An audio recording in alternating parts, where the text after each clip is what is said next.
What's up, everyone? Welcome to the Normal Merrick Show. Host Rob Noor doing a call-in show this Friday evening. Hope you're all doing fantastic. I know that I am. Look, I got little logos I can put up now. Bam. How about that? Bam. You like that one? Oh, yeah. Let's leave it up there. Nice. It's great to be here today. I'm having a fantastic day. I hope you are as well. Actually, I feel a little sick, if I'm honest with you. I don't know, a little nausea. I don't know what's going on, but not too bad. Not going to prevent me from streaming here. Went shopping with the family earlier today. My son's growing like a weed. He needed new jeans, so we got some new jeans. And then, of course, every time we go to the store, we try to get a little toy or something, as long as we're being well behaved, which he was pretty good today. And it's funny because his taste in toys still at 4 years old, he's like not into electronics or anything yet. So, I remember, I don't remember what I wanted it for, but I remember at like 8 and 9, this would have been 1993. I wanted like Nintendo games and stuff like that. Hank's still into like, plastic animals. And so it's usually pretty cheap. Today, he must have seen a commercial with these things. They're called Goo-Jitsu, and they're like stretchy guys that are sticky. So we got some Goo-Jitsu guys. He's having a good time with those downstairs. So I'm glad that he's happy with his purchase. It was good stuff. We had a good time out. So also we ate one of his favorite foods. His two favorite things to eat in the world are his absolute favorite is egg rolls from this one particular Chinese restaurant down the road. He likes egg rolls in general, but he'd eat that every day, all day. He loves them. And then the other thing is fried fish. And there's a lot of, especially this time of year with Lent coming up, a lot of restaurants around here have, fish fries on Friday. So we stopped at Bob Evans and we got him some fried fish. He was a big fan of that. So good stuff. It was good. We're doing a call-in show today. I would prefer to talk to people that disagree with me, particularly some lefties, but we'll take any type of calls. We'll get to that in a second. I'll put the link out to StreamYard. StreamYard, you shouldn't have to download anything. You should just be able to come on through your browser. So also you should need a mic. We won't be stringent with needing a camera or anything of that nature. But yeah, we'll get to that. I'll show you my short video I did today. And then I talked yesterday about going to my niece's volleyball game, so I streamed late because of that. One thing I wanted to talk about to lead the show off is, any of you ever watched a volleyball game, like a college or a high school volleyball? I don't know if it's the same in college. Now, the only high school volleyball I've ever watched in my life are one when I was in high school, because sometimes with my broadcast journalism class, we would go film the game and then we would do highlights. Like, our team lost the first set. Then the second set, there was this great spike by this player. And then the third set. So we would do stuff like that. And then my wife's sister, who's a little bit younger than her, when we started dating, my wife was 21 and her sister was still in high school. So we went and watched her play a couple games and then going to see my niece here. And I don't know if it's the same in college or if I've never watched like men's volleyball. In fact, as far as I know, none of the high schools around here had a men's volleyball team. But the volleyball I've watched, anytime someone gets an ace, which if you don't know what an ace is, it's when you serve and the other team's unable to return the serve and you get a point, they'll do a little cheer. Has anyone ever seen that? All right, so the whole team will go like, ace. And then there's little spins that each team will put on it. Am I an idiot? Am I the only person who's ever seen this? I don't know. I hope not. Maybe it's just a weird rural Pennsylvania thing. I don't know. But I noticed it yesterday, and I'm not someone who knows much about volleyball.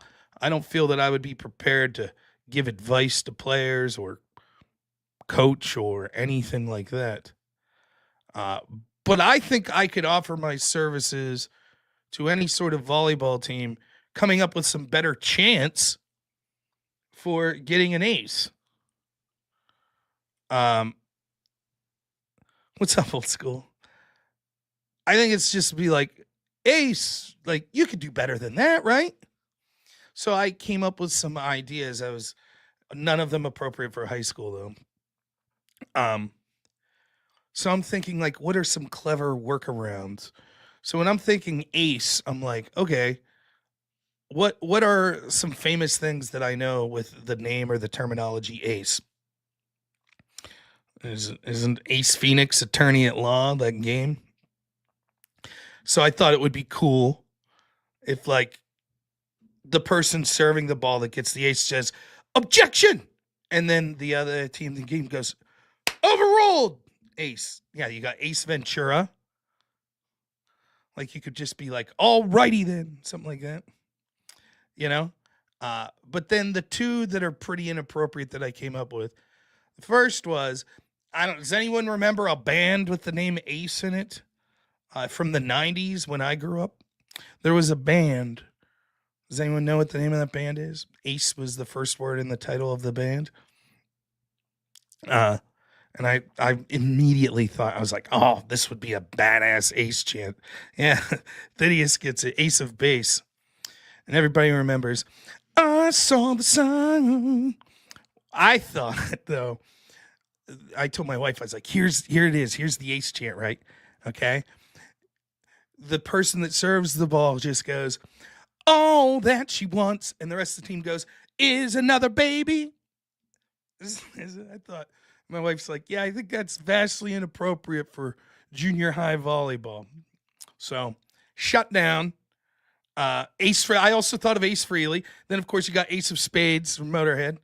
So that was ruled out. Ace of Base referenced. Yeah, too old anyways. But all that she wants is another baby. Thumbs down.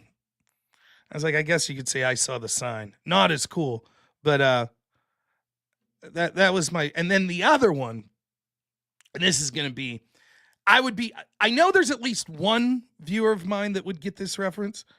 Yeah, my wife says, what 13-year-old actually knows Ace of Base, right? There's at least one viewer of mine that would get this reference. But there's a band I like. I'll tell you who it is after. Kevin Spacey. That's good. That's very good. So here is my idea. Let's say you're very confident that you're about to get an ace as the server. Here, this is a tough one to work in because it's too long. But this was what popped to my head. And I'll tell you the band afterwards. But we'll see if anyone could get it, if they know what this reference is, before I tell you. So here we go. You ready? I'm about to serve the ball. All right. And before I toss it up and serve it, I do this. I go, bum, bum, bum, bum, bum, bum, bum, bum, bum, bum, bum, bum, bum, bum, bum, bum, bum, bum. And then everyone, when I get the ace, goes, ace! Does anyone get the reference? Maybe not. Iron Maiden Aces High, forgot about that one. Would anyone get that reference? Here, let's see if I can play this song. Here we go, demonetized right out of the gate.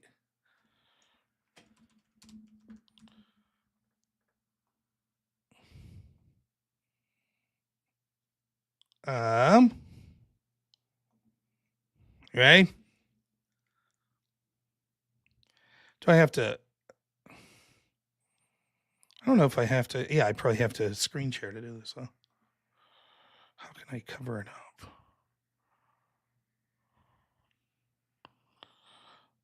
Here we go.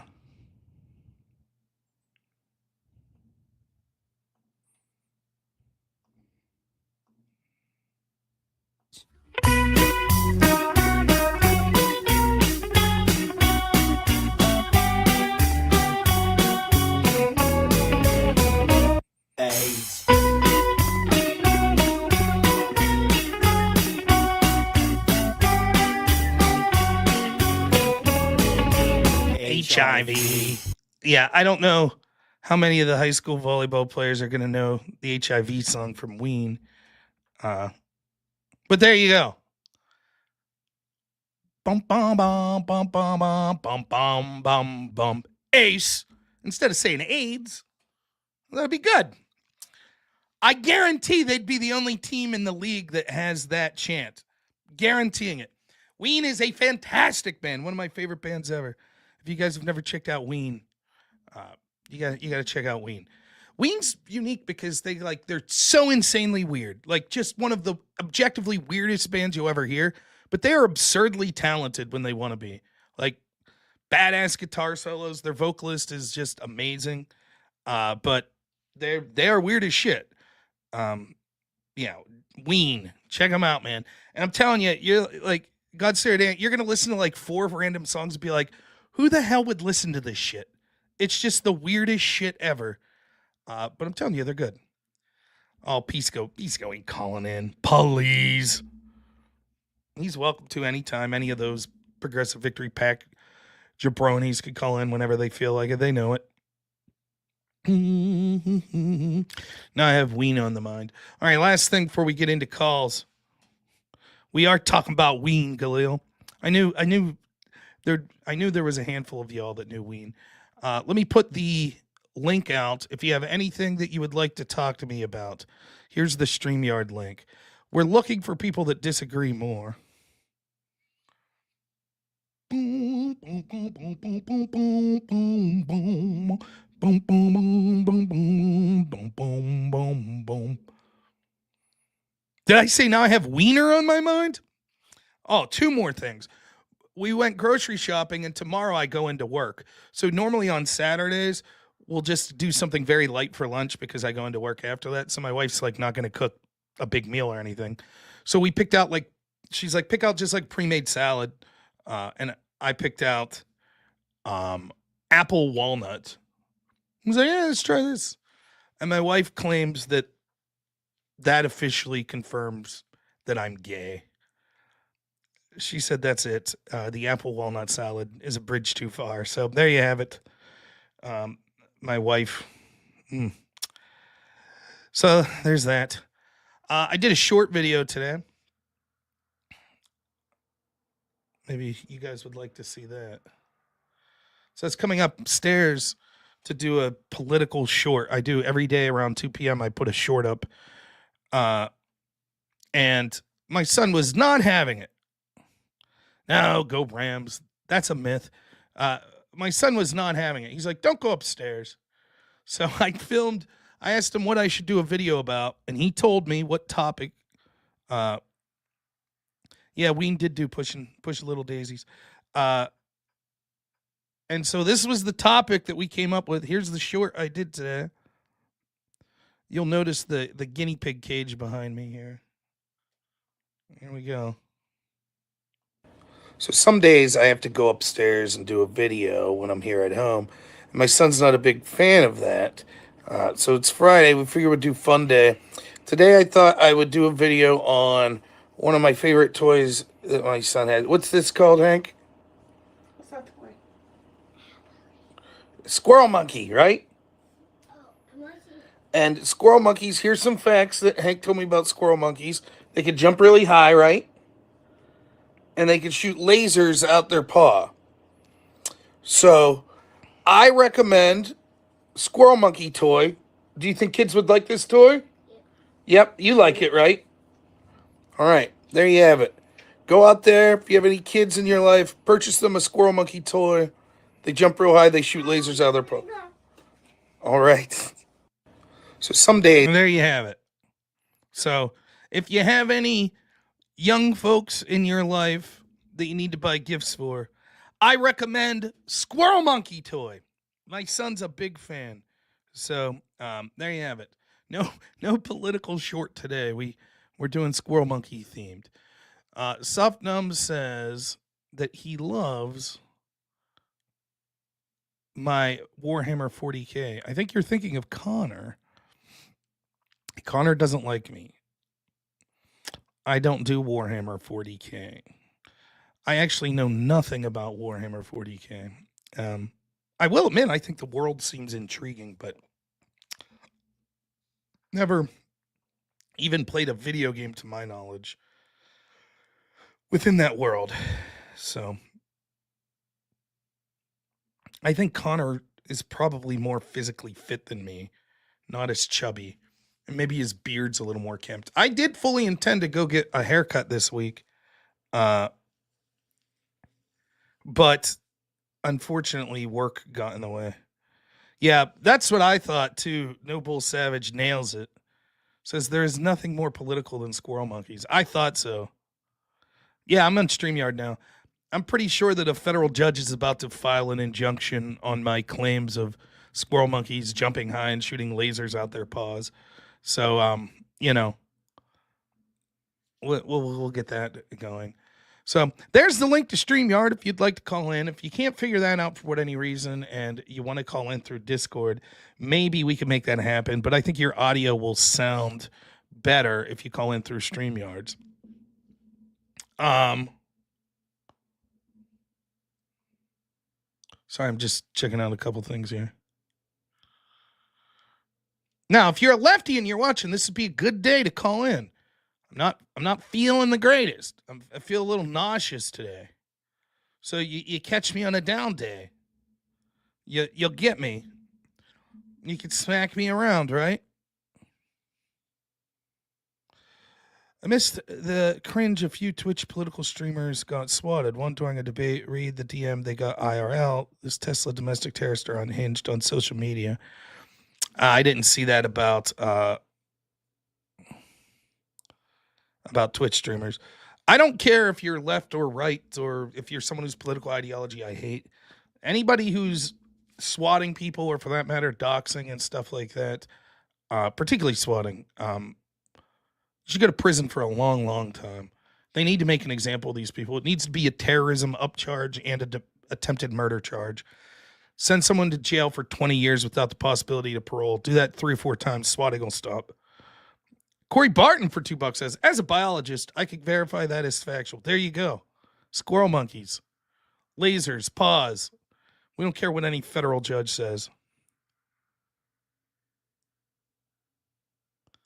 Oh, there's another guy. Cinderblock Sally. Cinderblock's ally. Does 40K in shorts and he looks like me if I was a mad scientist. Okay. Well, there you go. I never got into role-playing games like that, like pen and paper games. I would have liked to. I feel I'm nerdy enough. I just didn't have other. I had one friend that did it, but he moved away before he talked about like he was a what do you call it, a dungeon master in Dungeons and Dragons, and I was like, yeah, sure. He asked if I would do it. Like he had a group of friends and asked if I would show up and like participate if I could take it seriously. I was like, I'll try. I get the idea of it. I've never played it, but I'm sure I could catch on. And I feel I'm nerdy enough. And I got the apple walnut salad. Now, I did used to play Magic the Gathering, though, back in the day. Not like competitively, but me and my friends would play. EOD says, this just in. Chuck Schumer's proposed legislation outlawing the possession of laser weapons by squirrel monkeys across the United States. Bastards. I knew it.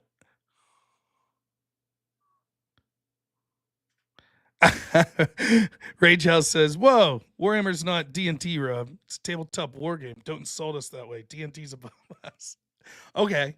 See, I didn't even know that.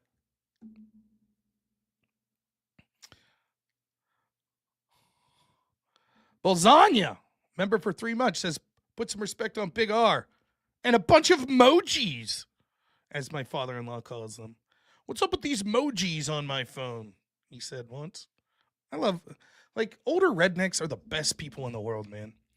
Like, the way they talk is phenomenal. Like, I'm convinced here in Pennsylvania, when you turn 50 years old, if you're a man, that, like, a shadowy organization kidnaps you, like in the movie Old School. They, like, put a bag over your head and throw you in, like, an old pickup. And they take you off somewhere. And for, like, 3 weeks, they do nothing but make you drink moonshine and play horseshoes. And then when you come back, you're an excellent horseshoe player. Like, I suck at horseshoes. Every old man that I've ever seen play horseshoes is like a crack shot. It's amazing. It's like, how do you do this? So there you go, John Ruck. Are you in Pennsylvania, man? They're going to get you. You're going to be an excellent horseshoe player. Here we go. Here's a question. How many people in my audience have ever played the game of horseshoes? Just give me a yes or no. There's a good litmus test. Have you ever played horseshoes? Pretty much everyone I've met that lives within 30 miles of where I'm at's played horseshoes. Here we go. There, John Rock already plays horseshoes. Great. There's Canadian horseshoes. What the hell is that? See, I knew my audience was awesome. A bunch of horseshoe players.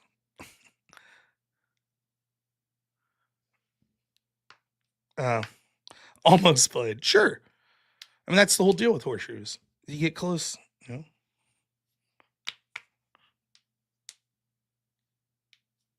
That's right. Yeah, horseshoes a fun game, man. Now this newer generation, everybody's into cornhole. Not the grotesque sexual act. We're talking the game where you throw the bean bags, which is more convenient to travel with. You could tailgate with that. You can't tailgate with horseshoes, but it's far lamer than horseshoes. Let's be honest.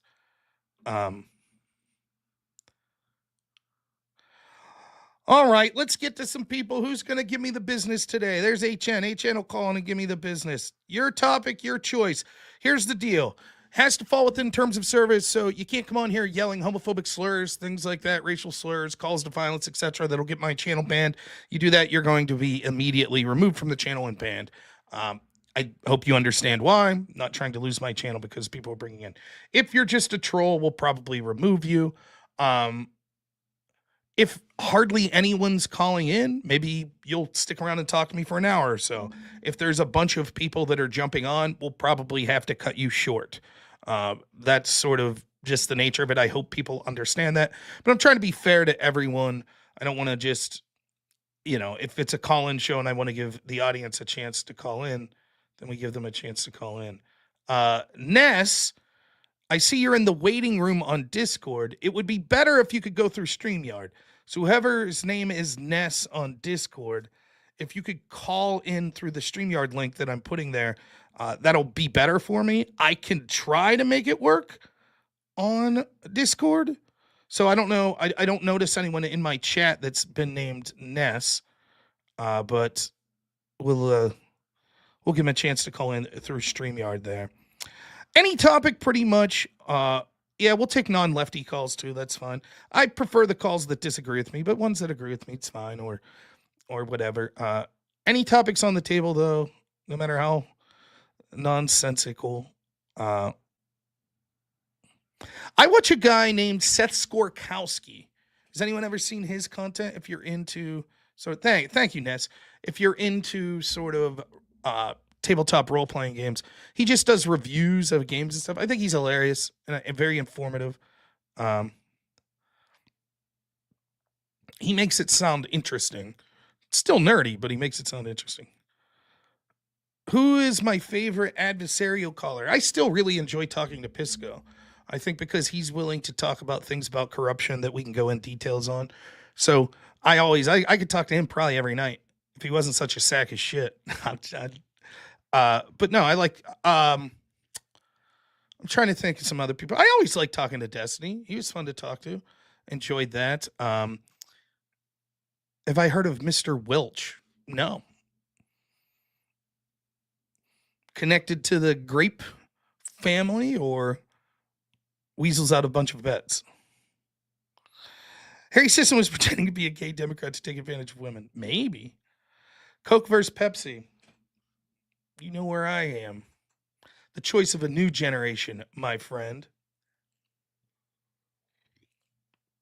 All right, we got some chatters. EOD, man, can you do me a favor if you're going to stick around? Could you just, every 10 minutes or so, 5-10 minutes, just spam that link to my StreamYard? I would appreciate that thoroughly, my friend.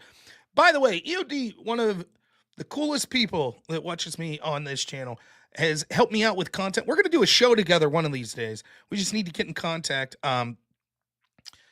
Tremendous show. I used to love watching EOD. Twitch screwed him over. I don't know. Are you still streaming EOD? I'd love to give you a shout out and get people that way. So we had a couple people come in, but No, I don't know if they're having tech issues or what, but all right. Let's try to bring in the first person. Ness, can you hear me? Yeah, hey, what's up, Rob? Not much. How you doing today? Oh, I'm doing good, dude. Hey, man, I wanted to come up and give you a little heads up on this argument that's been going around, which is basically that Donald Trump is now cutting Medicare and Social Security. And the reason why is because he's asking, with the whole new resolution, the budget resolution, he's asking for there to be $2 trillion in cuts, which is also in the budget resolution. But it's over a 10-year period, and it's to specific departments, not to entitlements, which would be the Social Security and the Medicare/Medicaid. I just thought I'd bring that up to you and to your attention because you stream a lot and you have really good arguments on these things. And I'm sure you're going to run into these arguments here in the coming weeks. Yeah, so I think you're absolutely right about that. I definitely want to do more research in this, but in addition to, you're right, that's the way it's written down is that it wouldn't be cutting into Medicare, Medicaid. The other thing is the specific conversation of cutting Medicare, Medicaid have been with cutting fraud and waste within it. So another way of putting that would be opening up more money for Medicare, Medicaid for the people that legitimately are entitled to it. So you see a lot of people that are showing up to these town hall meetings saying like, my grandfather is 68 years old and depends on Medicare and he's going to lose this. It's the same with Social Security. The Trump administration is going to cut it. No, what they're doing is they're talking specifically about a bunch of fraud and waste that are going into it. And other offices like the GAO, I believe in the past, have talked about how there is a significant amount of fraud and waste that go into that. And so the argument that the Democrats are trying to spin is, any suggestion of eliminating fraud and waste, etc., from Medicare, Medicaid, that means that the poor older folks that rely on this are now going to be harmed. No, it's quite the opposite. In fact, one of the smartest people that I've ever interacted with in real life was a guy I interacted with through the debate community named Phil Kerpen, and he's been writing a lot about this that I saw on X. A lot of the specific cuts that were talked about had to do with people that were getting Medicare and Medicaid that were like young and healthy and were employed, but somehow through loopholes or other things were actually being processed through payments of things like Medicaid specifically, and how those people should be taken off the dole because maybe at one point they were on it, but then now they're employed, but their names have never been taken off the rolls. And so they're actually making like $80,000 a year or something like that, but they're still enrolled in Medicaid. Those sorts of things. So I think you're spot on to talk about this. And people just take these talking points and they say like, yeah, he's going to cut Medicare, he's going to cut Medicaid. And they're not looking at the specifics that, no, they're not suggesting that at all. The people that are getting Medicare and Medicaid will still continue to get it. It's more of the people that shouldn't be getting it, that we should all be able to agree shouldn't be getting it. They're going to take them off the dole. That's sort of the argument, the way I'm seeing it. Yeah, so what was that guy's name that you just said? Peter what? Phil Kerpen. Phil. I'll Phil type his Kerpen. name in the chat. He is okay. And for my money, Phil was the absolute best person during the pandemic of putting up statistics. Like, his opinions are fantastic, but putting up statistics of like every week ICU bed usage, hospital utilization. He was bringing receipts of like things like school closures, things like that. So he is very prominent when it comes to sort of the healthcare debate. He's been doing it for a long time. I forget the name of his organization. Is it Americans for Prosperity? Maybe is the name of his organization. But he happened to be a debate coach and judge when I was debating in college, and he was one of the only like right-wingers that were there. He is an abject genius. Like, my coach knew him from his time when he was an undergraduate in college. It feels like one of these dudes that had like, I believe he had a perfect SAT score. Someone that would blow me out of the water if I was actually like debating him. But very cool guy, very interesting guy, and worth a follow on X. So doesn't have a lot of like attention that's applied to him. Once in a while, you'll see bigger accounts reposting some of his stuff, but I find him to be very interesting and worth a follow. So check it out.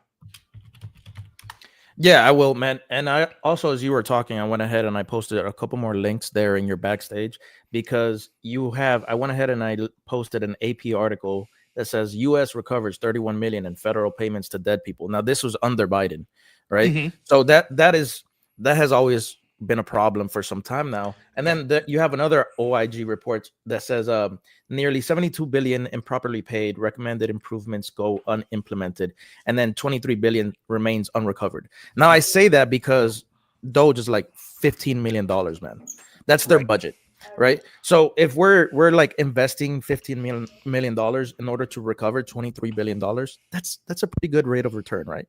Yeah, and that's just fraud in one specific institution, right? Like Medicare, Medicaid, right? Think of all of the spending and how much fraud could be involved in it.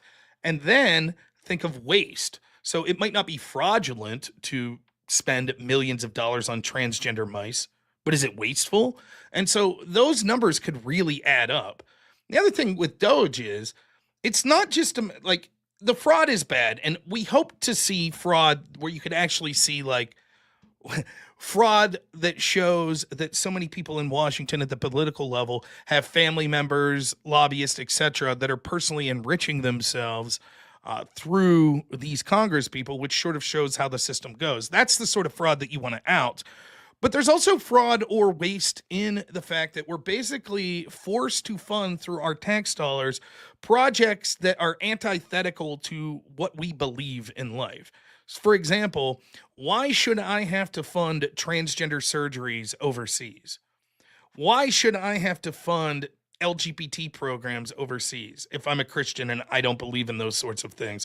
Why should I have to fund pro-choice research if I'm a Christian and I don't believe in that? Why should I have to fund USAID that's going to, send funding to help have color revolutions in countries around the world that will overturn elections or prevent elections of populist right-wingers? Why should I have to fund USAID that's going to fund groups like the National Endowment of Democracy that's going to push for the jailing of populist leaders around the world? And so it's not, yes, on just a dollar amount, it's like if this organization saves us 30 billion and it only costs 15 billion to do, then dollars and cents wise, that makes sense. But it's so much more than that because it actually gets to the bottom of the American people being forced to fund things that the vast majority of them are opposed to, and possibly showing the connections between people that are in Washington receiving kickbacks or their family, friends, donors receiving kickbacks because they fund these sorts of things. So I'm going to push back a little bit, and not because I agree with what USAID is doing, but because, well, you also listen to Mike Benz, and I want to hear your rationale as to what he tends to say about this, which is, hey, look, well, let me frame it from the perspective of the deep state, right? If I tell you, hey, look, give me 1 quick second, sorry. What's up? Yeah, sorry about that. That's fine. I'll be quick. So if I frame it in the way that, hey, if we spend $10 million in transgender parades down in Colombia, that's a really good return on investment because the U.S. government can then recoup, quote unquote, $20 billion or something to that effect. If you frame it that way, what would you argue against that? Besides, apart from like a Christian value perspective, how would you argue from a secular perspective? Okay, so there's two ways to look at this, right? There is the morality question of, let's assume that the people who are doing this are going to get a good return on investment for the average person in the American system. And so whether or not that would be something that's moral. So let's argue at that stage of it first. I still say no. I say that the argument should be that the United States is concerned first and foremost about their own people, but that we should not be interfering and making lives worse in countries around the world. So, for example, let's say legitimately that you could make the case that in the Romania elections that this guy, Georgescu, who is a right-wing populist, let's say that he would come in and somehow put more tariffs on goods from the United States, and therefore it would harm United States producers that are shipping things to Romania. So therefore, USAID should be involved in sort of forcing him off the ballot and forcing a redo of the elections, etc. I still think that morally the United States shouldn't be doing that. Even if you could draw a direct line, that would benefit economically the people of the United States. More to the point, though, is the second argument, which at least I think that first first argument's defensible. There is an argument to be had. Who gives a shit? We're the United States. We should be able to fuck with countries around the world in any way we see because we're the big dog. So whatever benefits us, fuck it, do it. I don't agree with that. I don't think that that's moral, but I can understand that perspective, and at least it's an argument. But the problem is argument number 2 supersedes that, which is the people that are running this country are neither competent nor benevolent. They don't give a shit about the average American people. They don't care.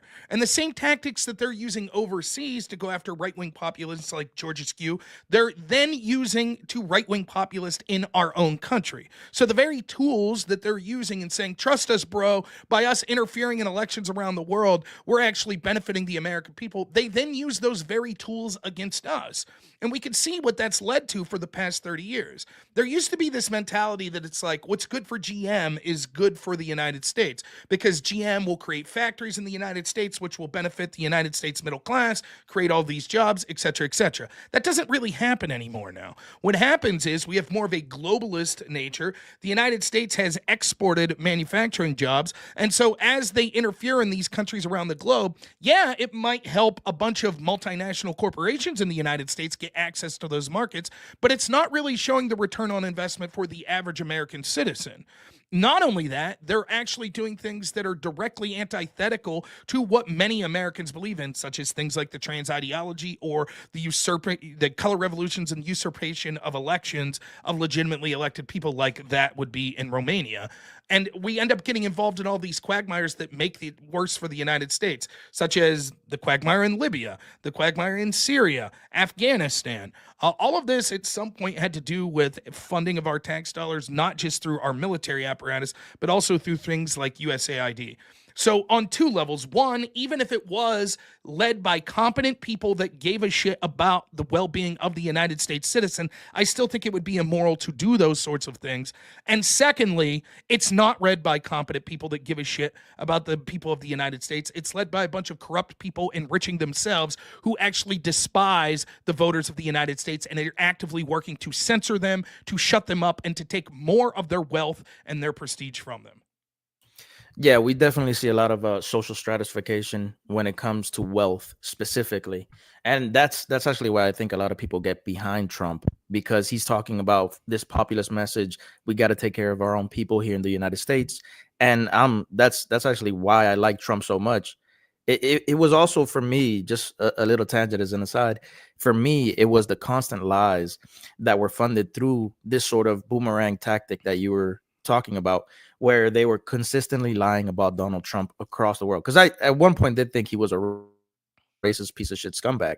And then I'm like, wait. I look at first sources and I start doing my own. I just start looking at the interviews, man. I just started looking at this guy talk. Next thing I know, it's nothing like what they're saying. So that really convinced me. And then it sent me down this whole rabbit hole where I'm here talking to Rob Noor about politics. If you haven't watched me a lot, my feeling is that most of these people, particularly in the United States, sort of definitely almost all of the Democratic Party and a healthy portion of the anti-Trump Republican section of the party, I think at heart they're globalist.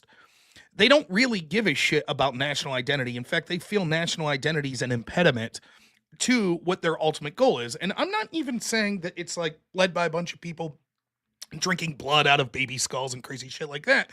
It's people that probably feel that they're doing the right thing, but their primary concern isn't you or your family or the average citizen of this country. Their primary concern is, how do we enrich things and get more power for us and the groups that we share an affinity for? And so the people, Mike Benz calls them the blob. So this would be people in the bureaucratic state in Washington, people at the head of cultural institutions like academia, the entertainment industry, billionaires, people at the head of the pharmaceutical industries, the defense industries, intel agents, things of that nature. Those people don't really care about sort of, the United States, the Constitution, and that sort of stuff. They want a world where it's sort of a powerful government that they control that's sort of universal around the world. And when you look at it that way, you understand that the biggest impediment to them is the Western world, particularly the middle class in the Western world. And the policies that they've advocated for almost to the T go against attacking that group.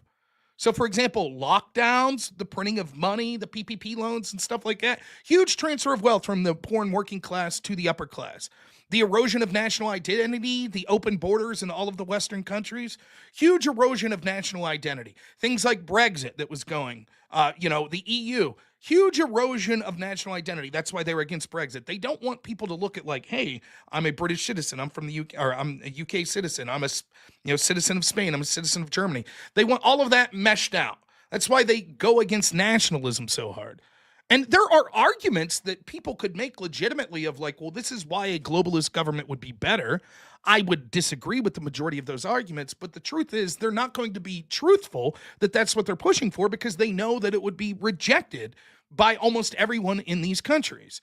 And so instead, they're like, no one's trying to replace you. No, that's not what's going on. And to my estimation, that's what's occurring. And so Donald Trump represents everything that these people hate. He's someone who's independently wealthy, who they'll have a difficulty because of his wealth controlling him. They won't have as much leverage against him. And that he's preaching things like populism, which is antithetical to everything they believe. He's preaching things about national identity and doing what's best for America, make America great again. That's antithetical to their message, which is you're not an American, you're a citizen of the globe. We need to do what's best. And it's always, Mike Pence talks about this as well, too. When they talk about things like democracy, they're not talking about the will of the average person. That's irrelevant to them. That's why they could say we need to censor people online for democracy. How does that remotely make sense? How could taking away people's voice give people more of a voice? Isn't that the spirit of democracy, that we all should have a say? So why would you want to censor people? And the reason is because when they use the term democracy, they don't mean the will of the people. They mean the will of the institutions that run the show. So they mean the will of the IRS, the EPA, the intel agencies, the people that run academia, the pharmaceutical companies, the military industrial complex, the politicians. That's what they mean when they say democracy, getting them all to have a voice and a say. Or the EU, the World Trade Organization, the World Health Organization. That's what they mean by democracy. So I don't think that you need to get to the level of like, well, they all are Satanists and this, and maybe there's evidence of people talk, but that's not the argument I'm making. I'm making the argument these people think that they know what's best and they're concerned about them and their groups and getting more and more power.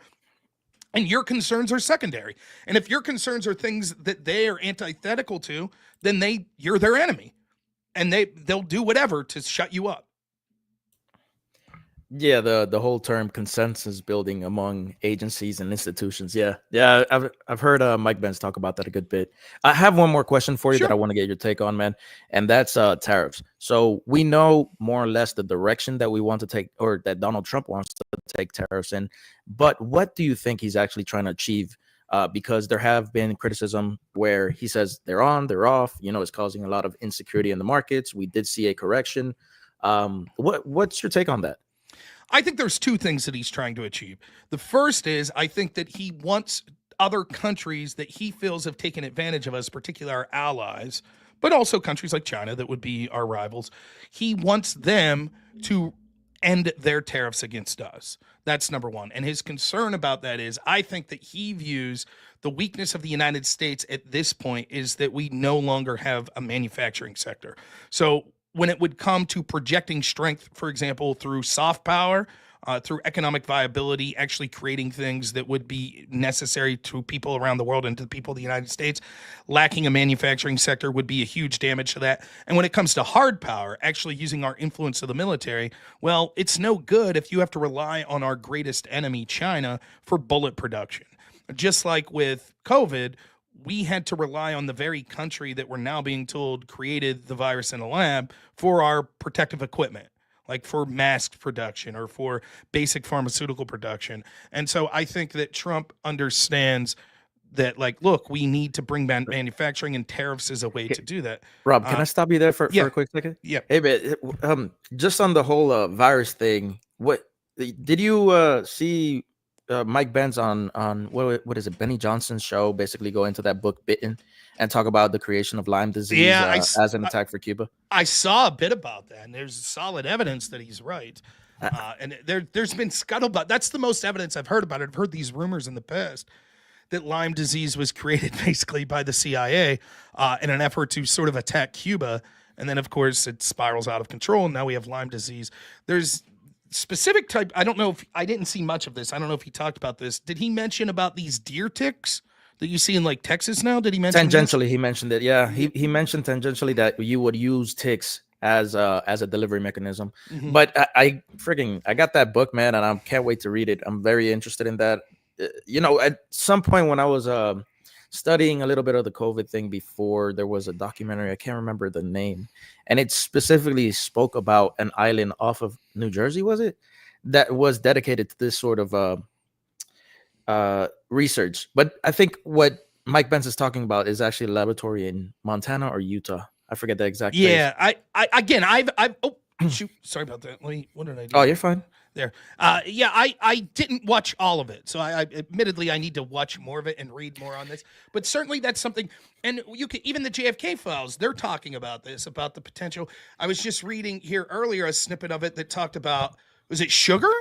That they were intentionally contaminating sugar to send to Cuba and to the Soviet Union? No, there were so Cuba used to have huge sugarcane fields, and they got some of those sugar exports, intercepted them and contaminated them that were being sent over to Soviet Russia. This was after the Cuban Missile Crisis, because they wanted to sever ties between Cuba and Russia. Right. So, I mean, there's a long history, and we talked about last night the Project for New America Freedom that was made up, this think tank that was made up by a bunch of former Intel workers in the United States. And they suggested in like a memo that they put out in like 97 that was it Cuba specifically? I think it was Cuba, but it was some country that was our enemy, that the United States should consider a false flag by flying planes into skyscrapers. Operation Northwoods. Yeah.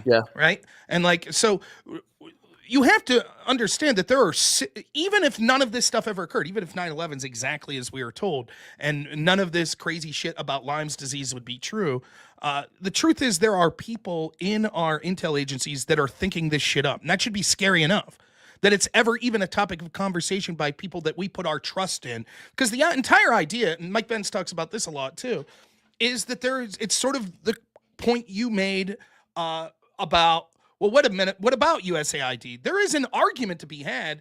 Yeah, we should be doing a bunch of dirty tricks around the world for us.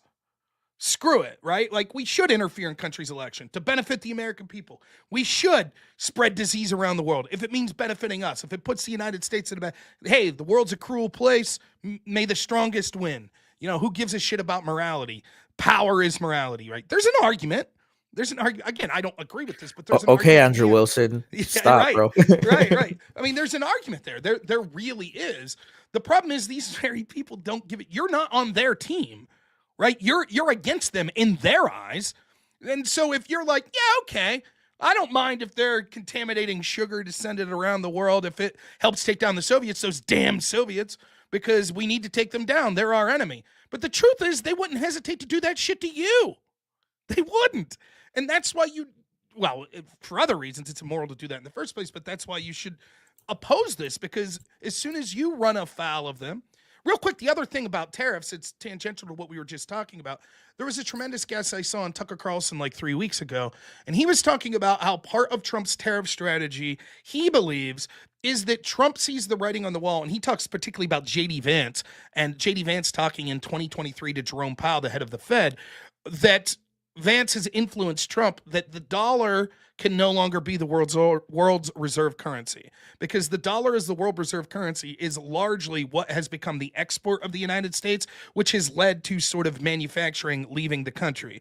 And so he says that there is a bunch of sort of on the books and off the books gold flowing from Europe into the United States. And the argument as to why that's occurring is tariffs. That's what people are saying, because people are putting their wealth, they're getting out of sort of the dollar and they're getting into physical assets like gold in the United States, because they're worried that tariffs will have this negative effect on the world economy and people will transition away from the dollar.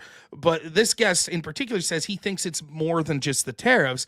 He thinks that people are seeing the writing on the wall, that the United States is going to back off of being concerned about the dollar being the world reserve currency, and instead is going to get all of this physical wealth in the United States and then use tariffs as a reason to build up manufacturing in the United States.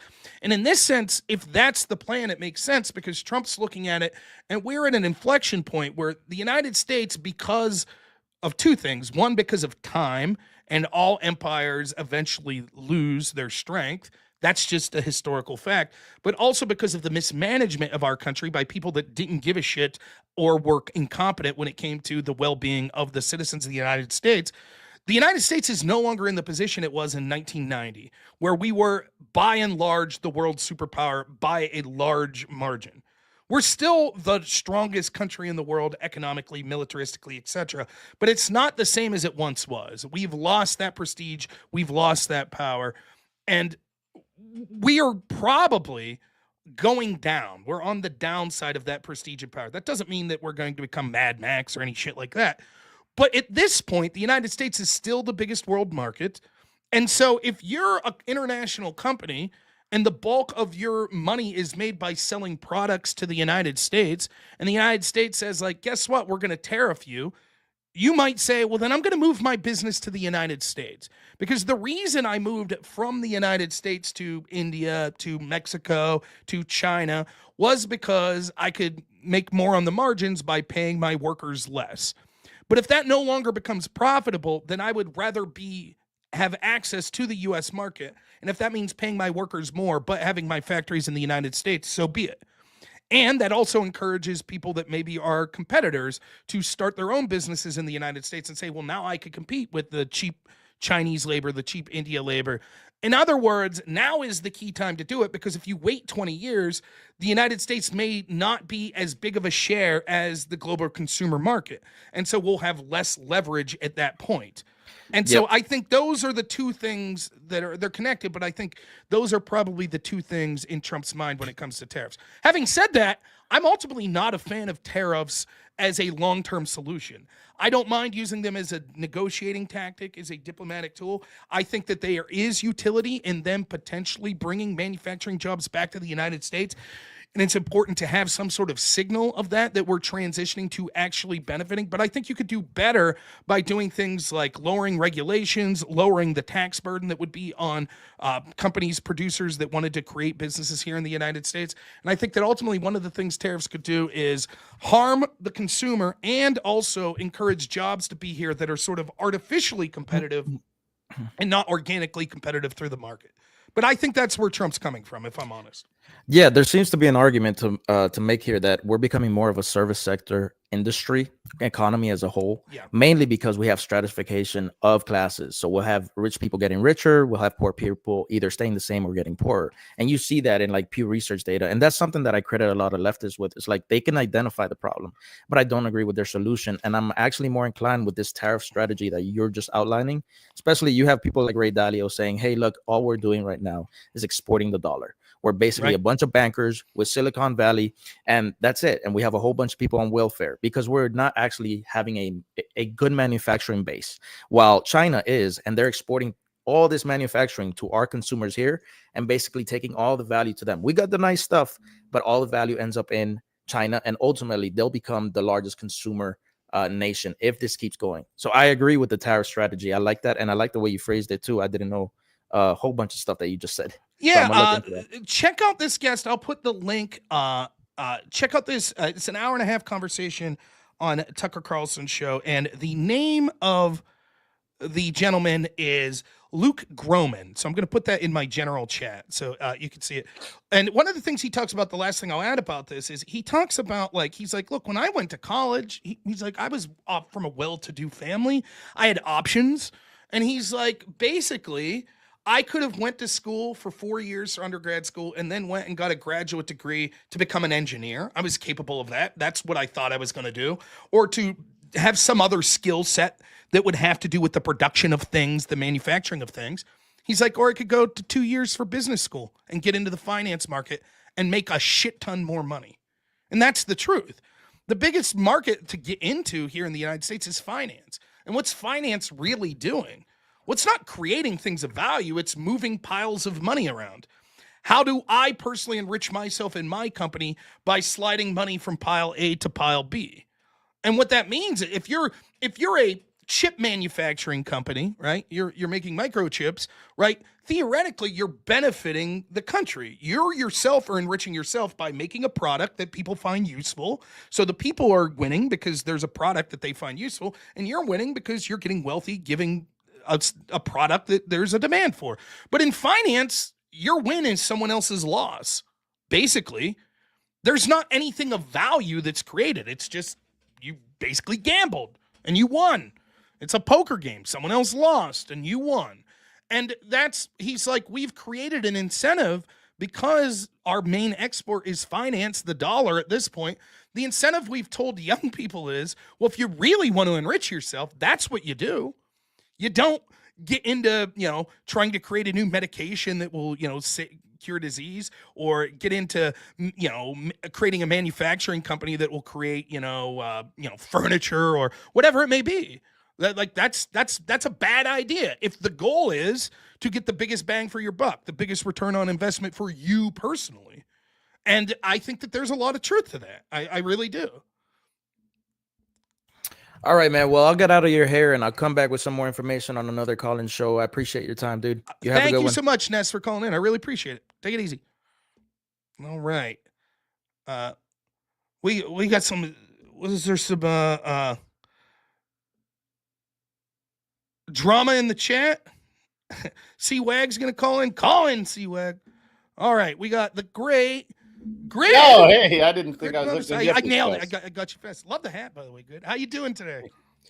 I'm good, man. I'm good. I've been streaming a little bit more this week than normal, so I'm a little run down. A lot of stuff going on. But you know how it is. You run out of stuff to talk about. Sometimes I find that if I'm streaming like I wish. Sometimes like the things, because I've limited time now, because of my crazy work schedule, it's like, I'll talk about something that I think's a big deal, like left-wing violence. And I'll spend 2 hours doing a show on that. And then the next day I'm like, damn, it's still in my mind. But I want to be fair to my audience and don't want to feel like I'm just rehashing the exact same material I talked about the day before. So some days I feel like I could come up with a new topic here today, Yeah. There's so much going on. I actually have information overload.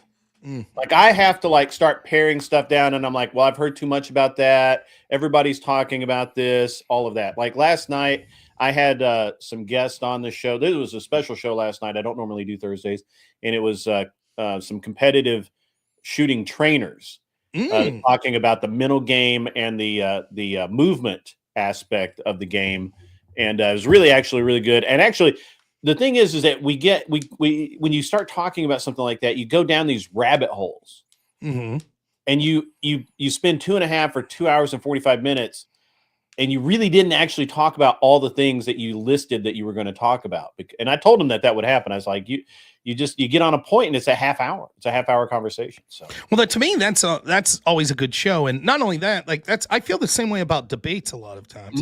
I talked about this last night on the show.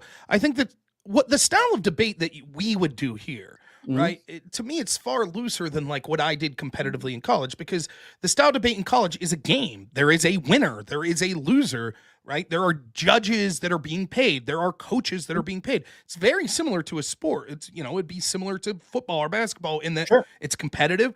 So that the topic matters and semantic matters and things like that. And there are certain styles of debate that we do, or certain topics that we would do in this style that we're doing, which is people calling in or setting up a debate with a moderator, with people on YouTube, etc.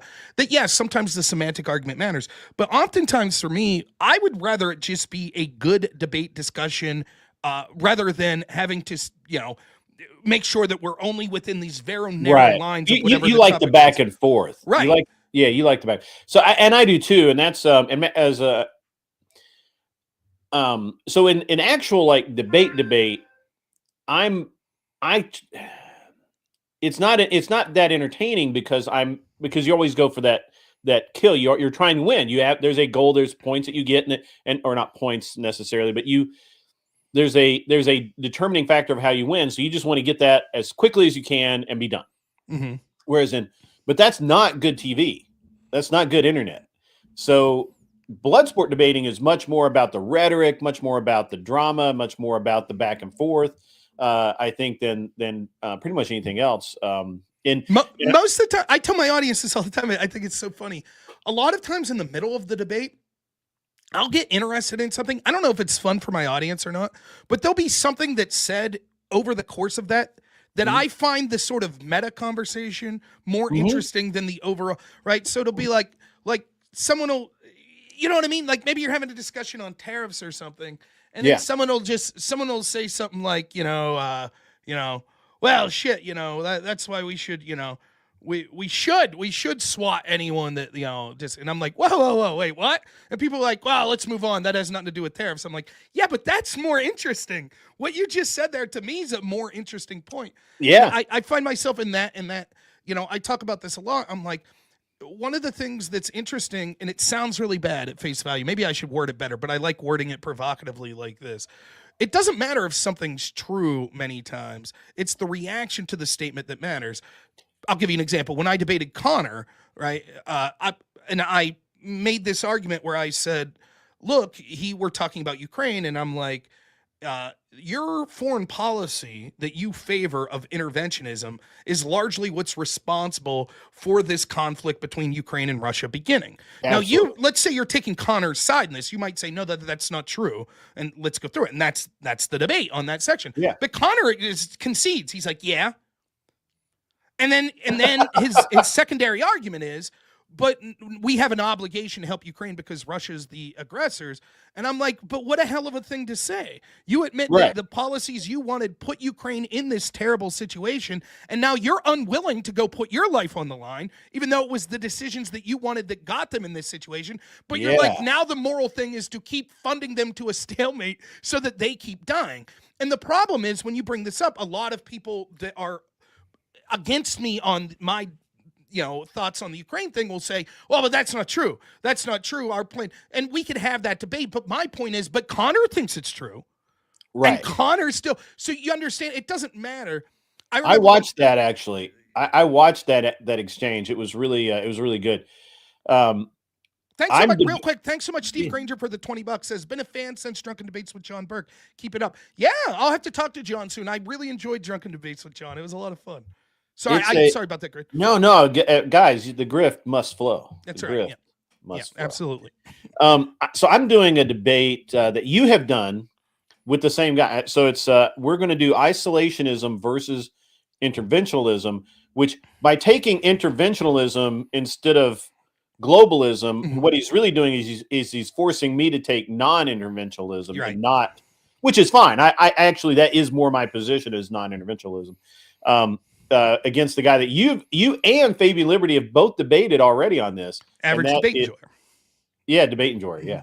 Yeah. And he actually sent me all of his material, and he's like, I think I have this refined down. I think it's going to be tough for you. And I'm like, I don't think it's going to be tough for me at all, but we'll go with it. we'll see how it goes. I mean, my general thoughts on it are just, there is two debates to have. There is the in theory debate. And that's sort of what I was talking with the previous caller. There is the, in theory, is the world better off with a world superpower that's sort of being the world police, right? There's a debate to be had there. Yeah, absolutely. Well, it certainly, and that's actually, that's a good point. And I expect him to bring that up. I think he's refined his argument. I think that's one of the probably three things he's going to try and tie back to is that the world is better with us acting as a world police.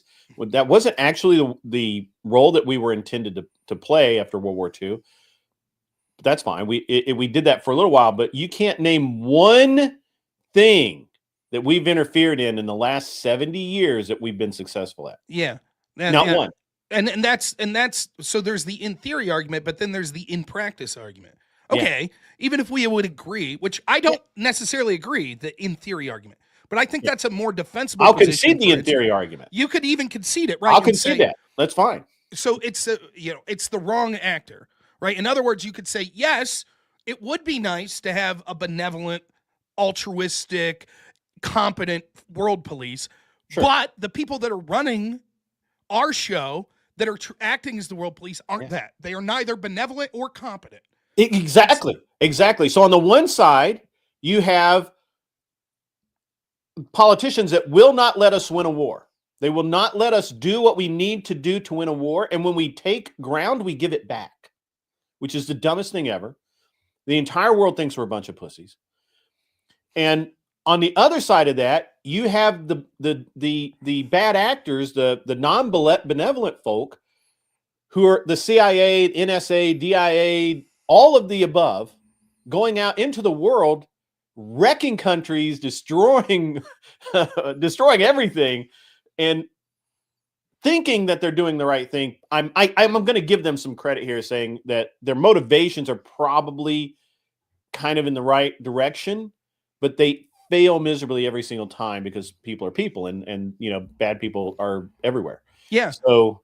And then there's other things to look at within the confines of those two, the theory and in practice, such as probably if you were talking about it in practice, you would probably come to a conclusion that it's not 100% one way or the other. You would say something to the effect of like, well, there are certain times we should intervene and other times we shouldn't, right? And so even then, if he wants to have this debate on interventionism versus non-interventionism, you have to get into the nitty-gritty of what does that mean exactly? Mm-hmm. Does interventionism mean we intervene in every foreign conflict?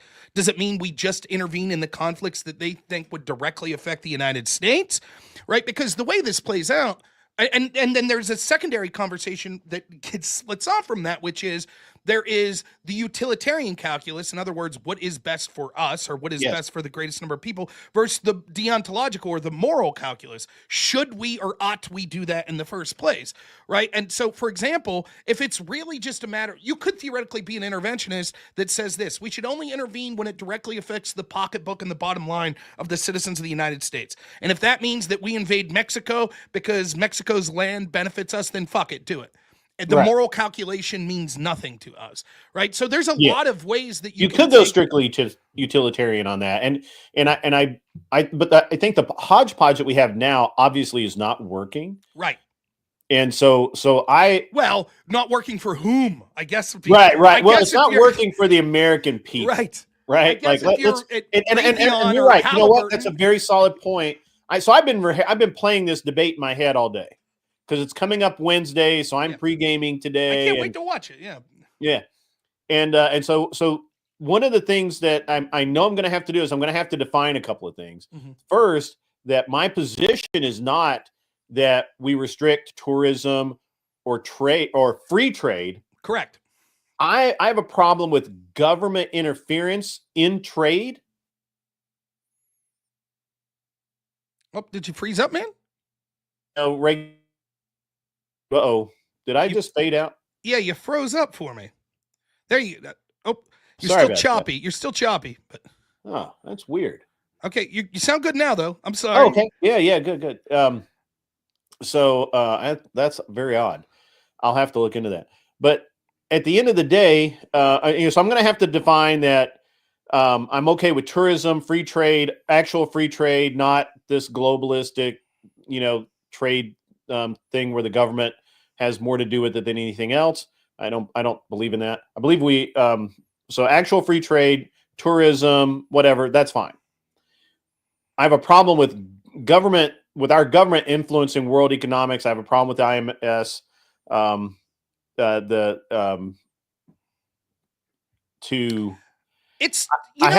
a problem with the IMS purposefully depressing other nations' currency to boost our currency up artificially. That's a real issue that it doesn't do anybody any good. It makes everybody not trust us, and sure, our currency is valued more, but that's artificial. That's very strange. And I have no problem with acting militarily, assuming that it is in defense of our people. Did I freeze again? Your video did, but your audio was working. Oh, good. So that's weird. I may have some app or something running I just did a bunch of I have something that needs to be shut down or turned off or whatever. Yeah, it's interesting now that I think about how I would define interventionism, because clearly I agree with you. Like, to me, being an isolationist or an anti-interventionist doesn't mean that we don't trade with people. Like, that's true. I have no problem with that. I have no problem with trading. In fact, I'm with, who was it, Jefferson, that was like, alliance with no one, trade with everyone. Like, I'm sort of in that. Exactly. Yes, exactly. That's fine by me. Yeah. But I think there's other things other than just military action that I would say would still qualify as interventionism. For example, interfering in their system of governance. So propping up preferred candidates, propping up cultural issues in a country, right? That's like would not otherwise organically be rising to the forefront. That to me is interventionist. And then there is like I wouldn't put it as wholesale that like interfering in other countries' economies necessarily, because there are things like we could try to influence a country's economy by being like, hey, you should trade with us. Like right now you're trading with China. We think that we have a better rare earth steel for you than them. That to me wouldn't fall into what I was talking about intervention. I would say Yeah, like right. using Yeah, that's not intervention. using subterfuge to influence cultural or economic or cultural, political, or economic changes, or using direct military involvement would be tentatively how I would define interventionism, and I would be against that. And also, like you mentioned there, it doesn't mean you're a pacifist. You know, if China bombs California, it is not anti-interventionist. Wouldn't mean that I would say, well, we can't use our military to respond to that. That's Sure. right, because we're not intervening at that point. We are defending ourselves, and that's different. Right. Uh, So yeah, I mean, and ultimately, like you could be sold. At least I could be sold on okay, utilitarian wise. Maybe it would make sense to have interventionism in certain areas. The question is, do we trust this group of people now to be doing it? Because I think the default should be no.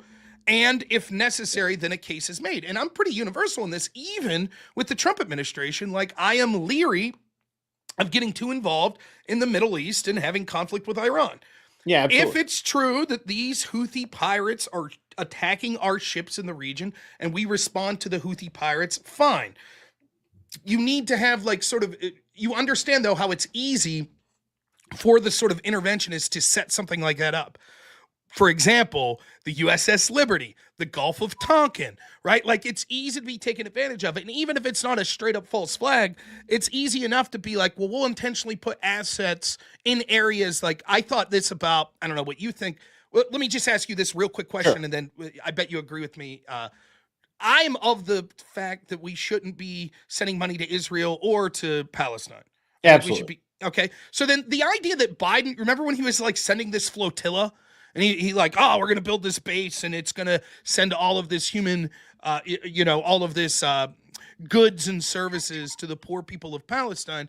And right out of the gate, the first thing I said was like, yeah, that shit ain't going to work. And what it's going to be used as is an excuse to get us involved more, because inevitably when it gets attacked, then Biden will say, well, we tried to help, and now look, it got attacked, and now the U.S. military needs to respond. So you intentionally put yourself in harm's way. Right. This is the kind of nonsense that we've been doing for the past 70 years. Correct. And all it's done is get a lot of American men killed on foreign shores, and we spent trillions of dollars of taxpayer money. And the problem I really have is that, look, I have moral issues with paying taxes to start with, but okay, I'm a member of society. That's what the rules are. We follow the rules. Okay, let's do it. The problem comes in is when the hard work of so many people is being ravaged and sent overseas to help people that they would not help. And at the same time, you're being told that you're not doing enough, Rob. Yeah. You're not doing enough. Damn you and your $28 an hour. 20. You should. Yeah. Huh? I make 21. Yeah. 20. All right. So 20. Damn you and your $21 an hour. You should give more, Rob. Yeah. I read about that guy up there, the guy that made a or made $1 million this year, who paid $250,000 in income taxes. He should give more too, Rob. That's right. All of you guys should give. Why should you give more? Because we need to bomb Iran. Right. No, I don't. I don't care about Iran. I'm not afraid of Iran. I'm not afraid of Russia. I'm not afraid of China. I don't live in the fear that these countries want to do me harm. They should live in fear that if we need to go back to pre-World War II, where everyone in the world lived in fear of Americans coming out of their borders.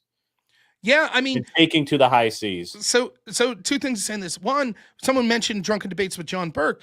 I used to write for John Burke's channel. I would write once a week, and I remember one of the first articles I wrote for his website was right off the heels of COVID when the Russia invasion of Ukraine started, and I was like, here we go again. We just got told, hey, Americans, screw your rights in the name of, or, in the words of Arnold Schwarzenegger, screw your rights. Oh, Americans, you have to suffer. You gotta give more because of this pandemic. And then right off the heels of that, it's like, guess what? Average working class Americans, once more, you have to give more. And so this is always the case, right? It's always, the poor and working class, you got to sacrifice more. You got to sacrifice more. Under the pandemic, Gavin Newsom wasn't sacrificing. All these Democratic leaders, Black Lives Matter, it was you, the average American worker, you were told to sacrifice. Yeah. The other thing is, it really makes an interesting Because point. you can't vote on anything, Rob. You don't control billions of dollars with a stroke of a pen, Rob. That's right. So the other thing that this raises is interesting, just thinking through it, like spur of the moment thinking. If you're taking the debate on this of interventionism as there's two sides of this, there is the morality, or in theory what you should do, and then in practice, or the utilitarian calculus, right? Let's look at the Ukraine war for a minute, because you might say, well, what have the American people sacrificed? Well, it depends on who you believe. Most people that would be pro-Ukraine in that sense, that say we need to keep funding, probably were Biden voters or Biden supporters or Kamala supporters, right? Biden blamed so much of the economic misfortune that was befalling the average citizen of the United States. What did he blame it on? What's Russia's fault? Right? Russia invaded, that caused an increase in gas prices and blah, blah, blah. Okay, well then there is an argument perhaps to be made that from a purely utilitarian calculus, we should have never gave Ukraine a dime and let Russia fucking overrun them almost immediately, which would have meant then all of the sort of production that occurs in Ukraine and in Russia could have got back to going, and the American people would have been better off for it. Now, the counter argument to that would be, yeah, but they would have went into Poland and Moldova and whatever. Maybe, maybe did I not. freeze again? No, you're good. Maybe, Okay, maybe not. But so what? If it's just about American stuff, like maybe we should ally ourselves with Russia. What are we really getting out of allying ourselves? For me, what am I getting out of allying myself with NATO countries that, for example, want to lock up people for free speech? Want mass immigration to change demographics of the country? What am I trying to basically destroy platforms like X? That's one of the only platforms that hasn't actively been antithetical to me and being able to speak. Yeah. Now, I'm not saying that. I'm not saying that I'm more pro-Russia than pro-Europe. To the contrary. But I'm just saying, if it's going to be purely a utilitarian calculus, then we have to ask ourselves, well, from a utilitarian perspective, if we would have never sent dollars, would the average American have been better? But if you then change it and say, well, no, it's morally. Well, the problem with making the moral argument is, how do we pick and choose what's moral? Why aren't we invading China, for example, because of their treatment of Uyghur Muslims? Why are we allies with Saudi Arabia with the treatment that they've had of certain minority populations? Why aren't we going into South America? Or I'm sorry, South Africa, right? Why do we not own the DR and Haiti? Right. So it's we've spent so much money in just picking on DR and Haiti. We've spent so much money there that we could have bought the entire country. We could have bought every house in the country, moved those people out into other places, and then just said, okay, it's a nice country now, and repopulate it. It's very funny. It's very funny. I can't get over the DR and Haiti is so weird. We just keep sending them money and nothing changes. Yeah. Nothing changes. And it's like, it's so predictable. We just move, like the people that want these forever wars just move from one. We went from Afghanistan to immediately Ukraine to we're going to immediately move to Iran. World War II, Korea, Vietnam, the Middle East. Right. I mean, and so it's just, we stopped off in Haiti and Rhodesia and a few other places first, but we did the world tour. Yeah. Syria. Someone says. Syria, right. Yeah. It really is. I don't know. So I've had that debate with the average debate enjoyer. I have no doubt he's reformed, but I asked himself, I was like, well, let me just name some conflict interventions that we've had. Libya. Are we better off because of NATO's intervention? Yugoslavia. We better off? Or the people of Yugoslavia or the people of Libya? Syria. We better off? Afghanistan. We better off? Are we going to be better off because of our intervention in Ukraine? Will we be better off there? all of those countries, Rob, were better before we meddled in it. Right. Iran, Beirut, Tehran, Baghdad, all of these cities in Iraq, Iran used to be Iran used to be the Paris of the Middle East. And it looked like Paris. Women wore modern clothes until we got involved. And our involvement caused a return of the fundamentalist and caused all of this stuff that went away in 1900. Remember, Yeah, it was Lawrence of fucking Arabia, right? Now, let me be honest. I had to look up the date, but yeah, what you're saying about Iran is absolutely true. You see these pictures of Iran in the early 50s and late 40s. Yeah. It looks like paradise. It looks like you're Beautiful. looking at looking at pictures of like a college town in the United States. That's what it looks like, for real. Women in like not scandalously dressed in bikinis, but women without their 1950s. face, right? Like without their faces covered, and it looks Conservative, like, you know, and in the 50s, I think it was 53 is what I'm reading here. The United States basically overthrew the prime minister and installed what ended up being the Shah, which led to sort of the religious fundamentalism in the country. And as always, what happens is we do something like that, and then 20, 30 years later, we're like, oh, now we're dealing with the ramifications of that. And the same people that led you into that are now telling you, well, you got to sacrifice more now because we have to go back in and deal with that. And like, maybe the easiest example of that is, I can never pronounce his name, Zbigniew Brzezinski, Mika Brzezinski's father, who was involved in the State Department military industrial complex for years, and was instrumental in arming the Mujahideen in the early 70s, which led to sort of the Soviet Union having to fight them as terrorists in Afghanistan. And he was asked about this in his book, The Grand Chessboard. And he said, or after he wrote his book, The Grand Chessboard, and they were like, in the late 90s, they were like, do you regret arming the Mujahideen and training them, which then later basically became the Taliban? Now we see Al-Qaeda, etc.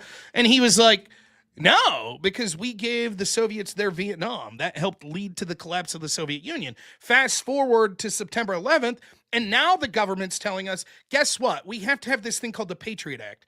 We have to suspend every American's Fourth Amendment. We have to suspend it all. You no longer have a right to privacy. Why? Because the people we armed and trained have attacked us. And so now the American people have to make more sacrifices. And now we have to go in Afghanistan, and we have to spend trillions of dollars there, and we have to spend 20 years there. And then we leave the area, and we leave all this military equipment, which then gets back in the hands of the Taliban. The people in Afghanistan are now being treated worse or just as bad as they were prior to our intervention. And we'll be told 20, 30 years from now, we have to go back in Afghanistan because their military prowess of the terrorists there are so significant. I mean, they somehow got all these weapons. Like, we don't know where they came from, but now we got to go back in, and it'll be the same shit. It's going to be the same shit in Syria. We bragged that al-Nusra and al-Qaeda were our allies in Syria, right? Now they're running the show. Now they're crucifying Christians. We'll forget about it for the next 10 years, just like we're forgetting about Libya. And then mark my words, 10 years or so from now, we'll be told, we have to intervene in Syria because of these hostile regime that's in charge in Syria there. Same shit. Yeah. And the beat goes on. It just, and that's why I don't think he can beat my position, because everything you just said are the things that I say in this discussion, because you can't name an involvement we've had as a country, as a government, that has been positive. Now, you can point to private sector people that have gone in and done great things. You can point to that. Well, let me caution you. So if I'm debating you and I'm debate throwing you, what I would do is I would get you to define interventionism very carefully, right? Yes. And let's say you define interventionism sort of broadly, and you're like, well, currency manipulation and things like that. And then you say there's never been an example of that benefiting us in the past 30 years. There could be some like example that you're not thinking of. It's like actually sort of devaluing the currency in Sri Lanka here benefited, blah, blah, blah. No, I don't. The currency thing is a side note, right? Like, I think that's a wrong. That globally, I think that's, and morally, I think that's wrong for us to suppress other countries' economies to prop up our own. that's what we accuse other terrorist regimes of doing, Mm-hmm. right? Like morally, we ought not do what we accuse other people of doing. Yeah, I agree. But I'm just saying, like, the idea, if you define interventionism broadly and then say there hasn't been an example of interventionism benefiting the United States in the past 30 years, there could be some things you're not thinking of that wouldn't rise to the level of Libya, Afghanistan, Syria, whatever, that they could say, my non-interventionist position is that we should not, our government should not involve ourselves. The government should not be involved economically with other countries, right? Like we should not be sending money as aid packages to countries that should be able to support themselves or fail on their own. Why we're not everybody's big brother. Yeah, and I wouldn't loan money to my brother anyway. So right. Let me something that the chat's talking about. This guy Bubblegum Gun is actually not allowed to call into my show because twice in a row he called in and advocated for the stoning to death of homosexuals, which is against terms of service of YouTube, and therefore he cannot call in because I will lose my YouTube channel.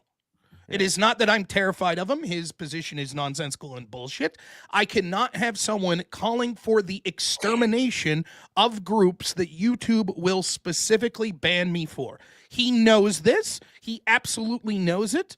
And he pretends that he didn't advocate for that. He did. His entire argument is as follows, that I am not a real Christian because if I was a real Christian, I would follow what the Bible says to do to homosexuals. And in the Old Testament, it says that we should advocate for the stoning of homosexuals. That is what he said. It's on tape. You could hear it for yourself. He is someone that advocates for Sharia law. We've had this debate several times. I told him that it was against terms of service. He continues to make the same arguments. I gave him 2 or 3 chances to call in. He continues to make the same arguments. And then when I said, I can't have you on anymore because when I ask you to not talk about this shit, that's still what you talk about. He then lies to the audience and says, no, it's Rob is afraid of me. And that's why he won't let me call in. That's why he can't call in, because if I let him call in, then I will lose my entire show, which is what he is seeking to have happen in the first place. So Bubblegum Gun, thank you so much for being here. We're just going to ban you. See you. Solid work. So I'm done fucking with that sort of stuff. And like, it's sort of like the people also that want to do like the JQ stuff. I have no problem criticizing Israel. I do it all the time, but it's like people want to put you in a position where they know that they're putting you in a position where it will basically cause your channel to be banned. And they're absolutely fine with that. That's absolutely what they want to do. For example, when January 6th, after it happened, I had all these people, like, I'm vehemently against political violence. I am. But after it happened, you got a bunch of people in the chat that were like, you're a fucking coward. The tree of liberty needs to be refreshed by the blood of tyrants, blah, blah, blah. It's time to pick up arms. And I'm telling them how wrong they are, and they're calling me a coward. And I was like, not only do I believe what I'm saying, but let's say I didn't.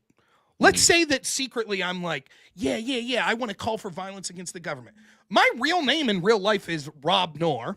I've ran for Congress. How fucking stupid would I be to come on here publicly and be like, I'm going to say some shit that's going to get me thrown in prison? How about that? It's easy to be big, tough, anonymous guy. That's easy. It's easy to be big, tough guy. Like, I'm calling for the stoning of homosexuals. Why don't you leave me come on and call you a bad Christian because you're not for that, Rob? Why don't you speak up on that? Why don't you speak up on that? And it's just like, I'm just tired of that shit. It's my show. I'm not going to play that game. I'm not afraid to debate anyone, but I'm not going to bring people on that I know are going to get me fucking banned or sent to prison or some shit like that. It's just stupid. It's nonsensical. So sorry. Hey man, I get it. I've been fairly fortunate so far, but certainly there's always the off chance, right? Yeah, and I mean, you get the people. Anytime you're taking call-ins, you run a risk. Like anybody. Put it this way, if there are people out there that are willing to dox you and willing to swat you, and if they know that they could come on and like start yelling, for example, a racial slur, and that'll get your channel banned, why wouldn't they do that? Now, in my experience, YouTube's been a little more forgiving than a place like Twitch. Like Twitch, again, I got a 30-day ban largely because I debated Connor and he used a bunch of homophobic slurs. He did. That's all it takes, someone else doing something. I think YouTube probably would be a little more reasonable if I deleted the video, ended the stream immediately, et cetera, et cetera. But that's the risk you run. So, Sure. Well, again, I fortunately I'm small enough, nobody really cares, and They'll yeah. get you. By the way, I'm in the same boat, right? Like, do you know? Shit, I won't even say it. Never mind. There is a woman who streams that I wouldn't call a huge streamer, but she's probably bigger than me. That's conservative, and she, if you know this story, don't say her name because I don't know that she wants this out there. But she has publicly acknowledged that she was actually swatted here last week, and didn't want to say anything because she didn't want to draw more attention to it. And so she told some people in private, who then told some people, and then she was put on a list of conservatives that were swatted, which has led to her now getting emails saying, haha, we knew that shit worked, blah, blah, blah, blah. Which, so she's pissed that this was made public knowledge and now she's had to talk about it publicly. But she's not an enormous streamer. And it's like, I think one of the things that have allowed people like me and you to not be banned or something is because we don't have as big of a reach as some of these other right wingers. So, yeah, a lot of it's just because I always say that the lengths that the people are willing to go are proportionate to how much of a threat they see you as. If Elon Musk just says one or two things and never buys X and that's that, then they're not treating him like they are now, where he bought X and he's leading Doge, and now that they view him as more of a threat, and so everything's on the table. So, yeah, but yeah. Well, at any rate, so it's going to be a great debate with average debate enjoyer. That's going to be good. I've been invited to do one on the auto pen scandal on Monday, but I think it's going to be just a bunch of people screaming at each other. And I'm on the one hand, I want to do it. Huh? Is it a panel? It's a 3v3. Who's hosting it? Gibbs. And it's going to be Gibbs, Pentuple. They're both good. I like Gibbs. Perhaps me. I like Pentuple a lot, and Gibbs is hilarious. Perhaps me. I don't know yet. And then Nina, however you say her weird name, who, by the way, is nothing but a spurg. I have no idea why she debates. All she does is get blinding drunk and start screaming at people. I've had that experience. Yeah. Yeah. So it's Nina and two other lefties. I want to say it might be Wick. Let me. I just actually closed that window. Let me see if I think it might. I doubt it's Wick. I don't think Wick likes me, so I don't think I'll be seeing him any more. He usually moderates more than participates. Has been my. Yeah. He's been. Well, I was on his panel, and I caused his guest to rage quit, and then he was mad at you for it. Well, so I had her on the verge of rage quitting, and then Gibbs finished it off before I could get that last jab in. But yeah, his audience does not like me at all, which is fine. I don't care. Oh, I don't give a shit. Wick seems like a decent guy, but I think his moderation style is shit, and I agree. After the last time I was on there, I have no incentive to deal with him anymore. As far as if I was on a panel and he was on there, I wouldn't have a problem with it. But I'm not going to leave him abuse his moderator privileges to the point where it's like he's just going to spurg out and talk over me and not leave me explain myself, and he's going to be an active debate participant. As a debate participant, that's fine. If you want to be a moderator and a debater, that's okay. But if you're going to use your privilege of moderator within the context of that, it makes it more difficult. And so I'm not going to be like some second class, like that I need him for something. I don't need that guy for fucking shit. So, hey, teaches, I've seen him recently saying, oh, I need conservatives to come on and debate me or debate on my panels. Hey, I wish him well. I do. Yeah. But as far as I'm concerned, I just don't have an interest in doing it anymore. And I feel like it's tough to be a moderator. It's tough to be a moderator. It is, particularly with panels. I mean, no one's ever happy. Everyone's going to accuse, someone's always going to be pissed off walking away from it. And I understand that your bias influences you to some degree as well. Mhm. But you have to understand maybe I'll get back in the moderating game. I don't know. I did the arena show. I thought I was a fine moderator. I just hate it. I think you're a great moderator, actually. And as a matter of fact, I've got Andrew on. So Andrew's committed to moderate the debate between myself and Average debate enjoyer. Cool. But his schedule, we all know his schedule. Kind of, it's crazy. So I was actually going to send you a message later asking you if you were still interested in moderating. Yeah, I would moderate that debate, no problem. Just give me some heads up. The only days I'd be able to do it are Wednesday, Thursdays, Fridays. Yeah, it's Wednesday. Yeah, I could do that. That wouldn't be an issue. Just let me know. If I were you, I would have Andrew do it if he can, because it's I'm 100%. If he can do it, he's in. But I just know how Andrew's schedule goes, and so I would do that, and I think average debate enjoyer would probably be fine with that. I don't think he would mind that. So if I do the thing with Gibbs, it's actually Nina and Pisco. So we have a chance of a double rage quit. And I don't know who the third leftist is yet. So what's your feeling on the auto pen thing? I think that go ahead. I think if it can be proven to any significant degree, because we can't go beyond reasonable doubt there because there's too much government stuff involved, but if it can, to a reasonable degree, be proven that Biden did not authorize it or did not know,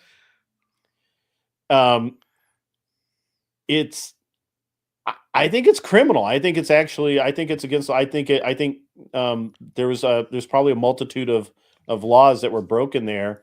I understand that using the auto pen is fine. All the J6 pardons were signed with the auto pen. I get it, but it's the thing that really bothers me. The thing that bothers me the most is the letter of Biden withdrawing and naming Kamala as the candidate. Mm-hmm. Because when you see Biden, like the next couple of days, he looked to me like he felt like he was still running. Like he didn't actually know he had quit.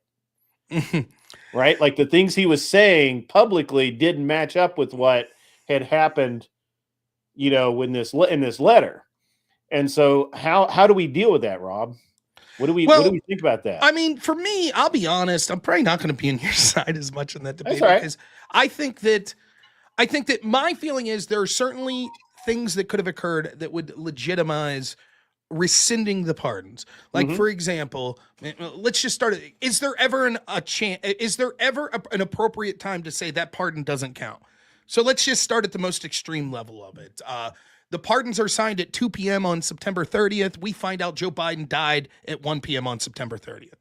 Should that pardon be legitimate? No, because the pardon power rests with the president, and we would now know he was actually deceased when the auto pen signature took place, so he wouldn't. But that lets you know, okay, so there's a time and place where it could be. And so the avenues that you could look at, I think there's basically two avenues where you would say, okay, these pardons shouldn't count. The first is, was he mentally competent? Right. If he's literally like comatose, he's technically still alive, and they like take his hand and have him like just someone holds his hand as he signs it, and he's like a human vegetable. I don't think those pardons should count. The other would be if he wasn't involved in the creation knowledge at the time that these pardons were signed. He's somewhere else. He didn't even know that the auto pen was signing him at that time. Should they count? There's two levels of that. One, that he didn't even know that the pardons existed and he never talked about them. And right in that world, Biden might come out afterwards and say like, what the fuck? I never signed these. Clearly in that world, they should be rescinded, but that's clearly not what happened. And so in the second case is, even if he post hoc says, yeah, I'm okay with these pardons, if we would find out that like a whistleblower would come up and be like, dude, Biden had nothing to do with this, right? The auto pen was done by Hunter Biden or was done by Adam Kissinger or someone else. Yeah, I think that probably those pardons shouldn't count. The problem is two things. One, I don't think that the Trump team will be able to prove that. As bad as Cognitive's decline is, I just don't think that, like, I think that the fact that Biden could be like, hey, Like, yeah, I'm okay with these pardons now and can get the words out. I think that it's, and it should be. It's not just that they won't be able to prove, but the threshold should be very high, like very high. And I don't think that Trump will be able to meet that threshold. Then there's a question of standing. Who would have standing to reject this? And I heard Alan Dershowitz talk about this, and I think it's an actual interesting argument. Like, the only standing would be if prosecutors decide to investigate and charge one of the people that have received the pardons. Then they could make the argument, okay, we don't think these pardons, so they would have the standing to do it. So it would require, anyways, a criminal investigation rising to the level of charges being filed. And so in all of those contexts, I think that, Trump's bluster of like, hey, this shit doesn't count, it's sort of, to me, it's a non-story anyways, because he could say that and it's like, well, what's the effect of that? If Trump then orders the U.S. Marshals to go put Adam Kinzinger in handcuffs based on, I say that he broke this law on the January 6th committee and I'm ignoring the pardon, then yeah, that would be fucked up. But what's likely to happen is that if Trump could say whatever the fuck he wants until they're arrested or charged, it's irrelevant what he says. And if they're arrested or charged, it's not going to be Trump's word that matters. It's going to be the people at the FBI. It's going to be, or whatever investigative body is the one that arrests them. And they're going to be the ones that argue in court, we don't think this matters. And it'll ultimately come down to the courts whether or not that level of proof can be held. I think you and I are in a lot of alignment here. The thing is that, again, if it could be proven to a reasonable degree, then sure, I think there's something there, whatever. The problem is, I don't think he can. Right. I mean, there are things like Biden not really seeming like he realized that he withdrew from the presidential race until it was explained to him a few days later. And then the Hurt report saying that he was cognitive declined and, he'd be a sympathetic old man and, so a jury wouldn't. Yeah. I mean, those things, but again, the rising to the level. Yeah, I think we're in agreement. The rising to the level of actually rescinding them. And what Pete's smart, what he'll say is he's going to cite sort of Federalist Papers, Founding Fathers, etc., that talk about the importance of the pardoning power and how it needs to be universal. And it does, right? Like, theoretically, the pardon power is so universal that Biden could come out and be like, I pardoned my son because I know he's fucking guilty and I received a bunch of money from my son, so fuck it. And that pardon would be legitimate. Like, there's nothing that says, well, the president pardon doesn't count if he was bribed. You can still do it. Like, Trump's been accused of that. Right. So so I did a whole debate on this. What's that guy's name? It's right there. The China Silk Road guy, Albright, Ross Albright. Ross Albright, yeah. Yeah, so I did this whole debate on that. And as a matter of fact, that's where Nina wigged out in her drunkenness. She kept wanting to bring it back to drugs are bad. And I'm like, yeah, we already said drugs are bad. The point is he was never caught selling drugs and he was never caught doing anything. So I'm sure he's a bad guy, but the problem is the court really jacked up and the prosecutor jacked up. And if they hadn't been trying to blackmail him into cooperating so hard, they probably would have had a much better case. But interestingly enough, to me, I'm the only one. I think that, I don't know if bribery is a good thing, but it was interesting that was one of the bones of contention is that it's been heard that if you pay Trump like $5,000 or something, you get a pardon, or maybe it's 20 grand, whatever it is. Right. And I'm like, well, I mean, how's he different than any other politician in the thing? I mean, that's how that works, Yeah, I mean, I could be wrong. Plate. I could be wrong. I'm willing. I'm no legal scholar. I'll admit that. Yeah. But I do not believe that means that you could be impeached as a president if you're giving out pardons for bribery, of course. But I'm unaware of any sort of legal doctrine that would say that pardon would be null and void. And I would say be careful when you say, well, there would have been laws broken. What laws would you be talking about? Like forgery laws? Like if someone signed this document and pretended to be Joe Biden? Because it's one thing to say the pardon shouldn't count, but to say Yeah. that the pardons themselves then become breaking the law, is that what you would be referencing, like a forgery type law? Yeah, I don't know. Just be careful, because Pisco's going to jump on you. He's going to say, "Whoa, Yeah. what law? Give me the federal law Yeah. that you're saying's broke. What's the statute that you're saying's broke?" So be careful if you say it broke the law. He's It's going going to to be say, "What interesting law?" because you have two lawyers, Right. Pentuple and Pisco, Right. both going at each other. So it's going to be interesting to listen. I don't know that I'm in for it on Friday. They want to do it at 5 in the afternoon, and that's that it's might be Friday? hard. Gibbs, Or Monday. I was going to Monday. say, Gibbs always asks me to do shit on Mondays. Here's the thing. I feel bad. Maybe I should, I'll clarify here for everyone, but maybe when people ask me, I should clarify. Rob's a prick because I asked him if he would do this thing Monday, and he said, no, he can't because he's at work. But then I saw he streamed.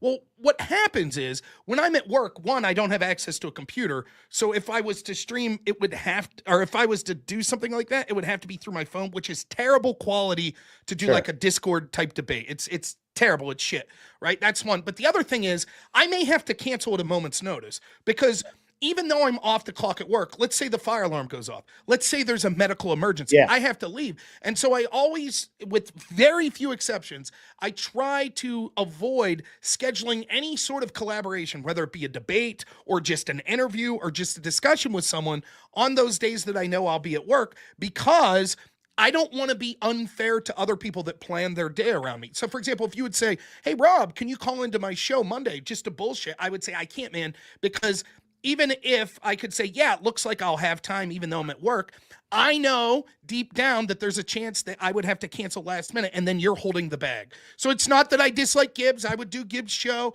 Prime K's used to ask me all the time, hey, can you do this debate on Monday? I can't do it because I don't want to ruin, what happens if it's a 2-on-2 debate and then all of a sudden last minute I'm like, shit, something came up, I can't do it. I take that shit seriously. And I know because I used to do a panel show where I used to moderate it. Nothing's worse than putting together a panel and then having guests drop out last minute. It sucks. It's a huge pain in the ass. So that's the only reason I haven't done Gibbs' show. And I think that he doesn't ask me if he would do debates on Wednesdays, Thursdays, Fridays. He actually has. I think he has a lot of people that he can go to and bring on, and he's trying to basically form a debate series. So I mean, he and I did a debate together. It's hard for me to debate with him because his personality kind of goes a little bit to the buffoonish, I guess. He does buffoonery, and he's tough to have as a partner. Right. That's it. It's tough to have as a partner, but when we're on panel together, he's actually really good. And he frustrated me the one panel I was on where I like to set traps when I'm debating, something that would be simple. Be like that, Trump due process, blah blah blah, and I'd be like, yeah, actually I kind of support him a lot, but last week here, one of these people that he bombed in Yemen was an American citizen, and he ordered a strike on him, and I think that's fucking egregious violation of due process. And some lefty would be like, yeah, it's terrible. I was like, oh, I'm sorry, that wasn't Trump, that was Obama. Can you show me what you said about that? The guy's name was Alawaki. What? Right? Was that a violation of due process? American citizen? Right? So you'll set something up like that. And this particular thing, I can't remember exactly what it was, but I had Hutch on the ropes and I'm ready for the punchline. I'm like, okay, blah, blah, blah, blah, blah. And Hutch answered. I'm like, oh, blah, blah, blah, blah, blah. And Hutch answered. And I'm like, okay. And Gibbs is like, let me take it over. Let me jump in here. Blah, blah, that blah. was kind of the way it was with the rage quit. I had this girl just fuming, and I knew either she was going to melt down and prove everything I just said, or she was going to rage quit. Yeah. And so but it's not just Gibbs. That's the truth of any panel. That's the problem with a panel. That's why I heavily prefer one-on-one debates, because what happens is, it has nothing to do with someone being better than someone else or anything like that. Yeah. Gibbs's brilliant strategy that he had to get to was basically saying that if you understand contract law, that Texas should secede from the union. So we're having a debate of who should you vote for, Trump or Kamala? And Gibbs we're crushing them on economy, Trump, foreign policy, Trump, border, Trump. And Gibbs is like, Texas should secede from the union. that's And so what do you think right. optically the debate became after that? All All three of the Democrats were like, oh, so true, and they jump on man. that. And it's So like, true. now we're not talking So about crazy. the economy. Now, and then Gibbs defends himself afterwards by calling in, talking to me. He's like, but you don't understand, Rob. That was the kill shot. Yeah, He's a funny, lawyer man. and he doesn't understand the content. And I'm just like, I thought he did fine on Tim Pool's show. He's not a lawyer. But he has 2 doctorates, and he's a I think from our discussions off out of debate, he's seems like a pretty good businessman.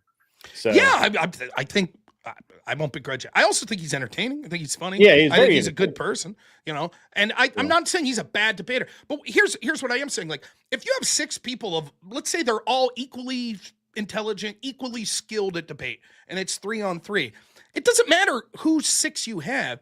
It's human nature that you're not going to find 3 people on one side that all agree with each other and think exactly like, and 3 on the other side that do the same. All of us are good. If it's me and you and Gibbs, or me and you and Andrew Wilson, whatever, 3 people on our side, and we're debating Pisco and Hutch and pondering, all 6 of us are going to have specific areas within the context of that debate that we want to take things. And what a panel format does, if you would do it sort of in what people might think would be the fair way, which is one person from our side speaks, and then one person from their side, then the next person from our side, then the next person from there. If I want to take it in a certain direction and you play that out, let's say I speak for 3 minutes, then them, then you, then them, then Andrew, then them, then me. Well, then I just had to wait 15 minutes to get back to what I was talking about to talk for 3 minutes. And it just makes it so the format itself makes it very unwieldy to have an in-depth discussion. You end up with more, and this isn't just unique to this style of like online streaming. It's a common thing. Well, it's right. This is the downfall of like CNN, like with their panel with 8 guests on, because then what it leads to is, well, you're going for the soundbite. Mm-hmm. Oh, well, you're a fucking idiot because of X, right? And that's it. Instead of having an in-depth conversation, you're just like, bam, trying to get this one point. And so it encourages more of a broad debate as opposed to a focused debate. And I don't like that. For me, my ideal, like what I like doing is like, I talk about liking to talk to Pisco. Like Pisco and me will talk about basically one issue for 5 hours, right? And we'll get into the minutia of that. That's the sort of stuff that I like doing. Like having a panel, and I learned this, it was one of my weak suits.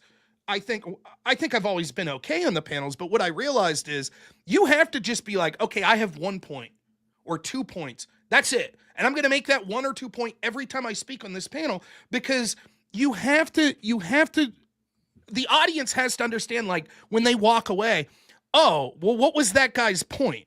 And if your point's like you're talking about 30 different things, nothing's going to stick because you probably only had 30 seconds to talk about each of those things. So instead, you're just like, that debate I had, Kamala versus Trump, I was like, it's going to be real simple.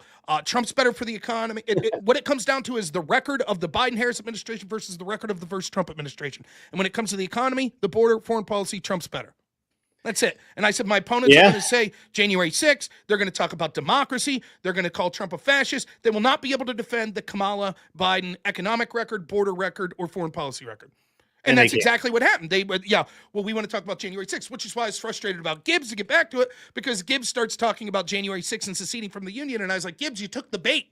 That's what they want to talk about. If you just kept it to like, we don't give a shit about all that. Do you care about the economy? You should vote for Trump. You care about the border? Vote for Trump. You care about trying to stop these foreign wars? Vote for Trump.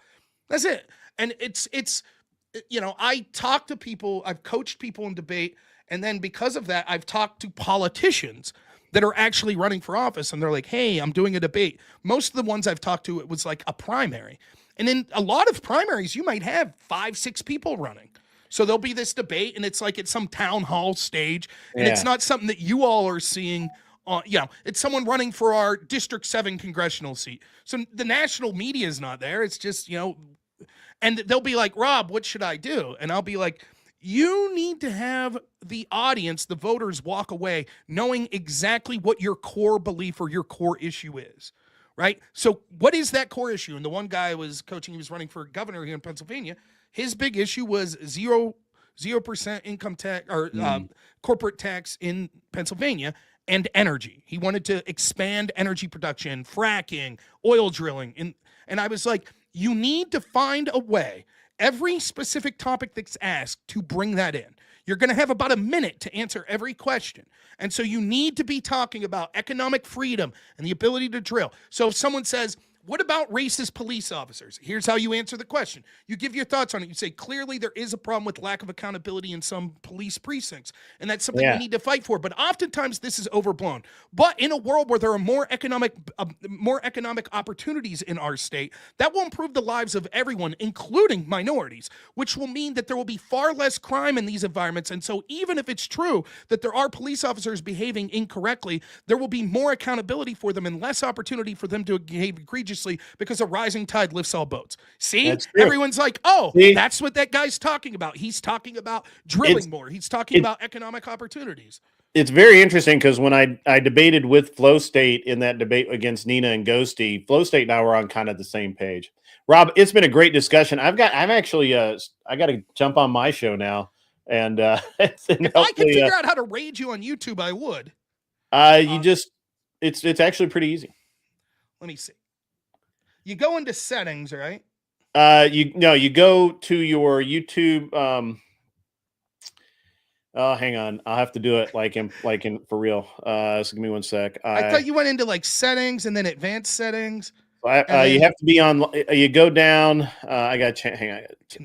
Got the right account there. So you go into edit video at the bottom of the screen if you have your YouTube up live, and then you. So wait, I go to my channel. And my video. Yeah. So if you have YouTube up, you go to you'll hit edit video. It'll take you to your studio. There's a tab there called a line item there called customization. You go down to redirect. You click add, and then you click the link of the YouTube show that you want to redirect to, and that's how you redirect. Okay, I see customization. Yep. Profile. Custom URL, channel URL, description, handle, name, picture. Is it under home tab? No. So it's in the studio? Yeah, I'm in the studio. Okay. And then it should say customization. And you click that, and it should say stream customization at the top. Live chat, participant modes, and then react. Your big can you chat. see my screen? Here, I'll show you what it's showing. All right. This is what I see. I'll help you out. My guys are going to work. Oh yeah. No. You're in the. I'm in the studio. You've got to be in your video. So okay. Pull up your video. This is great. People are like, "What content?" Oh my guys are. Boomer. My guys are like, where is he? Hang on. Let me pop in. I'm not ending quite yet. As soon as I'm done, but when I'm done, I'll rate. Yeah. Let me tell everybody what's going on. I got my channel. So I click my video. All right. Yeah. Now I'm on my video. Yeah, and at the bottom you'll see it'll say edit video. Okay, so I see that. Click that. Hey guys, I'm helping Rob out for a second, so just give me a minute. Give me 1 second. Okay, customization. Yeah. Oh, okay. All right. Redirect That's add, why I could never figure it. I always went into YouTube's studio customization. I'm like, I don't know what the hell people are talking about. I don't see it. And then I just go to your live video now. So I'll search you pull up the video that's live right now. And then copy and paste it in there, and then click it and then hit save. You got to hit save. If you don't hit save, it doesn't happen. All right. Grid Motorsports. I'm helping Rob Noor out, guys. Sorry, this is not your channel. This is someone else named Grid Motorsports. That's my old channel that I had for the race team, but the new one's An Unreasonable Man. Search An Unreasonable Man, and it'll have my shining. I'm live right now. I can give you the link. Actually, can I put? Do you allow? I think you can post. Yeah, I think I see it here. Okay, but yeah, I think you can. There we go. I got it. You got me. All right. There cool. you are. There you are. All right. So then I just click. Do I click share or do I click the URL up top? All right. So you just you copy the URL. Paste the URL. Yep. Well, it'll have a bar there when you hit add. it'll bring up another screen, and it'll have a bunch of things, channels that you're subscribed to or whatever. And then Gotcha. there'll be a line there, and you put that in there, and once you enter it, it'll show Okay. my stream below. So that. we're good. So I click save. click I think that. we're good. Yep. And I got you there. And so when I end my video, it'll automatically, if you're still streaming, it'll automatically redirect. Yeah, you. and I'm going to right. be here for 3 hours. All right. Well, all right, man. I'll let you go then. EOD's right. about to come on here. Well, I'll talk to him for a while. But I when like EOD. He was on my show the other night when I had Grumple Stillskin on. We had a great time. Yeah, I like he's that guy, EOD's great. So hey, nice talking to you as always. Good luck Yeah. in your debate. If you need me, I appreciate it. message me. I'd be happy to Yeah, moderate. yeah. it Well, Wednesday. I want to do some. I'm going to probably do. So the debate's Wednesday, so I'll probably try and do some debate prep sometime Monday or Tuesday. So Okay. if you've got some free time, maybe we could jump on and. I'll be working, so I can't do anything I Monday know. or Tuesday. I know. I know you So- won't be able to like guarantee anything, but that way, if you wouldn't feel bad if you had to run away. Well, but even I can't even say. I don't know how we would do it unless it's just a private phone call, not in the air. yeah, yeah. Because Well, I'll be either way, streaming. either way, Yeah. however so, you want to do it. So I'm easy. all right. You take it easy. I will, man. We'll see You you. guys have a great night. All right. We'll see you. All right. What's up, EOD? Did you enjoy that? Watching my old ass try to figure out how to fucking run YouTube? I've only That's been doing hilarious. this for 5 years. I'm like, huh? What? You know? Oh man, I've been thinking that for a long time. Like it should be easy for you to do like members only shit and raid people and do like polls and pin messages and stuff. But Yeah, I'm an you- idiot. You got the viewership. You got plenty of people watching, plenty of people subbed. So nothing's hidden from I'm you. a firm believer in trying to give other people an opportunity as well. I've never been someone that's like, well, I don't want to do collaborations with other people because my audience will realize they're better. Part of me is like, good, fucking, I won't have to stream as much. Leave someone else do it better than me. So that's how I feel. Oh, there's a bit of an echo. Sparky's saying Oh my bad. because you don't have a headset on. That's what's going on. Yeah, I can fix that. Hold on. I could talk quieter.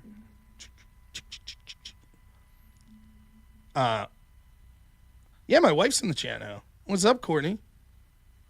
All right, there we go. Yeah, well, I don't know if you can hear me. Yeah, Can you I hear me can. now? Yeah. Yeah. Sparky's a prick. He'll be honest the whole time if there's a little echo.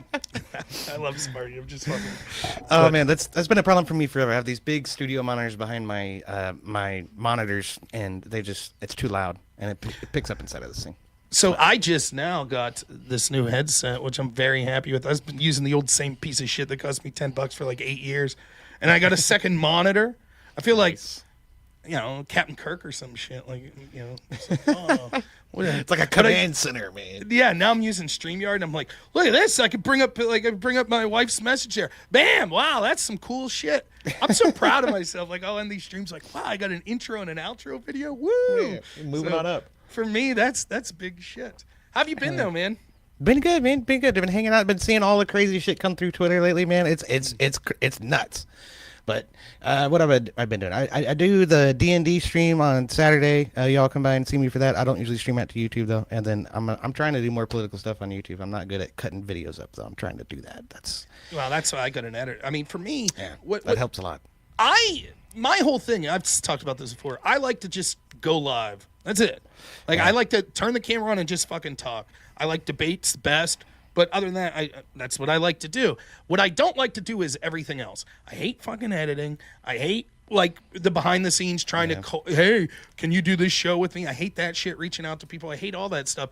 But I also am acutely aware that you hit a ceiling on your viewership if you're not doing some of that other stuff. So for example, if you're deciding that you're only going to do 3-hour live streams all the time, you're not going to make yourself available to 95% of an audience, because what are the chances that some rando's just clicking through videos like, oh, it's this fat guy in a gray hat. What's he talking about? I'm going to tune into a 3-hour live stream. But if you do some 5-minute video that's like, here's the 5 key points, the biggest lawfare against Trump, the top 5 points, then yeah, you get a different type of audience that might find that accessible. The same with collaborating with people. You have to collaborate with other people in order to branch out, or it's difficult for people. You're sort of at the whims of the algorithm if you don't do that. And so, but and it's definitely not favorable to streamers. Definitely That's not. right. People want that little 10-minute clip or 20-minute overview of the issues that are important to them, But And I can't blame them. I mean, who has the time? I mean, like, you know what I mean? Like, shit, it's time consuming to sit there. Like, I like Mike Benz, for example, but most of the content I consume of him is like when he'll put a 10-minute video that's selected from his 4-hour live stream the night before. I didn't have time to watch the 4-hour live stream. So it's like, I get it. Yeah. But I do suck at that stuff. So that's why I'm grateful that I have an editor that's actually cutting it up into smaller shit. He's been doing amazing work with it too. Killing it. It's fucking world-class shit. I'm very impressed. And dude, like, Black Elk got involved with this. Literally, like, he messaged me. He's like, his whole spiel was like, I don't even give a shit about money or anything like that. He just wants to do this because he wants to learn. He likes my show, and it would be an easy format for him. What's the best way to learn? By actually doing it. Now, we've since worked out a business arrangement and everything. But, like, I am fully aware. I think that I'm good at what I do. I think Black Elk's too good for me, if I'm honest. I feel like he should be working for, like, the Daily Wire or Steven Crowder or, like, you know what I mean? Like, I feel that he's that capable that he could be making, like, real money doing it. And I've told him a billion times, if he gets that opportunity to leave my ass in the dust and be like, "I'll see you later," because, like, that's the understanding. He's building a skill set, and I hope that ultimately he could parlay that into, like, literally making a living and doing what he likes. So, but yeah, I mean, he's damn good. He's damn good, and it's like how far he's come as someone who's basically self-taught in the past 6 months is incredible. Maybe a little more than 6 months, but I mean, it's less than a year. Yeah. That's crazy, man. Yeah, and he went from, like, basically like, hey, I just have an interest in trying to get involved in this, and I could see it on a week-to-week basis. I could see like his improvement. It's very, my wife's like, Black Elk's too good for me. Yeah. My wife I'm too good for my wife. Black Elk too good for me. So that's the, that balances out at the end of the day. So we're all giving back. But yeah, so I am grateful to it. But yeah, I need to collaborate with more people. I was talking about that last night. I don't do that as much as I should. I think that one of the things is I certainly have a reputation. Maybe I haven't helped myself, particularly with, like, the last time I was on Wick's channel when I basically told him to eat my ass. But no one wants to debate me. Like, it's just they don't. And I understand why. Andrew Wilson told me that a long time ago. He's like, why don't you throw a couple? Just lose a couple so that they're willing to debate you. I'm like, yeah, I know. But it's... You're getting impassioned. You're too impassioned for that, man. I know. You can't let the bullshit go. I know. That's exactly it. But that's what... I like doing the call-ins. I like when people call in, to debate them. I still like when I actually get an opportunity to do debates against other people. But I've become lazy. What I really need is to get my ass kicked because, like, I don't know if you've ever heard me tell this story. The reason that I got so into college debate, here's how I got involved. I took a debate class my second semester at university, and I was a fucking alcoholic. And so I enjoyed the debate class, and it was very rudimentary. But the guy who would end up being my debate coach was the professor of this class. And for the final, you either had to write like a 20-page paper or go to this debate in Cleveland, in John Carroll University, which was like 2 hours away from 3 hours away from us, whatever. Yeah. And so I signed up to do the debate because I'm lazy, and I'm like, oh, fuck, I'll just go do that. And I got absolutely blackout drunk the night before this, like completely shit-faced. And the thing with that style debate is you have a partner. So if you fuck around and don't show up, you didn't just screw yourself over, you screwed up everybody at the tournament and your partner, who now doesn't have a partner. Right? So I was like, oh, shit. I wake up and I'm all hungover. I'm like, I can't do this shit. So I rolled over real quick, like last minute before this debate van like pulls out. And I was like, yeah, man, some bullshit story I tried to come up with on the fly, like reeking of booze. I'm like, oh, some shit came up with my family, blah, blah, blah. And my coach is like, fuck you, get in the van. Like, he's like, I don't want to hear your bullshit. We're driving to your apartment right now and you're getting some fucking clothes. Shut the fuck up. And that was that. We went to the tournament and me and my partner took first place. It was called a rookie tournament. And I was like, yeah, this is good. It's good, right? So then the next semester, or the next tournament, it wasn't rookie, was just for people that was their first tournament. Then I got bumped up to novice. And so we walk in and it went from my first tournament being like this, hey, this is why the United States shouldn't intervene in Korea or, wherever, and I'm talking like this and I'm just like spinning a story, and all of a sudden I walk into a room and it's like, observation 1, proliferation, the United States federal government, blah, blah, blah, blah. And I'm fucking like, warp speed reading, like, man. What the fuck is this? Like, I'm sitting here listening to these people like, what? And I have this partner, there's this girl, and she starts bawling. Like, she's just fucking crying her eyes out. Yeah. And I'm like, I can't understand my opponents. My partner's bawling her fucking eyes out. And I'm like, still competitive. I'm trying to win this shit. I don't understand half of what's going on in the round. We lose the round. Then we have a round 2, whatever, right? Well, all that's judged by very subjective people, I found.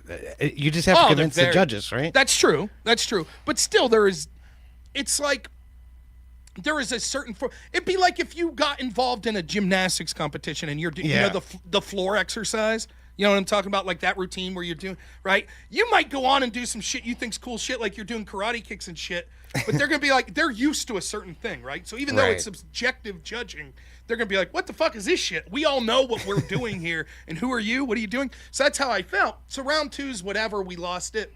Yeah. We walk into round 3 and we're debating this team. They're from Liberty University.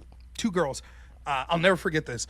And my partner's still like half crying and shit. And, she's like, we debated this team round 1 and you couldn't even understand them. They were like auctioneers and we have no idea what's going on and this is just stupid.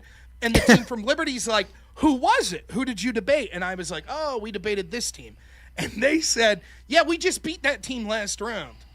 And so then my partner starts crying even harder. And sure enough, this team stands up, you know, and I'm just like the whole round, like, I'm like, what the fuck? And we lose that round.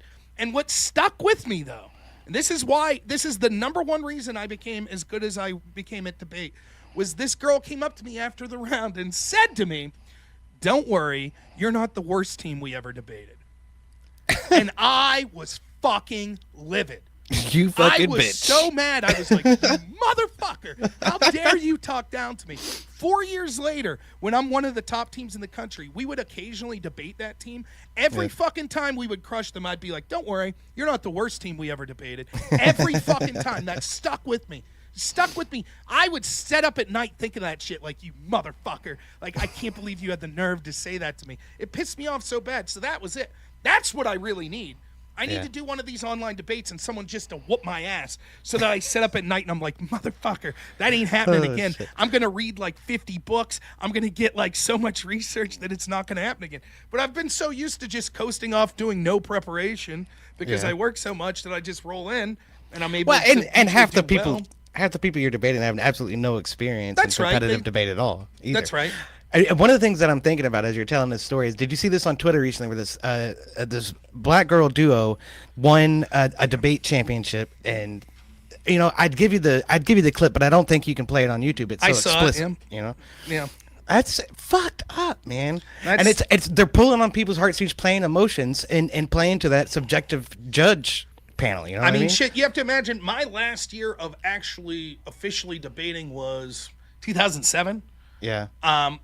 So I was debating from the years of 2002 to 2007, and then I judged debates and coached debates for like 4 years after that. So I probably have been pretty much done with debate since 2012, though there were a handful of tournaments that I judged after that. I was seeing this shit in 2003, 2004, right, where it was like, it's common. I mean, there's so much that you could talk about it. Like, for me, the appeal of debate was that it's this game where nothing matters other than who argued the best. And you could argue anything. You could walk in the room and be like, we should fucking bomb Africa off the map. Now, I would find that to be a grotesque opinion in real life. I would be appalled. But in the context of this being a game, who gives a fuck? It's a game. If you make a grotesque argument, all the more chance that you'll lose, right? Because it's a bad argument, right? And so, but that was the appeal of it. You could say anything, and I didn't give a shit. If you walked I see into that a a lot room, from Andrew too. Right. If you walked into a room and someone said we should kill all white men, I didn't give a fuck. It's a game, right? It's fine. Let's do the debate. Where it became ridiculous was people would be like, "You're a white man and you should be killed," or it was rarely that you should be killed, but it would be like, "You should not be allowed to win this round." And because of your privilege, because of you.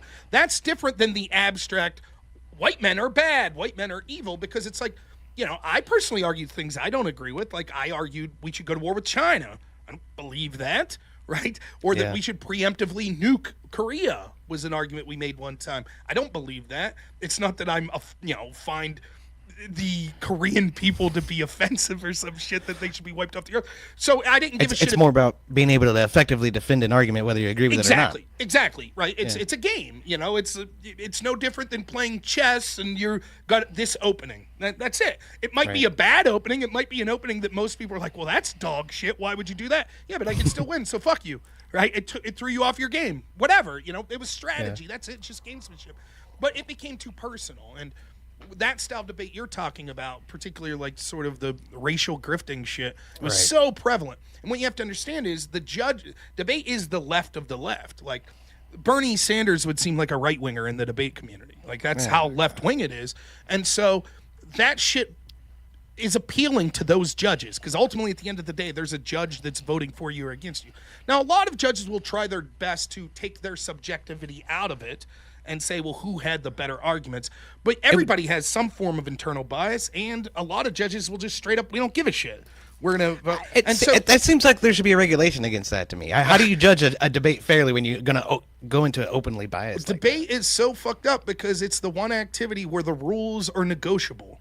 Yeah. Right? So I'm not shitting you. If you play college football, right? There are eligibility requirements, right? Where to be like, you can't, for example, right? Like Tom Brady can't just roll in and play next year for Alabama. Can happen, right? He's not enrolled in the school. He already has professional experience, et cetera, et cetera. Yeah. Debate shit like that would happen. It'd be like, well, you got to debate. I went to Clarion University, right? So in order to debate for Clarion University, I had to be enrolled at Clarion University, have so much eligibility through the university, et cetera, et cetera. There were teams that would show up to tournaments and be like, here's an illegal immigrant that's not enrolled at our school. They're debating. Oh, what the fuck? And you'd be like, what? What the fuck? And, you know, and like shit like that would happen. Or, you know, you're supposed to speak for 9 minutes. Well, fuck that. We think that's racist. We're going to speak for 15 minutes. What are you going to do about it? And when you make the argument like, well, no, the rules are rules, they'll be like, oh, you're just like the fucking, you know, the plantation owner. Right. You're the plantation owner strapping us to the pole and whipping us, saying that we can only talk 9 minutes. We refuse to give in to the patriarchy. We refuse to give in to white privilege, you know? Now, those arguments were less common, but what was far more common, there are rules that say, like, when you're the affirmative, you have to defend the resolution. And teams would be like, we don't have to defend the resolution. Fuck the resolution.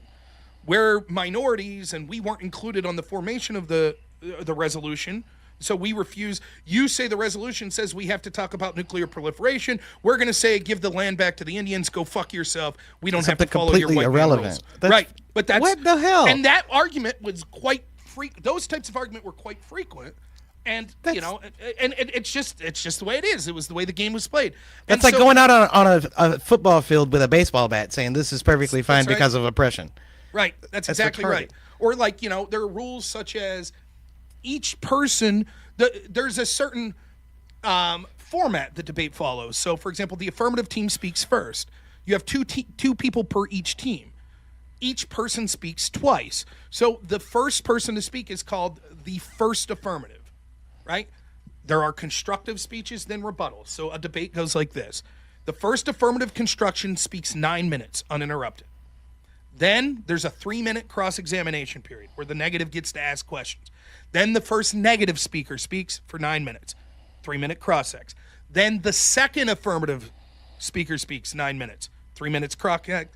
Then the second negative speaker speaks 9 minutes, 3 minutes cross-ex. That seems perfectly Then fair. it reverses.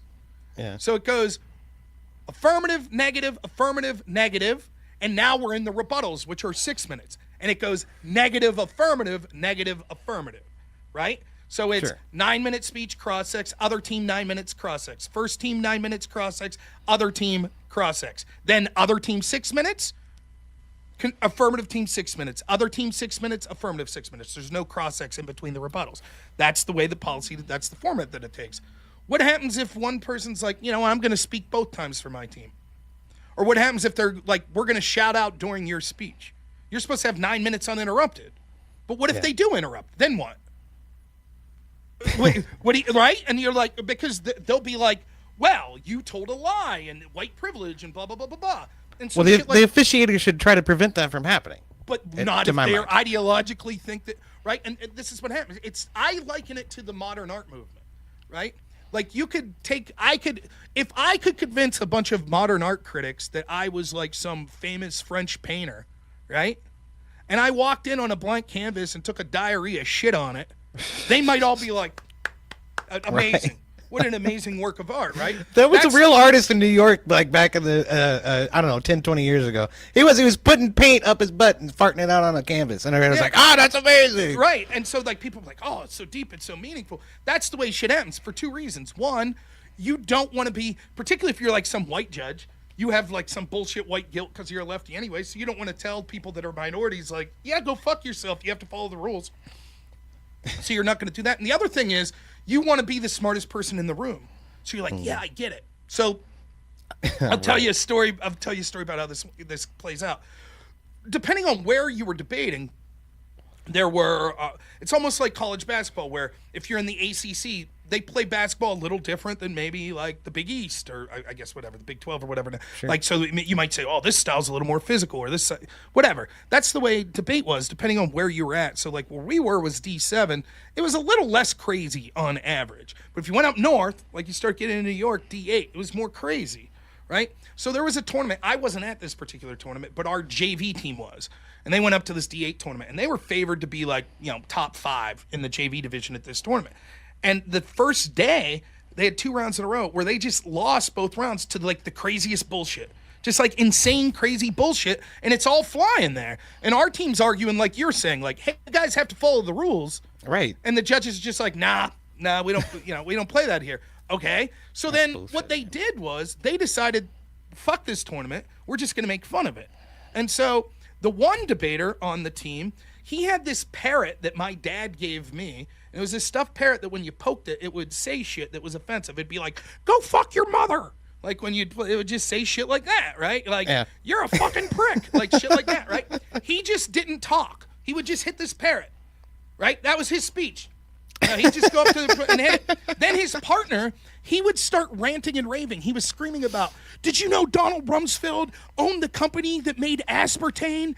And when he got into his position as Secretary of State or whatever, he fucking made aspartame legal and all your minds have been rotted because diet soda's this giant conspiracy. And the other team would be like, well, what's this have to do with the topic? Go fuck yourself. Like they would hit this parrot. And then the kid with the parrot would dump the garbage can in the room out. Dump it out. They'd put it on his head and just start smacking the garbage can on his head. They went 4-0. You gotta be shitting me. They were that undefeated. Worked? They were undefeated. Jesus. And all the judges, every judge would be like, oh, I get it. I get what you guys are trying to say. Right? You're saying blah, blah, blah, blah, blah, blah, blah. Sure, they read a bunch of bullshit into it. My team, the JV kids, were expecting to lose every round. This was their sort of performative criticism of like, fuck you, weird bastards. We're going to be more weird than you. And they're winning. They made it to the finals.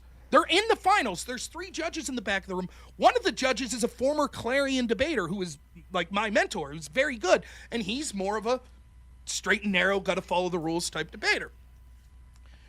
The team they're debating stands up and turns the lights off. And I think they lit lighters or some shit or had candles or some shit. And it's a black activist team and they start talking about our great-grandparents were slaves or some shit like that. Yeah, naturally. And God bless them, our JV debater stands up for the first cross-ex. Go fuck yourself. The judges left the room. They were outraged. People were screaming, how dare you belittle slavery? They lost that round. And the judge from Clarion's like, what the fuck are you guys doing? Like, what happened? And he didn't get that our argument was like, this is all bullshit. It's all bullshit. This whole tournament, people have been pretending to read into shit. No, we're not making an argument. There's not some deep, oh, I get what you're saying, this postmodernist critique. No, the critique's you're a bunch of fucking lunatics. That's it. And that we could make shit up that means nothing and you'll read meaning into it because you all think you're the smartest people in the world and you're unwilling to admit, like, yeah, I don't understand what you're doing. I don't fucking get it. Right. And so that's, in a nutshell, that's sort of what debate was about. And when it comes to these sort of race arguments, like the video that you're talking about, there's a win and a loss that's given every round, but then there's individual speaker points. And what you would see at tournament after tournament, the people that they would do things like rap, or the people that would make arguments like this that would be race-based or organic intellectual-based and shit like that, what they would call them, their speaker points would be through the roof, even if they lost the round. So you would expect, in general, the team with the best speakers usually win the round. Right, So if that would make sense. if I got the top speaker position out of the 4 debaters in the round and my partner was the second best, there's a better than not chance on average that we win the round. Not always, but a better than not. But you would see these teams that were like 2 and 4 on the tournament getting like top speaker or third speaker. And it's like, that's unusual. And it's because these judges would be like, oh, it's such a powerful, like your conviction that comes through. It's even though I think you lost the round. And then they would start winning these rounds. And so like all of a sudden you would have these, and it's a fucking joke. And we had, I can't tell you how many rounds. Sympathy for the position of the ideology being professed. Yeah, I've told this story on here before. Like, there was this team, it was from Louisville, and Louisville's argument was basically, oh, you're going to make us argue the topic, and that's racism, and blah, blah, blah, blah, blah, blah. And instead, they had 10 demands of the debate community. And it was basically like, these demands were like more minority participation, more minority judges, blah, blah, blah, blah, donation to, I can't remember, minority groups or whatever. I don't want to defend the university on this, but you pronounce it Louisville, Rob. That's my city. Shit, there we go. I actually live right across the freeway from that university. Well, there you go. So Louisville, Close enough. They made this argument, and our argument to counter this was what we called affirmative framework choice. And the argument was, look, when you're affirmative, we'll debate what you want, because the affirmative team speaks first. So if you want to talk about these fucking demands, then we'll talk about that. As long as you sign an agreement that if we're affirmative, you'll talk about what we want. Right? That's fair. Right? Then both sides, we're not bound by what the resolution says. We're just saying the team that gets first gets to talk about what they want. Fair enough? And so this team agrees. And so we got this hippie judge in the back, and we do this debate. And we agreed to debate these 10 demands. And our argument was that demand was too confrontational, and instead it should be 10 suggestions.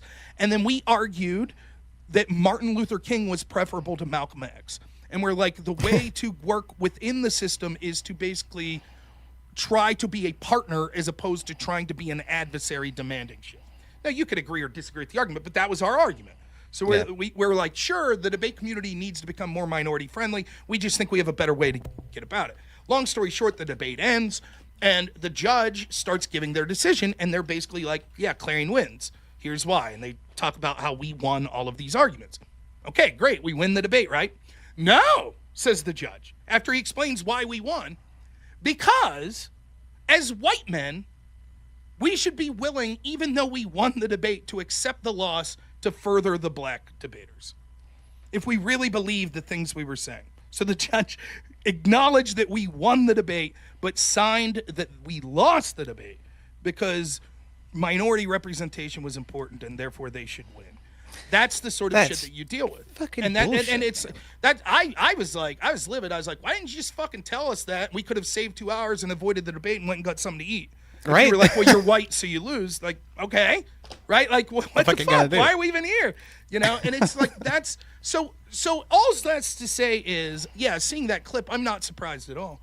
It's quite common that those sorts of arguments, you'll be like, there are people like, again, when I was a novice, I watched CETA Nationals. CETA is the second biggest tournament in the country. It is a national tournament. The only one more prestigious is the National Debate Tournament because it's invitation only. So only the top 72 teams get to go to it. CETA, it's all the top teams are there, but it's like 300 teams. Anybody could go. CETA Finals was, I can't remember the two schools, but their basic argument was neither of them were arguing the resolution. The one team argued that, like, we needed to fucking help minorities through poetry, and the other team argued that it was through rap. And basically, what the fuck? The team it's that was one and the same thing. It's the same thing. The team that was rapping, one of their central arguments was, you have written down your poems and we're freestyling so the man could find a written record of what you're saying and clamp down on you. So they fucking tore up and burned the paper. We're like, there's no more fucking record of it. And like, I'm a novice in debate, and you take notes in a very particular way. It's called a flow. So you got all these sheets of paper, and you like break it in brackets like this, and you're writing arguments across from each other. And I'm like, I've never seen like a a style campaign debate board. like this. I'm used to just debating like, hey, should Republicans win the next election or Democrats? I'm watching this trying to make sense of it. Is this like 18-year-old And this smug prick in front of me, this like coach from another team, turns around and goes, "How's your flow coming?" Because none of them are taking notes. They're a bunch of fucking hippies. And I just said, it's such a fucking pretentious. Like, you hang around these people and you're just like, what a bunch of fart smelling fucking assholes. Like, I made friends with some of them, I really did, but my God, and they're objectively smart people. Like, if they took IQ tests, they'd be smarter than me. They did better on the fucking SATs than me and shit. But it's like, I just always took it back to like the modern art community where it's like, it's such an insular group. It'd be like, you're talking about, you do like a Dungeons and Dragons night, right? Yeah. Okay, we have fun with it. Imagine It's a lot of dick jokes. I'll tell you that. Okay. So, like, imagine you're super serious about Dungeons and Dragons, and you never watched anyone else do it, and it's just you're in your group of like 16 people, and so now all of a sudden you have all these little quirks and language and fucking all this shit that's unique to your group, and you've never seen another group, and then all of a sudden like 20 people that have never watched a D&D game watch you, and they're like, "What the fuck are these people talking about?" And you guys are like, "Oh, you wouldn't get it. We're just like way smarter and better than you," and every other person would be like, "You fucking nerds. What are you talking about? Like, what are you talking about? Like, all these inside jokes and fucking, that's what debate is. It's like at face value, everybody's talking as fast as humanly possible. Someone will come in and get a listen. You're like, how the fuck is this making any knowledge whatsoever? And you're just reading things and everything leads to nuclear war. And you talk about everything being racist. And you sit there and if you're someone from the outside, you're like, I don't understand why this could be the smartest people in the country. It doesn't make any sense. It's just people. Everything does lead to nuclear war. Yeah, well, and like, so if you're like an outsider and you watch this, you're like, what the fuck is this bullshit? This is the top team in the country from Harvard going against the top team in the country from the Naval Academy, and they're just talking like auctioneers, saying that everything's racist and leads to nuclear war. What the fuck is this? And it really is. Like, it's this group.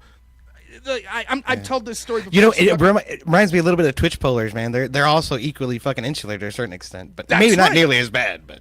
Well, and it got to the point where shit broke down for a story I won't even get into here, but I've talked about it before, but shit broke down. So then all of a sudden, you would be asked, like, because a lot of times you would record your own debates or record your team's debate so you could practice when you get home. Sure. What did we do wrong? What could we have done better? Teams would ask you not to record because they didn't want the public seeing what we're doing because it's so fucking embarrassing. And the donors, like, you're some doctor that debated for fucking Georgetown in, the 70s. So every year you're like, I'll shoot $50,000 to Georgetown's debate team, Then all of a sudden you see footage of them like dry humping each other and fucking, cutting up the American flag, and you're like, what the fuck is this bullshit? Talking like auctioneers, And you're like, I'm not going to send that $50,000 anymore. And that's what happened as like there started to become national stories. Like that video you saw, the average person looks at this and goes, these are the fucking champions? It's insane, yeah. These are the people that won? This is the best? Inward this and inward that. Yeah. And all my community's been oppressed my entire life. It's like that has nothing to do with the prompt or the topic at hand, but we're going to sit here and gloat about it anyway. That's what it was, and everybody knows it. And then I was like fucking, persona non grata once I was done debating, because as a judge, one of the things that's supposed to help you is, it's not a rule, but everyone does it. You have a judge philosophy, right? Yeah. And so that's where I would outline, this is how I view debates normally. And then each team, depending on the type of tournament, gets to prefer certain judges. So a tournament might say, you prefer judges, there's 100 judges, 20 of them you put as your top choices, then your second choice for the next 20, A, B, C, D, E, right? Then when they're matching you up with your opponent, they try to give you a judge that, maybe it's a judge that you both hate, or maybe it's one that you both like, but they're trying to avoid giving someone an A and someone an E, right? Yeah. That's sort of the idea, right? So how do you decide who to prefer? Well, you read their judge philosophy. So my judge philosophy would say shit like, topicality is always a voting issue. In other words, if you have to talk about the topic and you're affirmative and you choose not to, you fucking lose. I don't give a shit if you make the best argument in the world why we should give the land back to the Native Americans. The topic is, should NASA go back to the moon? Right? Like, that seems fair to me. You might make the greatest argument in the world. And unless the other team agrees, if the other team agrees, we don't want to talk about NASA, fair enough. But if the other team says, hey man, we're here to talk about fucking going back to the moon, then I'll say, you lose. And I had insane shit that would come about because of this. I judged this debate up north, and I was judging for Clarion University, and I judged this debate, and I can't remember what the topic was, but the affirmative team that has to defend the topic literally, their argument is not only are we not defending the topic, we're going to defend the opposite of the topic. So, like, the topic was like, we should, send money to, overseas to fight the war on terror. And they're like, no, we should do the opposite, right? And so the other team reads my judge philosophy that's like, you have to be topical. And they stand up and they're like, Rob, your judge philosophy says that you have to be topical. Our opponents make some excellent arguments. They're all arguments for why the topic is bad. Therefore, you should negate the topic, vote for us, and sit back down. And that's it. The debate's over as far as I'm concerned. We still have 2 hours to go. And the other team stands up, no, the topic's horrible. And the negative stands up and goes, we agree. You're right. The topic's horrible. That's our argument. You're right. I was going to say, isn't that just arguing for the other side? Right. It'd be like, make it real simple. Should the Steelers sign Aaron Rodgers or should they sign Russell Wilson? And you have to argue they sign Aaron Rodgers. And so EOD stands up and goes, Aaron Rodgers sucked. They should sign Russell Wilson. Yeah. And the other team's like, right. That's our argument. You're like, no, but you don't understand. Aaron Rodgers really sucks. And the other team's like, right. That's exactly what we're saying. That's what happened. And so I voted against the fucking team. Yeah. And they flip out. And they're like, fuck you. We're better than you. And you're a shit debater and blah, blah, blah. And they're just like screaming at me. And this is bullshit. And, and they're right that most judges don't do it like I do. And I'm just like, hey, man, I don't know what to say. You fucking saw my judge philosophy. It's your job to adapt to the audience. That's what I did when I debated. Right. And so their coach comes up and starts screaming at me after the round. And he's like, well, that's fucking bullshit. What would you do if my judge philosophy says you're not allowed to defend the topic? And I was like, well, if I was coaching a team and I saw that, then I would tell my team not to defend the topic. That's what I would do. And he says, then I'm going to change my judge philosophy to say Clarion always loses. And I was just like, okay, go fuck yourself, buddy. And like, I had to go to like the room where the host of the tournament was. And I'm like, douche. Yeah, I have to I can no longer judge this team because they're fucking insane. And their coach is like just screaming. And I don't want him judging my teams because he's saying no matter what, he's going to vote against my team. This is bullshit. But that's the sort of shit that occurs. Real quick, let me say 42 attack for $20 says, thanks for your videos and debates. You're excellent. I hadn't watched live until recently. Nice to talk to everyone in chat. Remember, we're the ones who tell the artistes. Nope, that's diarrhea. That's exactly right. But that's fucking, that's debate in a nutshell. So when you see this, like this footage, on some hands, I love that I did debate. It helped me in a lot of ways. In other ways, it was absolute dog shit. It was absolute just the stupidest fucking most pretentious asshole. Yeah, that's exactly that's exactly what it sounds like. Pretentious, just and it's like it just and I'm not saying they weren't smart people at the tippy top levels of debate. They could make those arguments, but they could make them reasonably, and they would if they wanted to talk about giving the land back to the Native Americans, they're able to defend the topic while still getting into that, right? Oh, the topic says we have to eliminate subsidies. We think we should eliminate corn subsidies because that would go a long way to giving the land back to, right? You see, you're still defending the topic, but you're talking about the issue that you wanted. And they're very good and they're very smart and they were way better than me. The top 16 teams in the country, if I debated them with my partner 100 times, they'd have won 98. We were probably in the top 70 of teams. So there's that top 15 to 20 teams. Then there's that next crop of 20 to 50 that were better than us. And then we were somewhere after that, around the 50, but that was the skill differentiation. And when you would debate the teams that were really good, even if they were making these sorts of arguments that you would be like, well, this is bullshit, they're able to articulate it in a way that you're like, oh, at least I could digest this argument and it makes sense within a scheme of. But increasingly, those teams in some tournaments, they would just not go to those tournaments or they would lose to these far less talented teams that were just relying on their own identity. Well, I've been a victim because I'm black, or I'm a victim because I'm a woman. One argument that was very common, we talk about pronouns now. No one was talking about pronouns in 2003, except debate. I had this partner, this is kind of a funny story. I had this partner, he's black, that's going to come up, right? So I'll just say that now. He was pretty good debater, but he's a prick. And I was the top debater on our team. I debated at the highest level, and he was at JV, the level below that. And he kept treating his partner like an asshole. And he was better than his partner. So my coach was like, all right, Rob, I want him to debate with you at the next tournament at the top level. Treat this guy like fucking dog shit. Make him feel stupid so he understands what it feels like to debate with someone better than him and how shitty it feels for them to fucking talk down to him the whole time. I was like, all right, I could do that.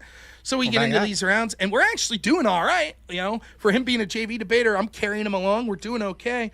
And we walk into this room, we're debating Kansas State. Kansas State are radical feminists. Their whole team's radical feminists. And I was like, all right, man, listen, here's the deal. I was like, you cannot say you guys. You cannot say that. If you say you guys in this round, we have lost the fucking debate. That's it. It's non-negotiable. So make sure that you don't say you guys. Got it? Yep. So it's tradition. The affirmative team will give you their plan before the round so you can see what their plan is.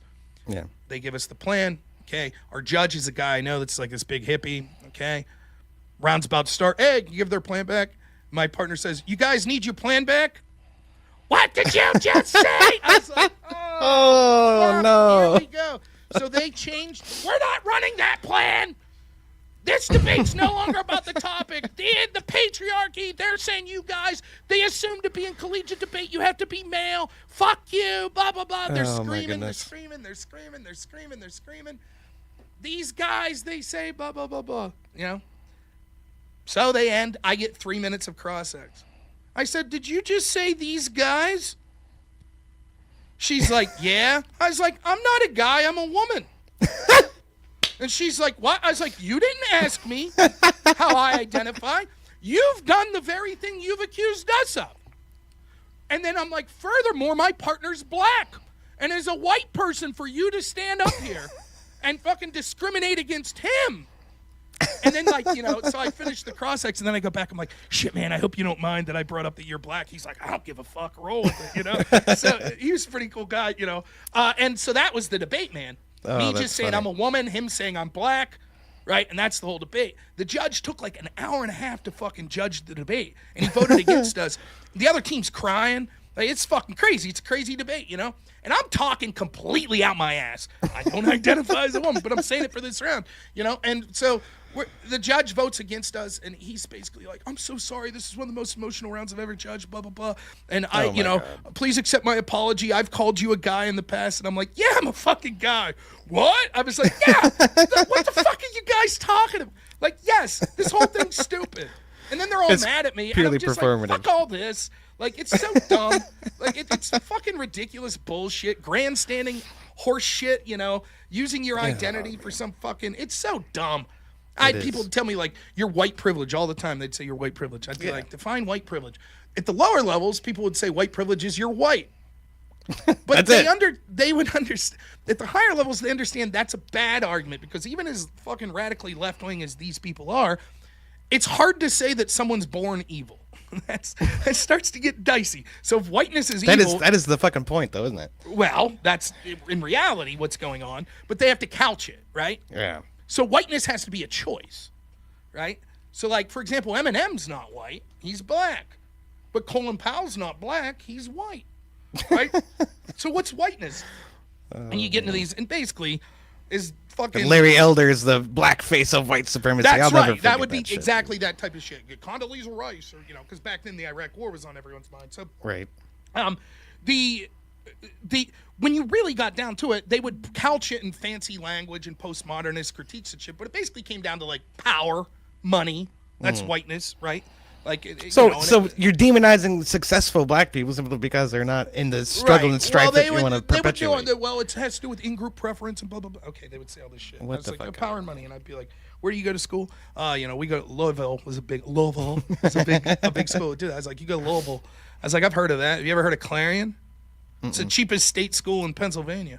You drive a car, you have a Jaguar. I'm like, I drive a 92 Cavalier. When it rains, it won't start. I have the brakes pinched with a fucking, you know, vice grips right now because I had to pinch the brake line because the car won't fucking stop. I don't have electricity in my house because I have a sister that's 20 years younger than me, and my parents' fucking furnace blew up, so I had to give them my last $700 to get the furnace fixed. I work 60 hours a week at Burger King in addition to going to school all this time. Tell me about my privilege? Yeah, how's that privilege exactly? Oh, you got a full ride to Louisville? A prestigious college? You drive a Jaguar? But please, go on. Tell me about my privilege. And they would start shit like, "You've never been to jail." I was like, "I have spent a night in jail. I have many family members that are doing serious time in prison." Nah, that can't be true. Oh, it's fucking true. Maybe you've never met white trash, but I'm one of them. You know, and they're so used. Their criticism works because most of the people they're debating are like dudes from Harvard. At the highest level of debate, most people went to private school and fucking high school. And I'm like, dude, I'm fucking a redneck. Like, what are you talking about? If the game's about like who has more money, you're going to fucking lose every time. Because I'm broke as a fucking joke. I work at Burger King to put myself through fucking college. Like, what are you talking about? And I was like, but I don't even want the debate to be about that. That's fucking stupid. Why should I have to sit here and tell you? It's irrelevant. It's irrelevant to the fucking topic. If you want to have a debate about race relations, fine. If you want to make it personal, fuck you. I'm not interested. And so much of their success was performative. It's outrage politics. Them being to stand up there and shake their finger at you and say, "You're privileged and fuck you," and blah, blah, blah, blah, blah, blah. And I bet most of them had never been in the visitor center at a fucking prison either. No. That's, and like, no place closer to hell on earth than that, I'm telling you. Yeah, they don't fucking know, man. You know? And then, like, just to completely, like, wrap this up, I could talk about this shit all night. The dude that judged that debate where I said I was a woman, he's very prominent on, when I got Facebook, this is how old I am. When I joined Facebook, you had to have a student account to join Facebook. I don't know if people remember that, but when Facebook first started, it was, you had to be, like, going to college and have a student account to sign up for Facebook. So it wasn't just like, and what I used Facebook for wasn't really to communicate with friends from high school and shit like that. That's how you would communicate with the teams you were debating. So you would add them on Facebook, and then you would say like, "Hey, that evidence you read, can you send me the source to that? Like, what book was that from, or what article was that from?" And they'd send it in Facebook. That was, you know, before Discord and all that shit. That's how we would do it. And so some people still do. So I would, years later, I'm done with debate. But you're seeing these people who's like, who the fuck is this? Who's, you know, Liza Smith? Who the fuck's this person? Oh, I debated them one time, and I added them to share evidence or some shit, right? So this particular judge, for whatever reason, I'd added him on Facebook at one point, and he's giving me shit during the Black Lives Matter bullshit because I was like, you know, said something about white privilege, and he giving me shit. "Oh, I knew you were right wing, but, you know, you're going to deny white privilege and blah, blah, blah, blah, blah." Now, this is a dude who's a coach at a prestigious university that's this fucking super lefty hippie dude. You'd expect him to be pretty fucking smart, right? My redneck friend up the road, who's a fucking welder, who is a smart dude, granted, but he is a fucking redneck, right? Like, this dude right now, what is it, Friday? I'm 95% sure right now he's shit-faced on a four-wheeler. just on a four-wheeler. If not shooting somewhere, shooting guns, right? Like, that's what's going on. Maybe shooting on the four-wheeler while shit-faced. That's where this dude's at right now. Guaranteed. That sounds like a good time to me. He is. He's a great dude. But he's smart, but he's just like a fucking run-of-the-mill redneck, right? Yeah. He jumps in and says, "What's my white privilege?" And this fucking university coach that's getting paid six figures to be a coach at this university of this team that's won like national tournaments says, "Well, how about this? If you cut your hand and need a Band-Aid, you could find a Band-Aid that's the same skin color as your skin." And my friend replies, "I'm not a bitch. I use duct tape." I love it. And he had no idea how to respond to that. And I'm just laughing to my wife like, what a fucking idiot. Like, this guy, like, that's your big thing? Like, you argue white privilege every day of your life, and, like, you're ready to bring the goods against some redneck, and they're like, "Okay, give it to me. Give me your best argument." "Well, the Band-Aid matches your skin color." My wife says he's probably on a golf cart, not a four-wheeler, but it's probably a big, zooped-up golf cart. Yeah, but... one of them off-road ones. That's, like, you just look at that, and you're like, this is it? This is the caliber of argument? But again, it's because they're so insular. No one's ever challenged their beliefs in a serious way that they've taken suit. They're just like, even if someone like me in the debate community was like, "Well, this is bullshit," they're like, "Yeah, but you're a bad person. So fuck your argument. You're racist. So fuck off." Right? And no one's ever, they've never dealt with someone that's like, make this case to fucking, you know, an average person. And then, well, you know, what about when you get Band-Aids? It's like, dude, I'm a fucking man. What are you talking about, Band-Aid? Gauze and duct tape. Yeah, you know, fucking, you know, we had some fucking super glue in the car. We just sealed that bitch right up, whatever, you know. It's like, rub dirt in it. Yeah, that's how these people are. And so it's fucking yeah. My wife says Band-Aids are too dark for me because she's too pale. Well, I guess she's got. Well, me too, honestly. You have slightly less white privilege. Is that what's what the fuck? But it means nothing. It's meaningless. It's just a bullshit excuse to justify the conclusion. Yeah, that's it. And like and at the top levels, again, people can make the argument in a nuanced way. But then at the lower levels of debate, it's like you have to view novice debate. Novice debate, even when I was there, was dying. And one of the reasons was, how are you trying to sell people that aren't trying to like do this professionally? For me, like if you're at the highest levels of debate, like I was, you're putting in at minimum 40 hours a week work. And that's at minimum, right? For someone like me that was legitimately less IQ, I'd only debated for 4.5 years. Most of the people at the highest level debate have been debating since like junior high, went to a private school. So by the time they get to their last year of eligibility, they've been doing it like 10, 11 years. I've been doing it 4.5. Yeah. They had private tutors. They're going to like schools that have like 8, 10 coaches. I have one coach for the whole team, so I was like, me and my partner, like, we got to fucking outwork them. Like that's where all the bells and whistles, the intelligence, they're better than us. The fucking right. So how are we gonna keep up? Well, we gotta outwork. So you're doing a ton of work at the high levels. But at at novice, the idea of novice is like these are people that maybe you're reasonably expecting to put like 2 hours a week in. Like, hey, you want to come to a debate tournament? It's fun. Show up and we'll teach you the ropes. Give us like 2 hours. We'll show you what to expect. And you'll go in and it'll be sort of like a conversation like me and you would have, like just like, hey, who do you think will win the Super Bowl? Well, here's the reasons I think it'll be this team. And you're like, here's the reason. Yeah. That's it. Not talking like an auctioneer. Then all of a sudden you get around and you got someone like, observation, blah, blah, blah, blah, blah, and you're just like, huh? Or you're white, you should die. And you're just like, what? What the fuck? Like, and that's what happened. And so then you talk to these people, like, want to come to the next tournament? They're like, no, I do not. Fuck this. And so what happened was the activity started to die because of that. Because you couldn't convince people to get in on the ground level because it's so fucking batshit insane. And we would talk about that at Clarion all the time. Like, we're not an Ivy League school. Almost no one that comes to our school has high school debate experience. So we're trying to bring people in at the ground level and then work them up for 4 years to wherever they want to be. And we can't get people interested anymore because they get treated like dog shit when we go to these tournaments, and they're basically treated like they're fucking subhuman because they're white or they're men. And it's fucking outrageous. And the arguments aren't that nuanced at the bottom level. Because most of the time what happens is your team has an identity that comes from the coaches and the top debaters. So you cut a bunch of evidence that's like, this is going to be our argument this year, this white privilege argument from, this postmodernist Agamben. And we're going to cut all these books from Agamben and we're going to read all this white privilege shit, Okay. Well, that's what your lower teams are going to be arguing too, because you're just going to make that one argument and coach all of your teams to that. But the lower teams don't understand the nuance of that. So they're just like, oh, white people suck. White people should die. Right? And then they get in the round and they're like, they think that they're just doing what their coach told them. And they're like, yeah, you're white. Fuck you. And then the other team's like, hey, fuck you. That's offensive. And then all of a sudden there's like people yelling and you're like judging the debate and you're like, what the fuck is going on?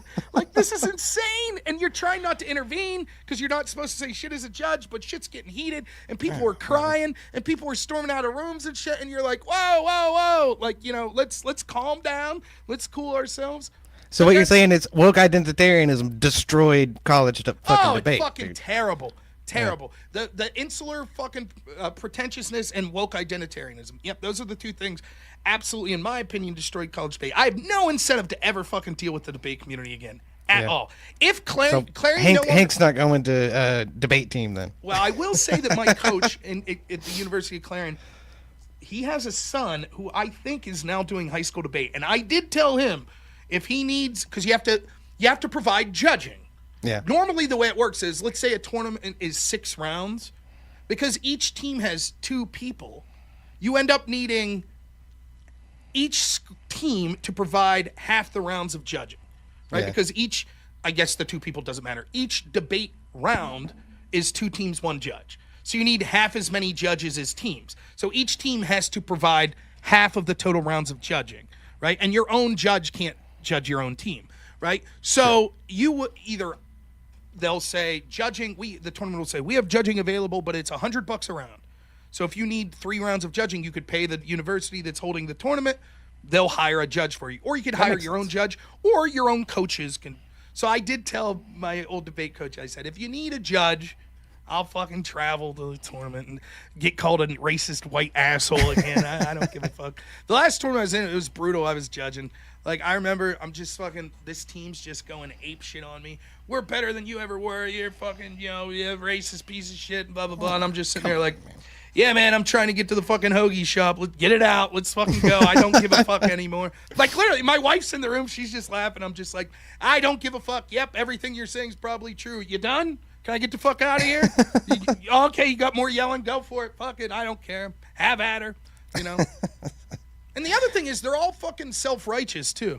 They're all fucking holier shit than doesn't that. Stink. I told this story the other day. Like, so many of these people talk about, like, fucking, minorities being shit on and shit. The national debate tournament, when I qualified for it, it was in Dallas. It was the first time I was ever on an airplane, and it was held at this fucking hotel. Well, even hotels here on the East Coast I've been to, sometimes, depending where you're at, if you're in a more urban area, the help at the hotels tends to be minority. Right? Yeah. Like, and particularly like Hispanic. Well, in Dallas, it was like everybody, it was like fucking, like, the janitors or whatever, the cleaning ladies and the staff, they were all like Hispanic. Okay. Yeah. And these fucking people, they're arguing about like, oh, we got to stick up for minorities and shit. And they're throwing their garbage all over the fucking ground. And like, I'm staying after my partner is this like Buddhist hippie and me. Every round we'd stay after and we're trying to clean shit up because we're like, these poor fucking custodians and shit. They're probably thinking like, oh, it's not some rock band coming here that's going to tear the place up. It's a bunch of fucking nerds in suits debating. Yeah. And then they're leaving the place a fucking mess. And I'm like, these poor fucking people. We're like, we get a stipend to go eat. We each get like $40 for lunch or some shit. I found these two Hispanic guys, me and my partner that barely spoke English. We're like, hey, man, we're not going to spend all this money. You guys want to come to Jack in the Box with us? Lunch is on us. They're like, so we're just fucking sitting there with two dudes that don't speak English, like eating Jack in the Box with them. Like, hey, what's up, guys? Meanwhile, we're the racist assholes, right. And the people that are fucking sticking up for them are like, get out of my way, help. Don't fucking look at me in the eyes, you fucking plebe.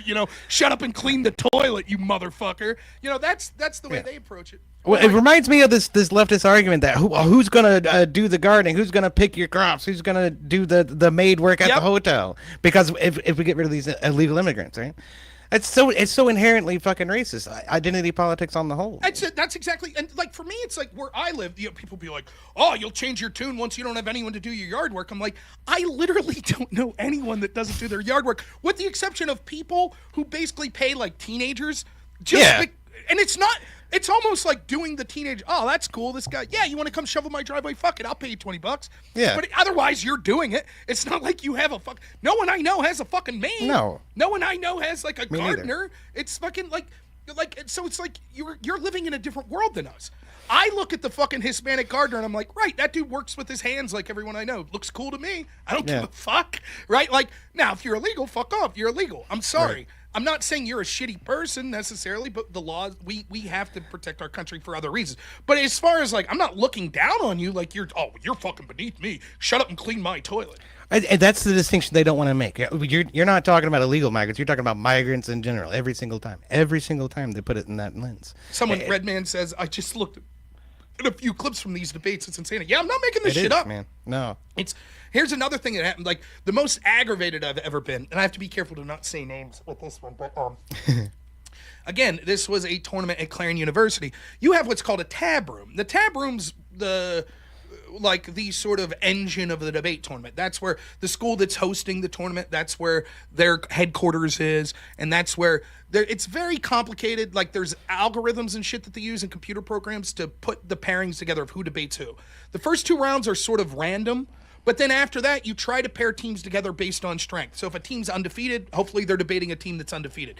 You don't want a team that's like undefeated then debating a team that's winless. It's called power pairing. You're trying to pair teams, but at the same time, there's other tournament things. Seating.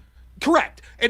But there's other things to keep in mind. For example, half the time you have to be affirmative and half the time you have to be negative. And there's those judge preferences that I was talking about. So who's judging this debate? So there's basically computer programs that they put it in and it spits out, but you have what's called the tab room where all that shit's taking place. And normally there's some level of hospitality in there, donuts, coffee, shit like that. So if you're not judging, you're probably hanging out in the fucking tab room with a bunch of other coaches and judges and shit like that.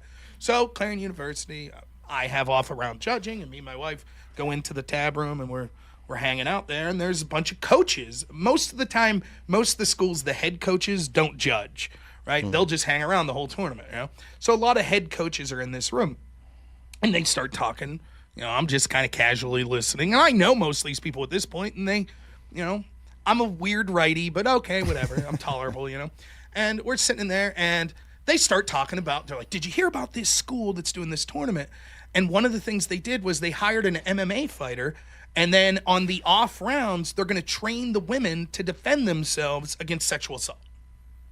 And I was like, oh, that's kind of interesting, I guess. You know, whatever. Only women? Like maybe I would. Hey, dudes are grabbing my ass, too. Arts. You know, like, you know I'm fucking, someone show me how to whoop some ass, you know?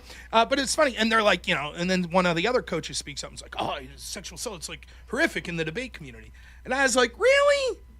And they're like, oh, yeah. I was like, it's a bunch of fucking nerds. It's that bad? And they're like, oh, yeah. And they start telling stories, which maybe the stories they're telling true. I don't know. I was like, I don't know. I guess I fucking never paid attention.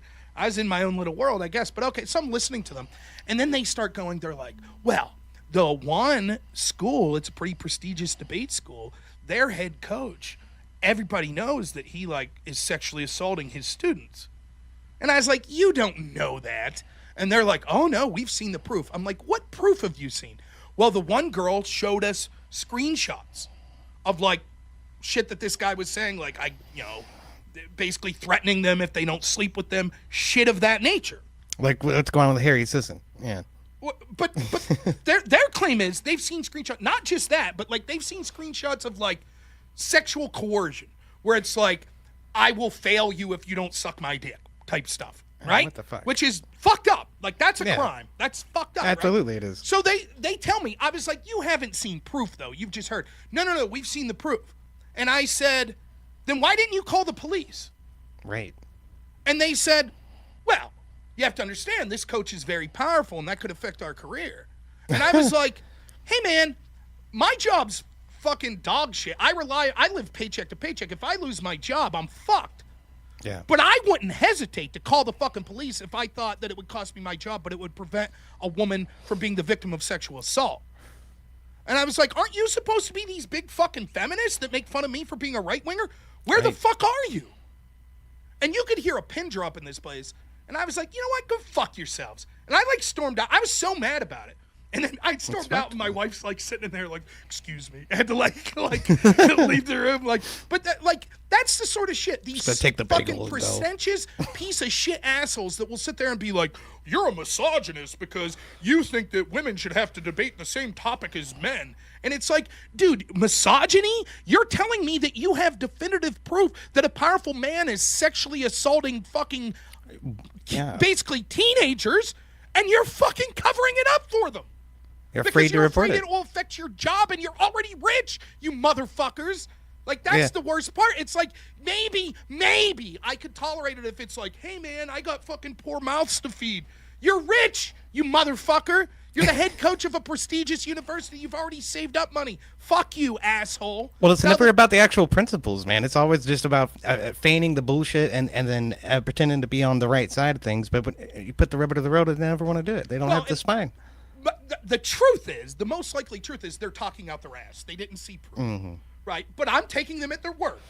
Yeah. And at their word, that's the truth. Because I'm like, by the way, I said the same thing with the Destiny shit. To me, the question with the Orbiters of Destiny was, when did you believe it? Right? Because there's a difference between hearing rumors about something. I've heard tons of rumors about Destiny many times. I never commented on them. And quite frankly, I didn't give a shit to investigate. Why? Because I'm not his fucking friend. I'm not going out bowling with the dude. I'm debating him on some panel. I don't give a fuck, right? And if I refuse to engage with anyone that I ever heard any rumors about, well, that pretty much shoots down 50% of the righties and 90% of the lefties that I've ever debated with. I can't tell you how many rumors I've heard about this person, that person, I just don't give a fuck. I don't care. I'm not involved in like some weird social fucking network on here online. It's like, whatever, man. I'm just calling in and fucking debating some dude. That's it. But if you're his buddy and your argument like that Dan guy, and Dan's like, all right, I heard some shit, but I didn't believe it. It's just rumors. I don't have a problem with that, honestly. Now there's an argument that maybe you should have done your investigative work. Fuck all that. I have friends that I hear rumors about in real life. I'm not like, I'm gonna hire a private investigator before I fucking, We're gonna go scroll through his timeline all the way back to 2002 yeah, like, and see what it's the fuck's just going like on. whatever. Now, once if you see proof, right? If someone says, "I heard that guy beats his wife," I'm like, eh. If I see him punching his wife, now it's different, right? Yeah. That's fucking different, right? Yeah. So for me, it was like, when did you believe it? Like that was my question to Erudite. It's like, okay, man, because her claim was, well, for months I'd heard and I believed Pixie. I don't know if you know the story, but I'm vaguely familiar with it doesn't matter. But I'm only bringing it up. I don't give a fuck about Destiny. I don't. I'm only bringing it up to illustrate the point that I was talking about these lefties, right? This Erudite's argument's like, I'm friends with Pixie. I believed her. I knew about it, but I continued to collaborate with Destiny. And it's like, well, you should explain yourself. Why? Right? Yeah. Because if you were like, well, I heard it, but I didn't know if it was true and, whatever, I could understand that. But if your argument's like, no, I'm friends with this person and I believed it, but I still kept working, it's like, well, why? And her argument's like, well, because I thought that he was sorry. I thought that he had changed. And it's like, okay, but wouldn't you ask him a bunch of questions to come to that conclusion? Like, the first thing I would ask, if I thought this guy made a fucked up mistake and he's changed, I would say, hey, man, but there was several videos of you leaked. Did you do this to anyone else? Did you, right? Like, yeah, how often does this happen, man? Yeah. Right. Like, if the accusation is you're filming yourself in intimate relationships with people and then giving the material without their consent to other people, and we see you banging 4 people that's released. Are you selling this stuff? Like, well, yeah. Right. What the hell's the motivation to film it in the first place? place? Person A, did you do it to person B, C, and D? Because I saw those videos too. Yeah. And Erudite's like, yeah, that's an important question, but I'm busy. I can't answer it now. And it's like, you don't know shit to me, but isn't that something? Because that's always, for me, that's always the thing. If you're going to say, like, well, I believe this shit. It was the same with Kamala Harris. Right? When Kamala Harris said, I believe the women that said that Joe Biden was inappropriate sexually with them, then why are you working for him? Yeah. Now, if there's an explanation, I don't think that that's serious enough to stop working with him. But you can hardly make that argument as a Democrat like Kamala that's claiming to be this big fat. He can't be like, I just don't give a shit that he's pinching asses. Like, you can't really say that. So then it's like, so then what's your excuse? You now don't believe him? Well, and you could say the same thing about the whole racist argument that she had against him over busing during the Democratic primaries, right? Where she didn't win a single fucking vote from the primary, but not even her own state.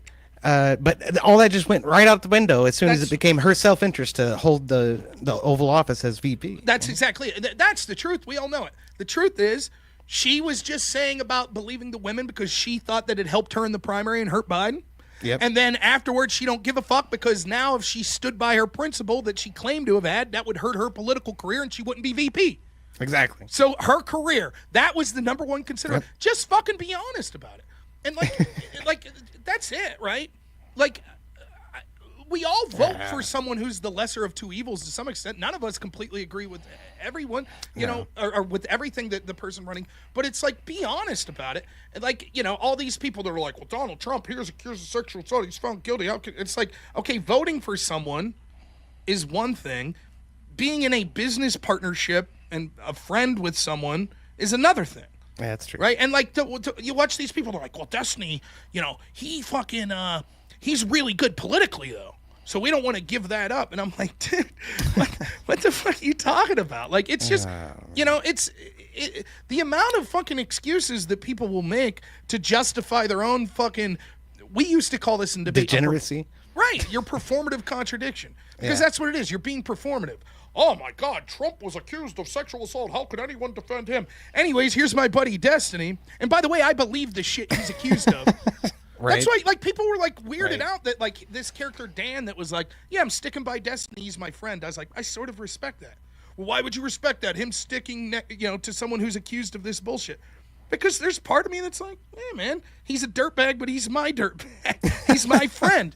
That, regardless of what you think about it, that's more defensible in my opinion than it's at least more empathetic. Well, than what I think most of them are doing, which is now that this has been, I believed it in private, but still was willing to work with Destiny because it helped my channel. But now that it's been made public and it'll harm my channel, now all of a sudden I'm going to change my position. Fuck you. Because that to me is just evidence that most likely what's going on is you don't give a shit about the alleged victim. You don't give a shit about Destiny. What you give a shit about is your channel. It's your pocketbook. That's what you fucking care about. And 100%. I have no don't sit here and tell me that you give a shit about assault victims. No, fuck you. You don't care about any of that. You care about what benefits you. You know, at least with someone saying, hey, I'm going to stick with it. It's the same with this Harry Sisson thing. Fuck that Parker guy. Fuck that Dean Withers guy. You bitches selling your friend out this quick. Why? What did Harry Sisson really do? Now I hear that he's being accused of covering up for more heinous shit. Maybe that'll come out to be true. But the idea of what I've seen publicly that he's accused of, what, he was sexting chicks for butthole pics saying, yeah, you're the only one for me, babe. That's it? Yeah. Like, pretty much 50% of the dudes I knew in college were telling every chick they met, you're the only one for me. The thing is about that, though, Rob, is everyone knows Harry Sisson is gay. I mean, you can tell. That's funny. Like, talk about a scandal that could end up benefiting him. No shit. But like I said, now the word's out on me, right? Like my wife asked me to pick out a salad for tomorrow, and I picked apple walnut, and she said that all but confirms I'm gay now. I was like, oh shit, I didn't know. It's in the fine print, right in the salad. Can only purchase if you're if you are a homosexual. The woman scanned it and was looking at me like, oh yeah, but yeah, no, I made up the butthole pics part. I don't know that that's confirmed, but it sounds funny to say butthole pics. But the only person he's asking is for Chris Mowry. Yeah, I mean, I don't give a fuck about the story. Look at this guy. There's a cutie. Now, that's how you stream. Bring on the puppy. Somebody was asking about it, so I wanted to bring him on. He's in his kennel being good right now. Good. My dog, she's freaked out. We have a kennel for her, but we only put him in when we're leaving, like, most of the time, because my wife's parents live close. If they're home, we just take them there, and they're not in the kennel, right? But there are occasions where you're going somewhere, you're going out to eat or going to get groceries, put them in the kennel, right? Yeah. Well, my dog that I have now, she, as a puppy, was with my older dog. And she would be fine in the kennel. We'd go, leave for 2 hours, grocery shop, and come back. She's fine. The other dog, the old one's freaking the fuck out, like, get me out of this fucking kennel, you know? Yeah. And now that the older dog passed away, it's the first time that she's ever, the dog we have now, it's the first time she's ever been alone. Like, her whole life, she's at least, even when we're not there, at least this dog's there. So she's, like, totally calm. Now she's, like, freaks out because it's like, what the fuck? You leave me here alone? Like, don't leave me alone, no! Yeah. So I feel bad today. EOD, HN says, putting dogs in a kennel is animal abuse. Well, okay. Fuck yourself, HN. How about that? How about that? I was going to say, it's because I didn't want him to distract me while I was talking to you. And also, he's being rambunctious. If he gets too rambunctious, he gets too wild, I put him in a kennel for a little bit. He calms down. I used to think, like, I don't want to put my dogs in a kennel. And so at night, they would sleep in the bed with us. But then once my son was born, at first, my son slept in the bed with us, and we're like, dogs can't be in bed, right? Because they'll wake them up. Not that they were fine with my son, but they're just...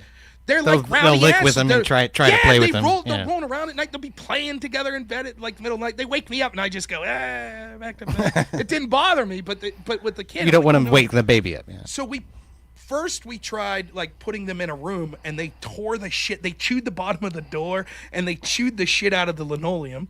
So I was like, well, fuck. So we put them in a kennel, and they were 10 times better sleeping at night in the kennel than they were like in a big room. Like, they were obviously better in our bed. That's where they prefer to be. But when you put them in the big room and they had more space, they'd be up barking all night.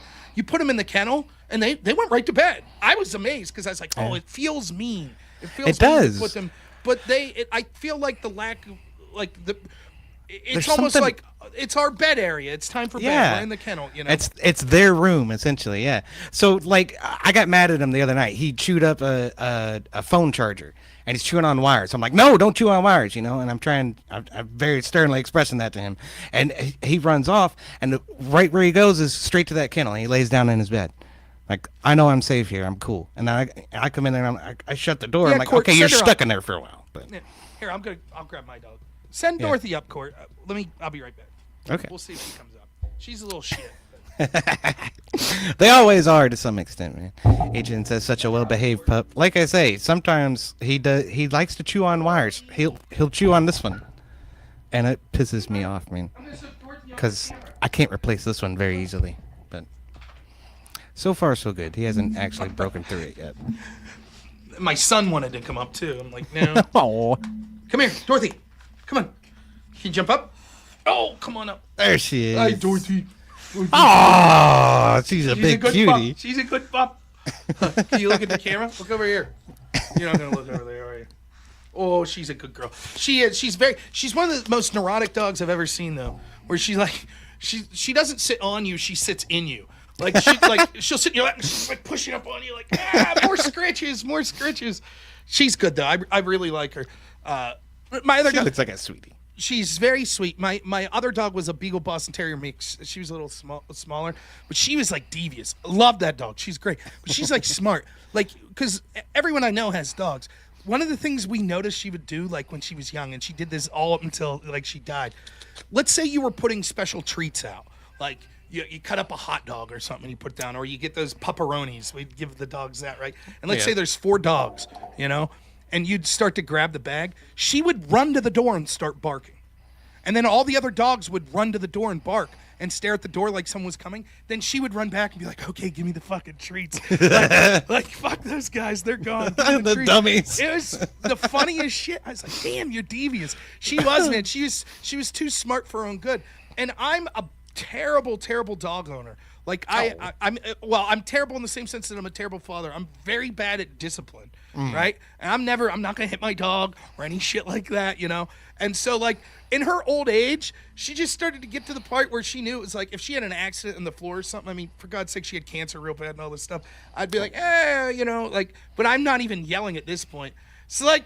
She'd just do stuff like you'd let her out in the yard like we always did. We didn't have her leash because we have, an acre. And she would just go to the bathroom and you'd be like, come back in. She'd just turn it, look at you, and you're like, what the fuck are you going to do about it? Nothing. You got shit, man. I'll come in when I feel like it. How about that? Or you'd like, you'd set food out on the counter and she'd jump up in the chair and be eating it. And you're like, what the fuck are you doing? And she's just like, what? What the fuck you got to say about it? Nothing. And I was just like, I've lost all authority. There's nothing I can do with this dog. She knows. She's just like, fuck you. I'm an old lady. Man. You ain't saying shit to me. I've lived my life. And like, you're just like, yeah, you got me. I was gonna say, once they get old enough, you gotta let some of that shit go, man. Yeah. I just put one down back in July.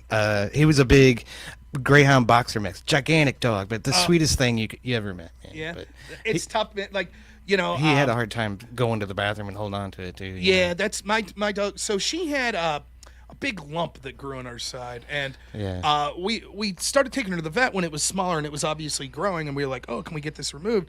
And I don't know shit about any of this, but basically they took like a blood sample and they were like, well, the problem is her blood work's coming back not good, and there's a concern if you use anesthesia to put a dog down to sleep for surgery like that they won't wake back up if. Yeah. And so then they did a scan, and like, I don't know. Like, I don't know. Maybe it's the debater in me or whatever, but sometimes I think I read too much into people, but I think I was right on this read. I felt like the vet was trying to tell me, like, hey, man, just make it comfortable for her. But he's also like a salesman. So he's like, listen, he's like, we did this scan, and he's like, you see this white spot? There's all this white spotting. He's like, I think you know what that probably is. He's like, but just to be certain, you could do this further test that's going to cost like $2,000, and we could be certain. He's like, but you could just go about your life as if it is cancer, or you could get positive. And he was like, take these pills, come back, we'll check her blood work again. If it's better, we'll do the surgery. And then we kept going back. And each time you go back, it's like $200-300, and the blood work's no good. And after like 4 or 5 times, he's like, listen, we could keep doing this. I'm willing. He's like, or you could just make her comfortable. And so, I never know how to feel. I'm like, am I a bad dog owner if I'm not like, no, we're going to do everything possible. We're going to keep taking her to the vet, And she was like 14 years old. So we were like, all right, we'll make her comfortable. We were hoping she would make it throughout Christmas. And then, this lump just got bigger and bigger and bigger.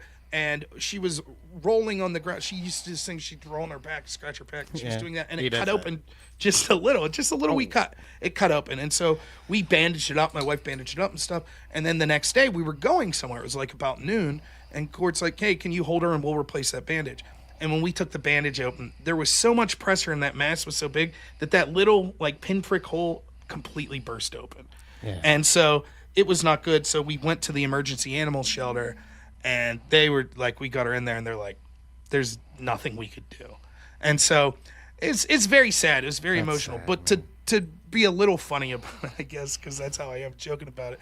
They take you in this room, you know, and I go in with her, and they're like, you don't have to be with her. I was like, no, I want to be with her.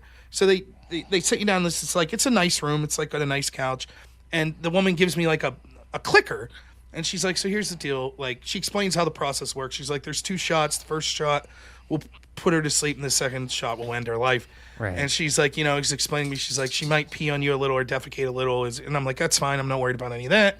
And she's like, okay, we're going to give you some time with her, and hit the button when you're ready for me to come in. And so for like 5 minutes, I'm sitting there crying, and I feel terrible. And then this horrible thought crept in my head where I was like, how long is normal? Because I feel like if I hit the button too quick, this woman's going to be like, this guy's a fucking monster. He couldn't wait to get rid of this dog. But then if I'm in there too long, she might be looking at her watch like, what the fuck, man? We got other shit to get to today. So I'm like, well, shit. What's the normal amount of time that I'm supposed to, you know? And so then, you know, after like 10 minutes, I hit the button and she comes in, and then, you know, my dog, and then she gives you time again.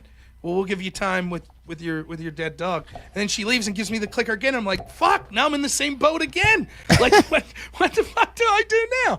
So, like, yeah, that was, I imagine Annabelle's laughing at me somewhere like, you neurotic fuck, what are you doing? You Probably. idiot? It doesn't matter, you know, right? Like, but no, she was cool as shit, man. And it was a bummer. We were hoping she would make it through Christmas, but she didn't.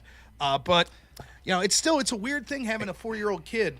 It's the first conversation we've had of death. About death, yeah. It's fucking super weird. Like, and I don't know what I had a little bit different experience with Ozzy. He had a tumor on it. My dog right now is getting tangled up in all these cables, so sorry about that. But he had a big tumor on the back of his leg, and like I say, he's a big, giant, tall dog, so it was hard for him to lay down, hard for him to get up for a long time. He got to the point where he couldn't walk anymore, and we hired a vet to come to the house. And so I spent all day, you know, with him in the dog bed, and then she came out and told me the same thing. One shot will put him to sleep, one shot will put him down. I had to haul him out to her car after he had passed. And he's got like this big harness on, and I'm kind of carrying him, you know, he fucking weighs 200 pounds. Oh, yeah. And I don't know if you've ever handled a dead animal before, but he's just dead weight, man. So I accidentally bonk his head into the fucking corner of the door as I'm carrying him out, and I just kind of chuckled. Watch your head, doofus, because he was clumsy. He used to do that to himself all the time. Yeah. It's the hardest thing I've ever dealt with in my life. Like, the only loved ones I've had that have passed close to me are my grandparents. So I've been very lucky. I haven't had like a sibling or, you know, parent pass yet. The hardest thing I've ever dealt with, we were at this party, and it was some friends of mine, a little bit older, so they're probably 50, and they have boxers out the ass. Like, they had, like, there's 3 boxers running around, and then there's 2 more in this cabin that they rented, and we're just like a big picnic, you know? Boxers are hyper, too. Yeah, and they're fun, though. I don't want to say they were well-behaved, because they were, like, jumping up on you stuff, but they weren't aggressive. They were fun. Yeah. They were having fun playing, you know? But they're bigger dogs, you know, medium-sized dogs, whatever. And we're playing poker, and all of a sudden this woman comes out screaming. And I know her, but she's screaming. She's like, something's wrong with the one dog. And we go in, and it's like foaming at the mouth, and it's like seizing. It's having a seizure. And everybody's drunk except me. And like this woman whose dog it is, she's driving. Her sister's the woman I know, and me. And we're in the middle of a state forest. We're like an hour away from the nearest vet, and it's the weekend. So we call this vet that, ironically, the sister that I know works at a vet. And so she calls the vet tech and's like, hey, can you come in? I had to hold this dog as it's having a seizure for an hour. And it's trying to bite my fucking face off. And I'm like, you know, I'm a heavy guy. Yeah. This dog is strong as a motherfucker. Like, and I'm like, you don't want to push too hard on it because you don't want to hurt the thing. Yeah. And it's just, and Good Lord. it bit its fucking tongue off. Like it's Oh my gnashing God. so hard, its tongue like literally like falls out, and there's blood everywhere. Oh my and it's God. foaming at the mouth, and it's just fucking snapping and snapping at me. And I'm like everything I can to like push, but not too hard, and I'm holding it down. And this poor woman's beside me, and she's like bawling, and the woman driving's bawling. It's an hour, a fucking hour. I'm exhausted. Good God. And we get there, and what had happened was its blood sugar was like 8. Like it was that bad, and the vet was like, "Listen."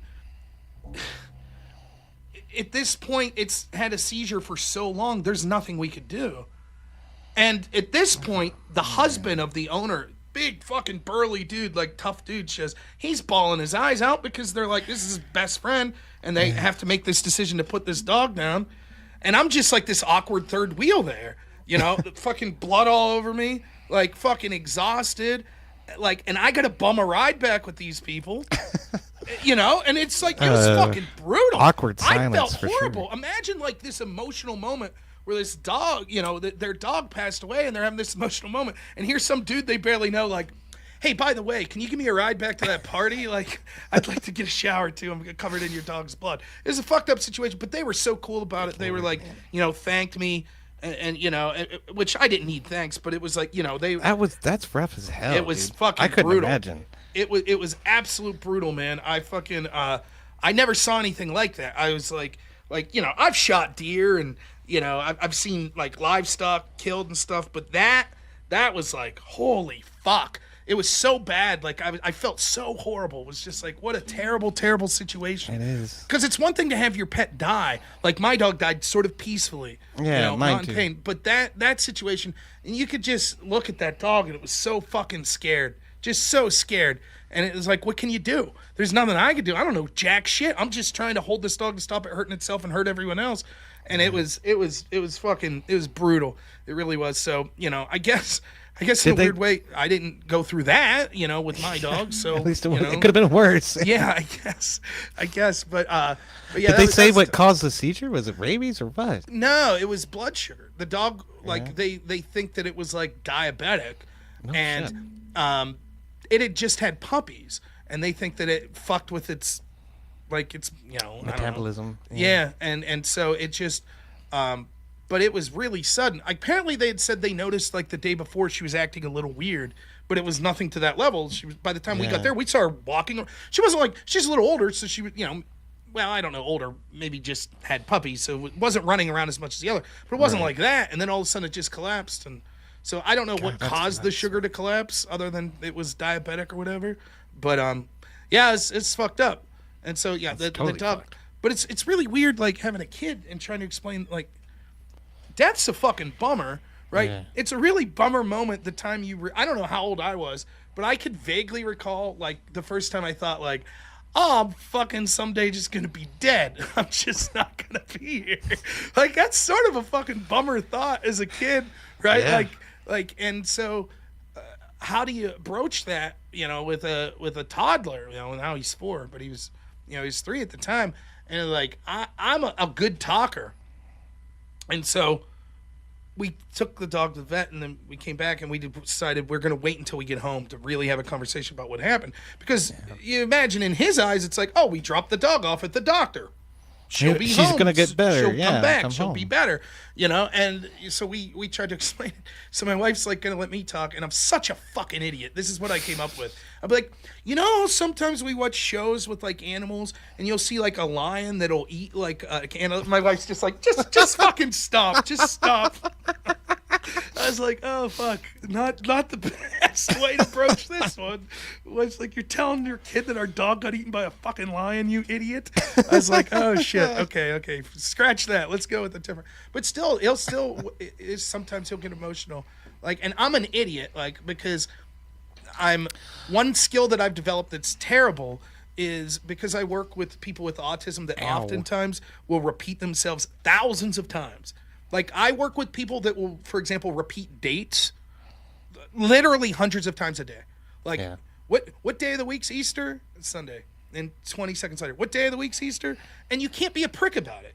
You can't be like, would you shut the fuck up? Like, I'm losing my mind. You keep asking the same fucking question. What are you doing? Like, that's what you want to say. But you have to learn, like, this isn't some guy fucking with you. This is a person that you know, That's they're an issue, autistic yeah. or they have some sort of disability. So one of the ways that I've fixated on coped that with for some it's reason. sort of like you go into this mode where you're just like, yeah.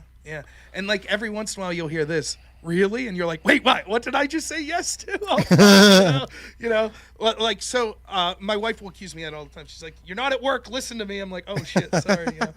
But I do weird shit like that. So I have like routine, right? You let the dogs out at the end of the night. Annabelle, Dorothy, that's their names. So the other week here, my wife's out of town for the week, and it's just me and my son. I'm fucking having a blast. We're having a great time. Awesome fucking day. Super fucking great. I let Dorothy out. She's out in the yard. It's night. I'm calling her back in. I go, Annabelle. And my son jumps up. Annabelle's here? And I was like, no, shit. she's not here. And so then I had to again have this conversation about death. Yeah. And he's like, it's so weird because I could piece through what he's saying, right? My son got sick with the flu in October, maybe, you know, and we had this big thing. He doesn't want to take medicine. Ow.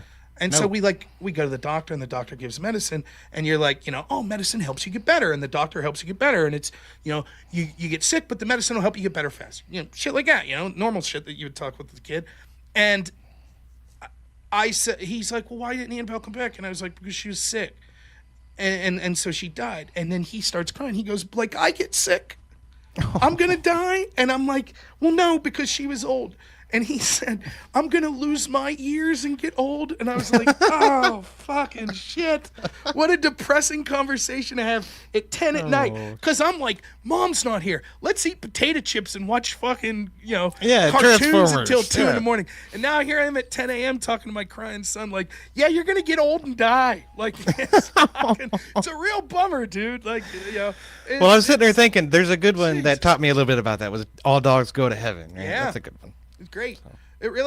Yeah, we haven't got to watching that yet, but it's so weird because it's like, yeah, that's a fucking depressing conversation to have with a person at any age. Like you right now as a fucking seemingly adjusted adult human being could bring yourself to depression thinking about like someday I'll be dead. Yeah. So what's that do to a 4-year-old? You know, and it's like it's fucking, you know.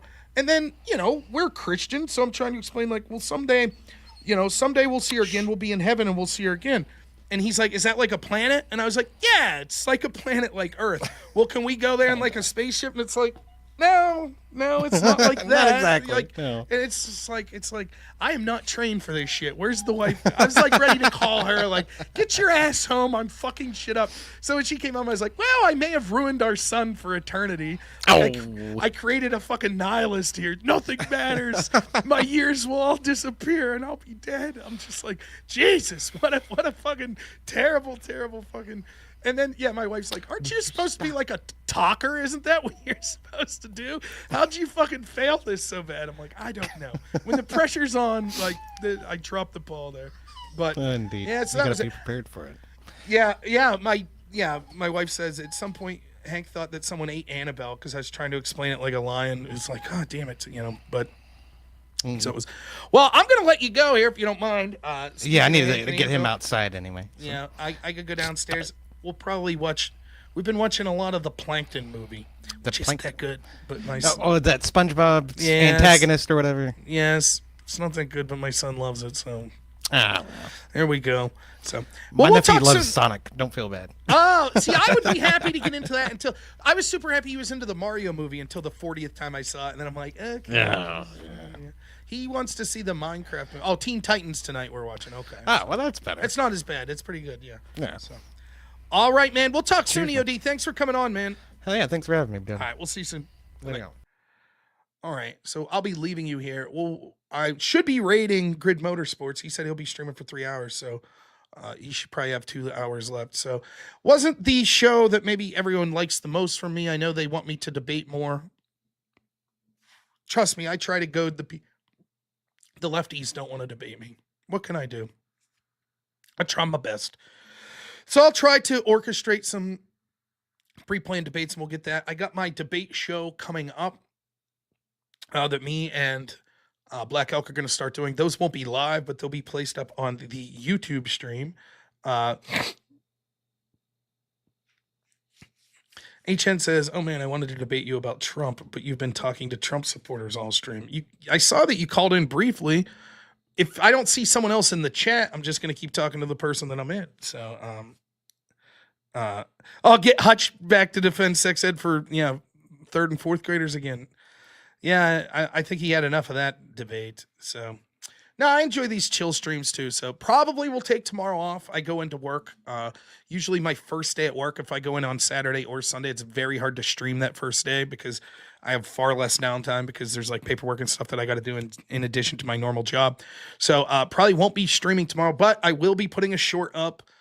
So you could look for that usually 2 p.m. Eastern time on YouTube. I'm trying every day to put a short up, though today's was about squirrel monkeys, but you get what you get, hopefully Sunday night you see me. It'll be YouTube only. I'll be streaming from my phone. I got a little adapter that I could hopefully use an Ethernet straight through my phone. So hopefully that solves any sort of audio issues that I've been having that may be from poor 5G. So we're hoping. Emily says put recipes in Discord for recording. Yeah, I'll make sure she gets those as soon as I get downstairs. Thank you, Emily. So yeah, great stream tonight. I really enjoyed it. Now I'm gonna do some boomer stuff here. I'm gonna click end stream and hopefully it will play my outro video that Black Elk painstakingly put together and updated it for me to make it idiot proof. So thank you again, Black Elk. Hopefully it plays that, and then it'll be rating Grid Motorsports. Scratch, you're waiting in what? What room are you waiting in? No, you're supposed to call in the. You're supposed to call in on the. I wasn't using Discord. You accuse me of running. All right, you got 10 minutes. Here's the link to Discord.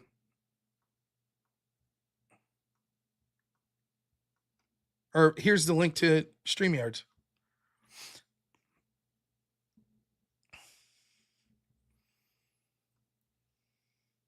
You got 10 minutes. It's 10:34. My stream will be ending at 10:50. That means you got 10 minutes, and then hopefully I end earlier.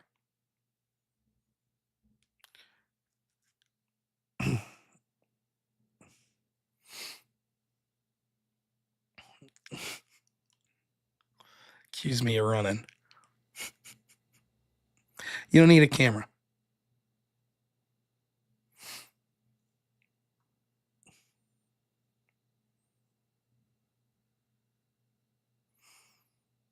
As long as you have audio. Whatever you were going to use on Discord will work for StreamYard.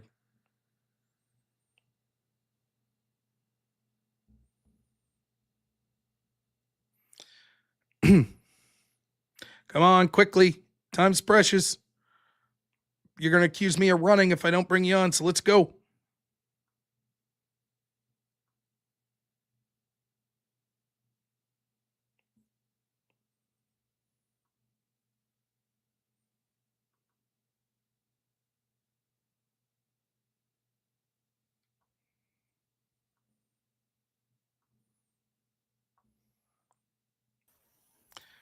All right, Scratch, what do you got?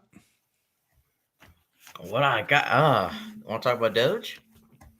You got 10 minutes, whatever you want to talk about. Yeah. I'm a little concerned about Doge right now. They seem to be a little bit incompetent, at least from my perspective. So, do you know what a IDV is? I'm thinking IDF of something different that has to do with the military, No. but I'm guessing that's not what No. you're talking about. No, it's an indefinite delivery vehicle. It's something in federal contracting. You can distribute IDF? like IDV, indefinite delivery vehicle. I thought you said IDF, but I'm sorry. No. But basically it allows you to put it's one big contract that allows you to put a bunch of small contracts under it, right?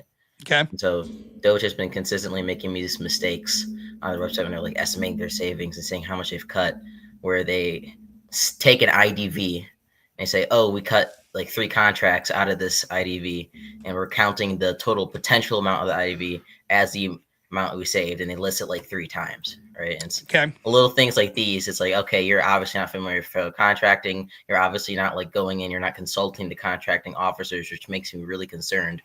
I feel like if they were in good faith trying to cut these contracts, they would at least have professionals who are familiar with these systems do it. Because so your argument is when DOGE puts up, hey, we cut a contract today that saved $100 million.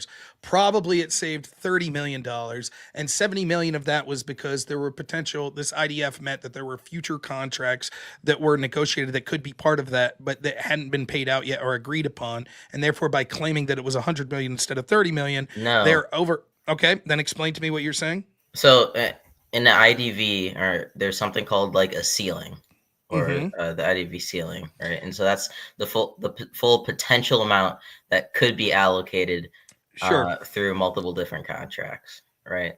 Now there's already multiple. So let's pretend there's like 10. Yes, you're basically saying the same thing I said with some sort of nuanced difference. You only have 10 minutes, so I don't know why you'd want to make this semantic argument. I'll repeat and you see if you still want to disagree with me, that there are potential savings that haven't been divvied out yet, because this sort of contract would mean that there are further re-upping, and so it's sort of a ceiling on how much money could be given, but that's not the money that was already given or promised to be given. So for example, there could be let's say that they had one of these canceled the entire IDV, but he's only canceling the individual contracts under the IDV, but he's still counting it, which means that he's only looking probably at the FDS website. And so your argument is the IDV would say something like this: $100 million for cancer research. They cut out the $30 million contract that was specifically to the American Cancer Institute, but they left the $70 million that was for other institutes that were getting money for cancer, but are saying that it was for $100 million. Yeah. Okay, so yeah, I don't. So then your harm is this proves they don't know what the fuck they're doing.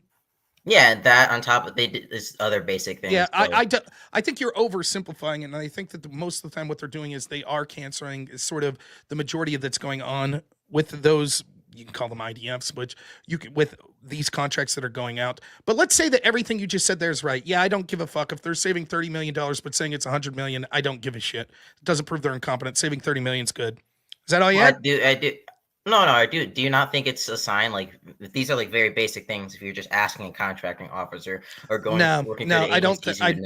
nope. I don't think it's a design. It could be intentional that they're intentionally inflating these numbers because they want to sound better than they are. It doesn't show they're incompetent. It could be that there's more to it than what you're saying. For example, I saw Prime K's basically bring up the DOGE tracker.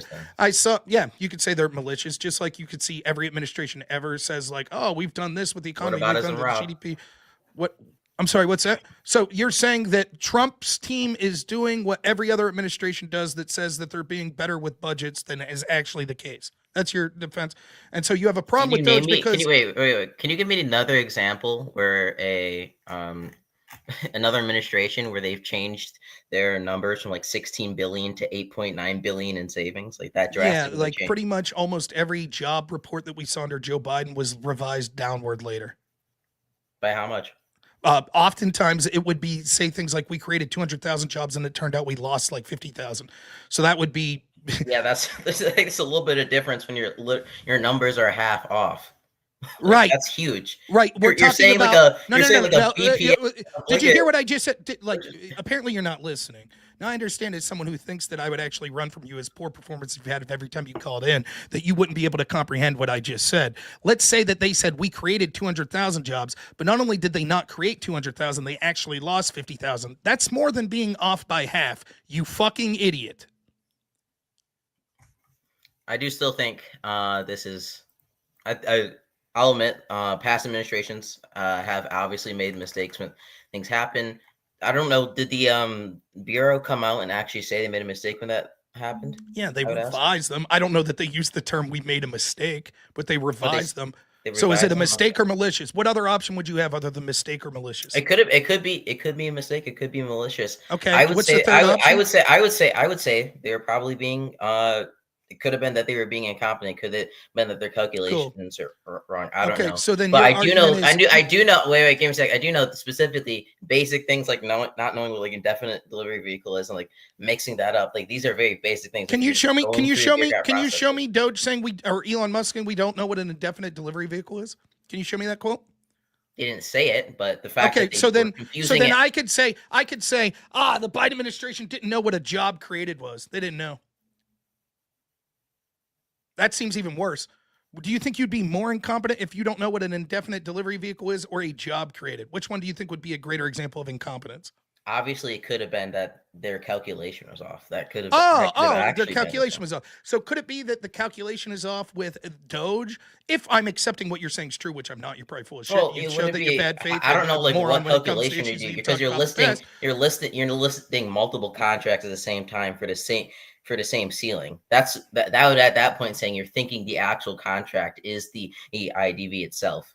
I think they might make arguments like we assume that the IDV, by getting rid of this portion of it, would also lead to getting rid of the other portions for it, and so we're totaling that it's the total, right? Because we think that inevitably by ending this contract, it will have the effect of ending the contracts for all this spending with all these things, and so we're saying that it leads to that, right? Or they're saying like, look, we have multiple people working on this, and so when we canceled one contract, they looked at it assuming that it would cancel all, but then it was doubled down because some other person did that as well. It's not that we don't understand what an IDV is. Similarly, that's probably what happened. I think the job numbers were intentionally, all of these agencies intentionally were trying to cover for Joe Biden. But the argument that they would make is like, well, we were trying our best. We understand what a job created is. We just made some errors in our calculations, et cetera, et cetera. There was reporting that we accidentally checked twice, et cetera, et cetera, et cetera.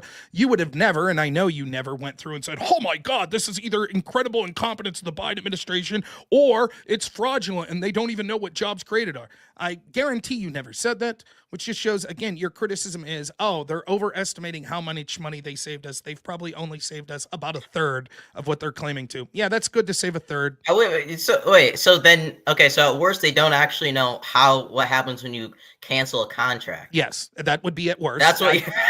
So if they, once again, my original point, if they were just, hey, saying to asking contracting officers and people that experience in this field about this wouldn't have been a problem because they would have been able to clarify and actually calculate these numbers correctly. I don't give a shit. Saving money is good. If your worst criticism here, you just admitted that was the worst, is that they thought that they were saving $100 million when actually it was only $30 million because they didn't understand that when they saw these contracts, that it was other groups that were contracted to it and they were only getting rid of a third of the contracts as opposed to the whole value. Yeah, that's not a big deal. I'm still glad that they're canceling the contracts.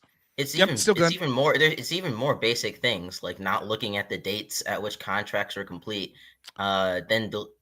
then canceling them and then posting it as actual savings. Like that would be something very basic. I would say that's what's going on is people like you have routinely voted for what happens is that this massive spending is not sustainable. But for people like you that are Democrats, communists, whatever the fuck your anti-American bullshit is, you already admitted before in talks with us that you're globalists. You don't really give a shit about the United States as an individual country. You're actually happy that this money is spent for projects that are antithetical to what people like me that are nationalist populists want. And you're happy that it goes to kickbacks to a bunch of left-wing ideology that you would support. And so what happens is we can see that the politicians have done this shit for years where they want the government to grow massively, which encourages more money to be created, more debt to be created, which actually harms the middle class and working class of this country. You support that, just like all these politicians. So when you actually have a politician that comes in, it's like, yeah, we're going to rein in this spending because it's basically just a kickback vehicle for these Democrats and for these people that have all of these anti-right-wing crusades. We're going to actually eliminate that. And we're in such a catastrophic failure right now where we're paying like sort of at some point, some months, I think it was in February, it was like 60% of the money we brought in went to interest on the debt. It's reaching such crisis levels that they're trying to go as fast as possible to do this. And at some point errors will be made and those errors can be corrected. And you're like, I have a problem with this because I think these errors are like, that's just like shows a lack of intelligence, when you didn't have a problem when the errors were even more egregious when it came to simple things like job reports with past administrations.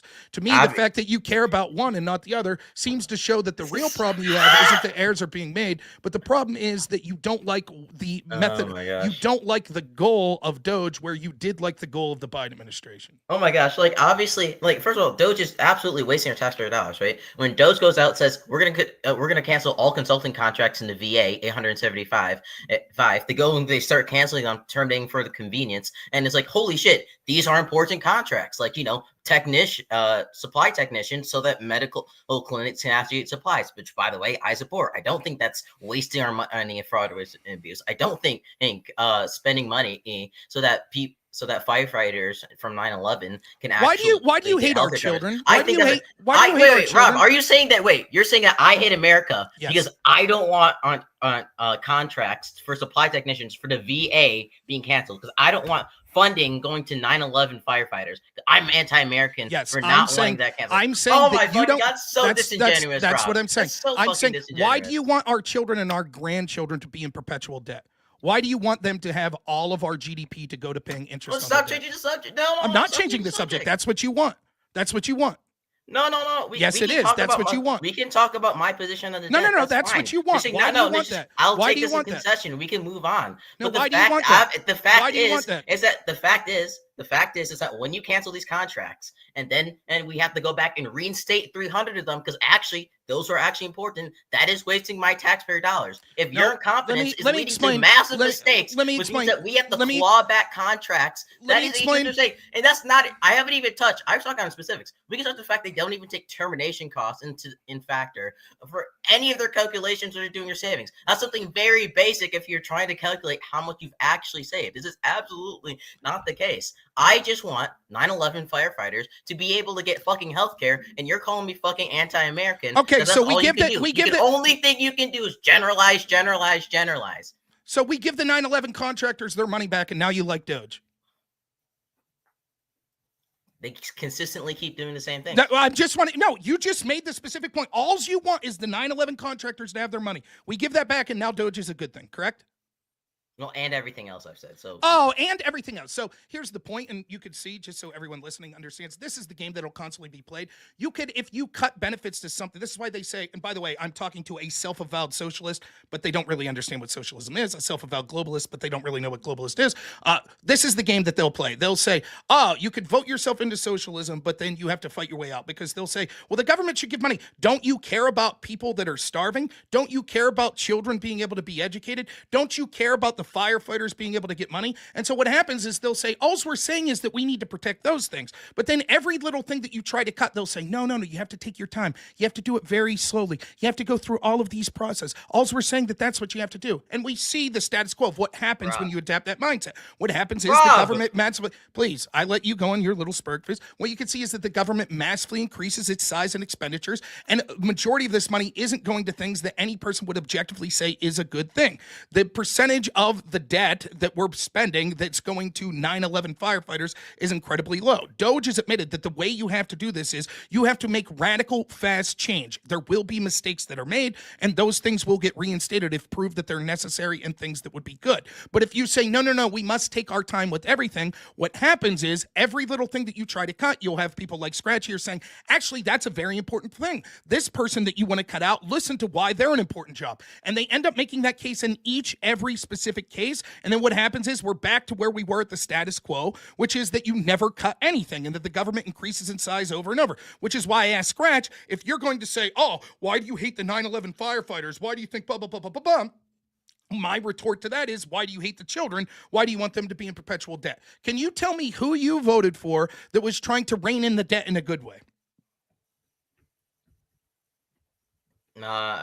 Once again, that's not my position. The debt, I did. No, wait. Not only okay. I didn't vote. Who you I didn't vote the rein in the debt. Can you forget even vote for? That's not forget something. Even a topic. right. Forget even who you're going to vote for. Can you name me one politician do you think's been publicly talking about reining in the debt the right way?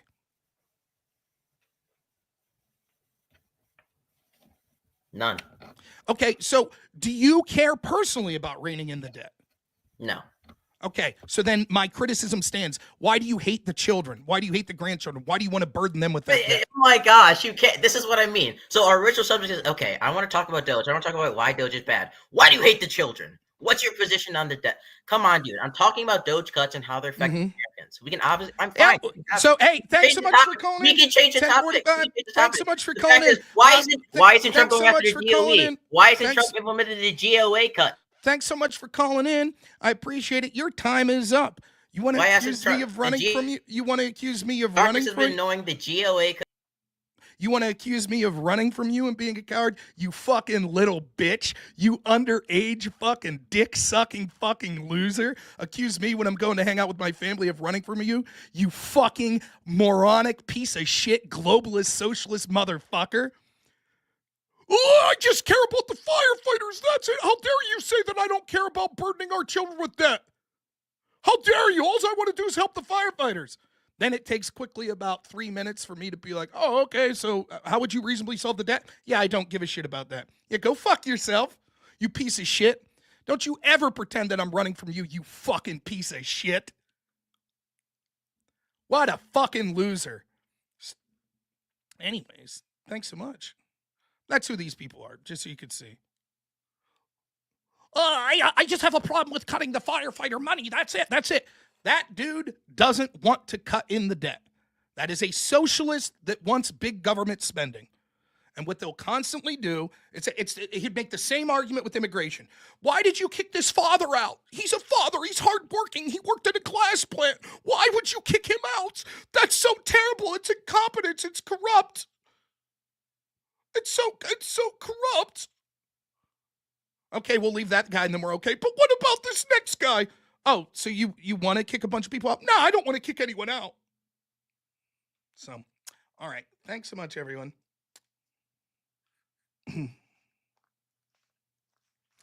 Anyways, chat my ass a little. I would not have been that rude to him if he wouldn't have said, oh, you're running from me. You fucking arrogant sack of shit. Why would I run from a guy that I have videos up being a sack of shit when I debated him? All right. Thanks so much, everyone. I should see you all Sunday. Check out my channel tomorrow. I should have some shorts up at that point. And other than that, I hope you enjoyed the show. Have a great night, everyone. As always, have a good one. Let's hope that this outro video plays correctly.